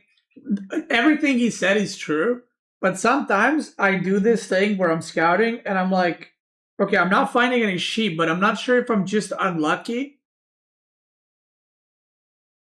or he already went there. For me, it's a 50-50. If my opponent went down a certain path, he went through deer, then the deer are going to be spread out and not in their natural formation. If you see this, then you know, okay, it's possible that my opponent went straight through these deer rather, and as a result, I might want to take another path because it's going to create some doubt for me as to if this is the right path. So many different ways you can use this tip, but this is some basic ones for now. Now, Sun Tzu said to be subtle, even to the point of formlessness, to be mysterious, to the point of soundlessness. Thereby, you can be the director of your opponent's fate. Now, AKA, if you don't know what you're doing, how does the opponent know what you're going to do? What you're doing? Or don't see the map? There's no map. There's no map in the video. Talked about being mysterious. But what does he mean by being subtle? To be formless? The way I see it is he's saying do not be rigid, be very dynamic. And that's exactly what scouting in Age of Empires 4 is. It's not like these other games where you can kind of just do a little bit of the same thing you've done all the time. You have to be very dynamic. Let me give you some examples. Let's say that you're scouting here on this map, right? The vast majority of players go to the middle of the map, right? They go to contest what's there. I see where he's going with this, but I would say for ladder play, this doesn't matter at all because you're most likely going to meet different opponents every time. And if you meet the same opponent, they're not going to be like, ooh, he scouted here, so I'm going to go there. You know what I mean? I would say for tournament play, this makes more sense. Now you're there, and your opponent is also there. So what do? Now, the easy thing is one guy goes one way, and the other person goes the other way. Which happens most of the time, I feel like. The issue is, now if you're going this way, do you go this way? Do you go this way? Or do you just go back home and be safe? Now, these are things you need to think about in the context of the game. Okay, right? that this part's is a simple true. thing right here. Yeah. But I thought he's going to say you go this way one game, and then one game you go here, and one game you go here. But this is true. Okay. I think if you're going to be doing this, you have to go straight. The reason why is if you're going backwards in this little motion right here, your opponent can take care of all of this right here, And then by the Right. time you wrap around, it's all gone and Right. he's already on the other side, if you know Right. what I mean. I Right? know. So you have to take a little bit of the riskier approach. And the issue is most players know this. Most players know that this is going to happen. So what do? They try to mimic each other's actions. So if I'm going this way right here, and I'm going to try to do that little devious plan that I talked about, my opponent will also go there. And they'll continuously mirror each other along the map until there's a dead end and in which you turn, right? So Right. this is usually what's going to happen. But there's a 5-head play too. Let me tell you the 5-head play. He goes here. You go here. The moment you lose vision, you assume he's going to go here. So you go like this, and then you go up, and then you go around his base, and then you end up scooping this part of the map basically for yourself, and he only gets the edge. But let's say you're at a lower league and players are not doing this, what I just spoke about. It's then a you lot can of mind easily games. just be a little bit more cunning and take over a lot of your opponent's area before he's able to even react, right? So because then, right, then blue can also be like, okay, and then blue can go here, turn around and go here, and then you end up following his scout. don't have a rigid way of seeing the game. Don't say I want to do a little circle around my base and be done with it. Think about the repercussions of all of your actions. Another very important tip that I'm just going to leave you with here in this part of the video is that if you want to be able to do a greedy strategy like this where you go onto your opponent's side of the map, you need to ensure that you have enough sheep in your home base. So what that means is, let's say you found a sheep right here, you want to quickly send it in manually to the base right there. So you have to be greedy sometimes, but you also want to be safe and ensure you have enough sheep at home if you're going to be greedy with your scouting. Where are the sheep? Now, the next question you might be asking yourself is... Wait, Magic, tell me, where are the sheep? Because sometimes they're nowhere to be seen. Go ahead. Where are the sheep on the map? And the answer to that is, it varies, right? Oh. No two maps are going to be the same. And then there's also different variations of maps in the sense that Arabia is vastly different than a map such as Gorge.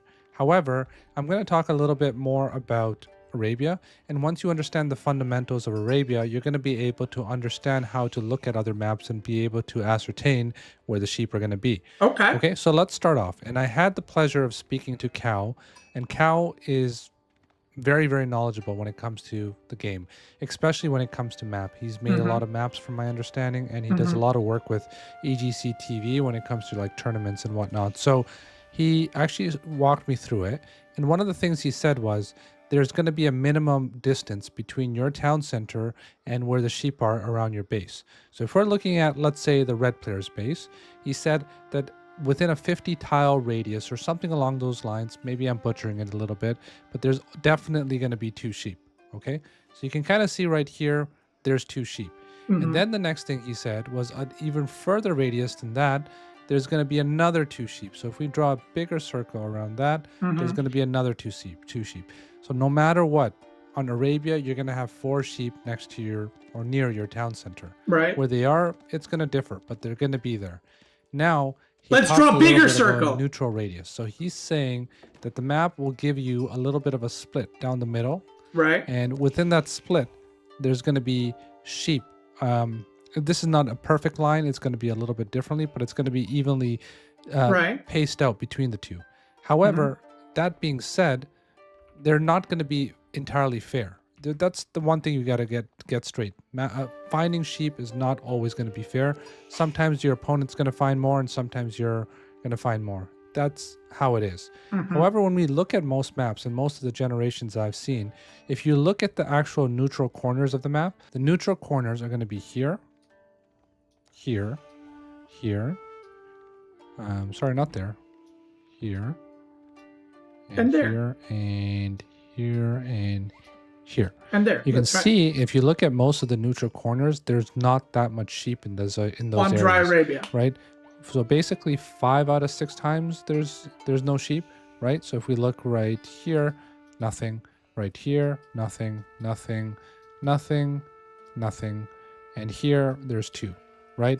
Is this going to be the case in every single map? Probably not, but this is just a good little baseline. I mean, it's for me, probability right? chance Now, I the know more that games you play, my right? scouting pattern is usually, and this is, I'm saying usually because this is going to be differing depending on who you're playing sometimes, right? But if I'm the red player, I usually want to go to the middle, and then I want to wrap around, right? Like something along those lines, and then come out the other side. The reason I want to do this is because I know for sure there's 4 sheep around my base, so I want to be able to get those. And the second thing is I want to get a little bit of the neutral sheep on the map, which is why, once again, if I'm red on this map and I go forward, you know, there's 3 sheep right there, then I wrap around, I pretty much got the bulk of the sheep, right? Now,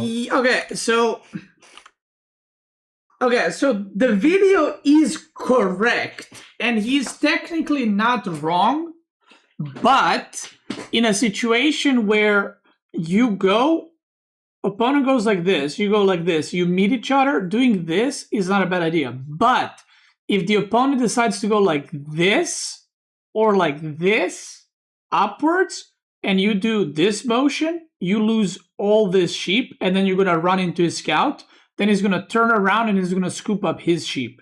So he is technically correct, but it also depends on your opponent a lot. This kind of a sheep scouting, you need to know it, you need to understand it, but at the same time, it almost equally depends on how your opponent scouts as well. Because remember what I said earlier? If you don't know what you're doing, how is your opponent going to know what you're doing?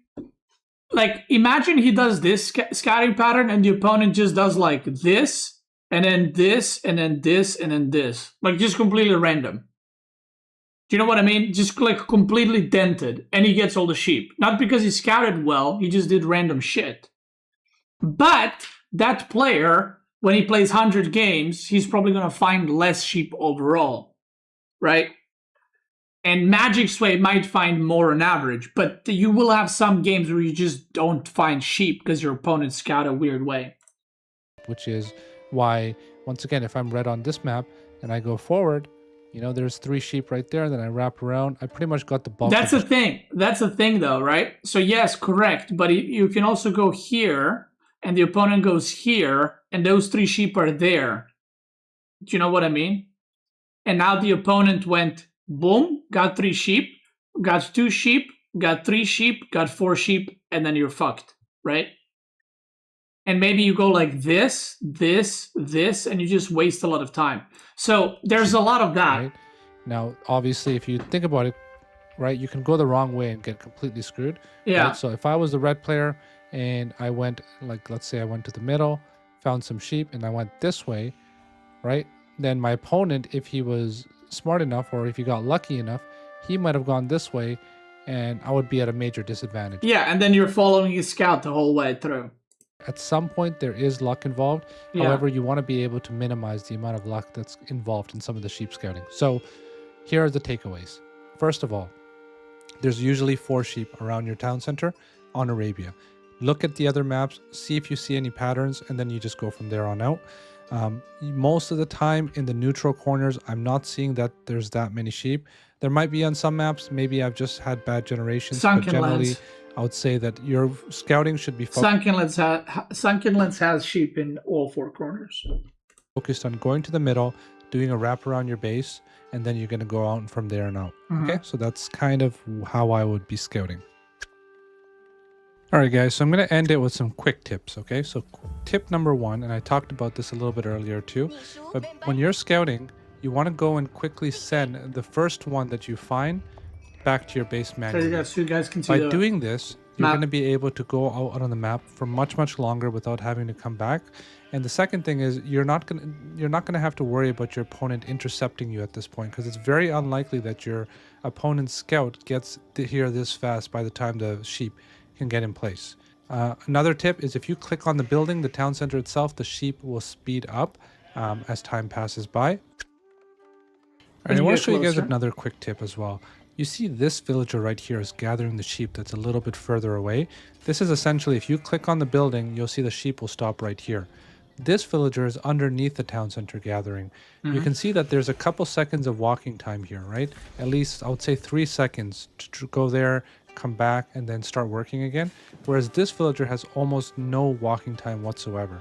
So what I like to do with my sheep is I like to click them, and then you're going to drag and click underneath the town center like this. By doing so, the villager has no walking time.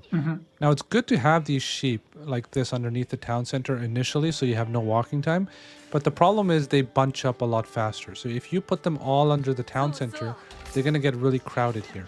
So what you want to do is your initial sheep, you want to put it under the town center so you can get a faster gather rate. But as the game progresses and things start speeding up, you're not going to have the time to micromanage your sheep. So I would say put the remaining amount of sheep like this. Yes, you're going to lose a little bit of walking time, but they're not going to bunch up. And the other thing is when they are finished the sheep, they're not going to show idle, or they're going to show idle as soon as they're done the sheep. Whereas if they're under the town center and they're all bunched up, it's unlikely that you're going to get the idle villager button happening as a result. So the reason that happens is if you have idle here, the villager is basically waiting outside of the group of villagers gathering. He's waiting, right? Because there's 8, let's say, surrounding the sheep, so he's just waiting. But if you have 5 villagers, so you can only get 5 villagers on this sheep, not 8, because you're next to a building. So basically what happens is because there's not 8 surrounding a sheep, which is the max amount, it's 5, the villager's running towards a sheep. It's not gathering, it's running towards a sheep. Does that make sense? So that's what happens. So that, yeah. I mean, yeah, you guys can do this. I mean, I just split my sheep. You guys probably seen my stream in my games a lot of times. I just put like sheep like this. So they're in a huge row, so they're not stacked under TC. Unlikely that you're going to get the idle villager button happening as a result. All right, another very important tip is you don't need to get too close to the sheep. And this is important because you want to go down a certain path and you don't want to come and turn just to capture a sheep. So what I mean by that is, let's say this scout wants to go straight on out, and there's a sheep right here. Instead of me going here and then going this way, you can just continuously go in a straight line like such and come a little bit close, but not too close. And you're going to see the sheep is just going to come right towards me, right? As I said, this is helpful because if you're able to do this, you don't have to make a turn and get a sheep. You can just continuously go straight. Now, how close do you go to a sheep? That's something that's a little bit of trial and error. But from my estimation, it's about, let's say about this much worth. Okay, one thing to note, do you guys know, so I don't know if Magic is going to talk about this, I'll just yap about it now and then we'll see. So do you guys know when sometimes your scout is in front of the enemy scout, but he gets the sheep? Do you guys know that? When that happens?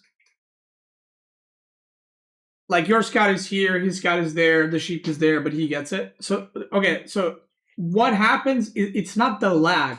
So basically what it has to do with, it's something along these lines. I'll try to explain it. It's not the ping, actually. It's the order that the scouts spawn in. So basically your scout and the opponent's scout don't spawn at the same identical time. That's what I was explained to. So basically, when you're getting sheep, there's a tick rate. So imagine every second, your scout ticks. And sometimes if the sheep is here, you don't get it, but then you suddenly get it. The reason why you get it, there's like a pulse around the scout. So basically, if the opponent's scout is behind yours, but yours thing pulses, and then you go in the range of the sheep, and his thing pulses the moment he gets in the range, he will get it. Does that make sense? That's how I was explained this too.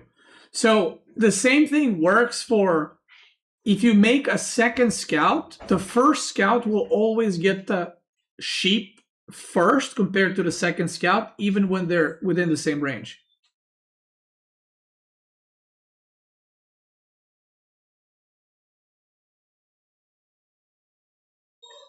Yeah. So if an enemy goes for a second scout from TC, your first scout should always get the scout first because it spawned first. Yeah. So that's how that works. That's why that happens. I thought it's because it was delay or ping. It's not because of that. Some people thought it's because you're mass clicking on the sheep. It's not because of that either. It has to do with what I just said. At least that's what I was told. But yeah. So you can capture most sheep if it's just around that. But you're gonna have to play around with it to see for yourself. All right, I hope you guys enjoyed the video. I hope it was informative. I hope it helps. It was. What a fucking goat. Magic is the goat. I'm going to share the video and I'm going to give my closing words. Give me a second. So Magic is correct in pretty much 99% of what he said. It's all true. But my advice is that you can only really learn scouting if you understand the mind games between the scouts, right? So if you meet each other, you can do something with that information and you can do some kind of better scouting.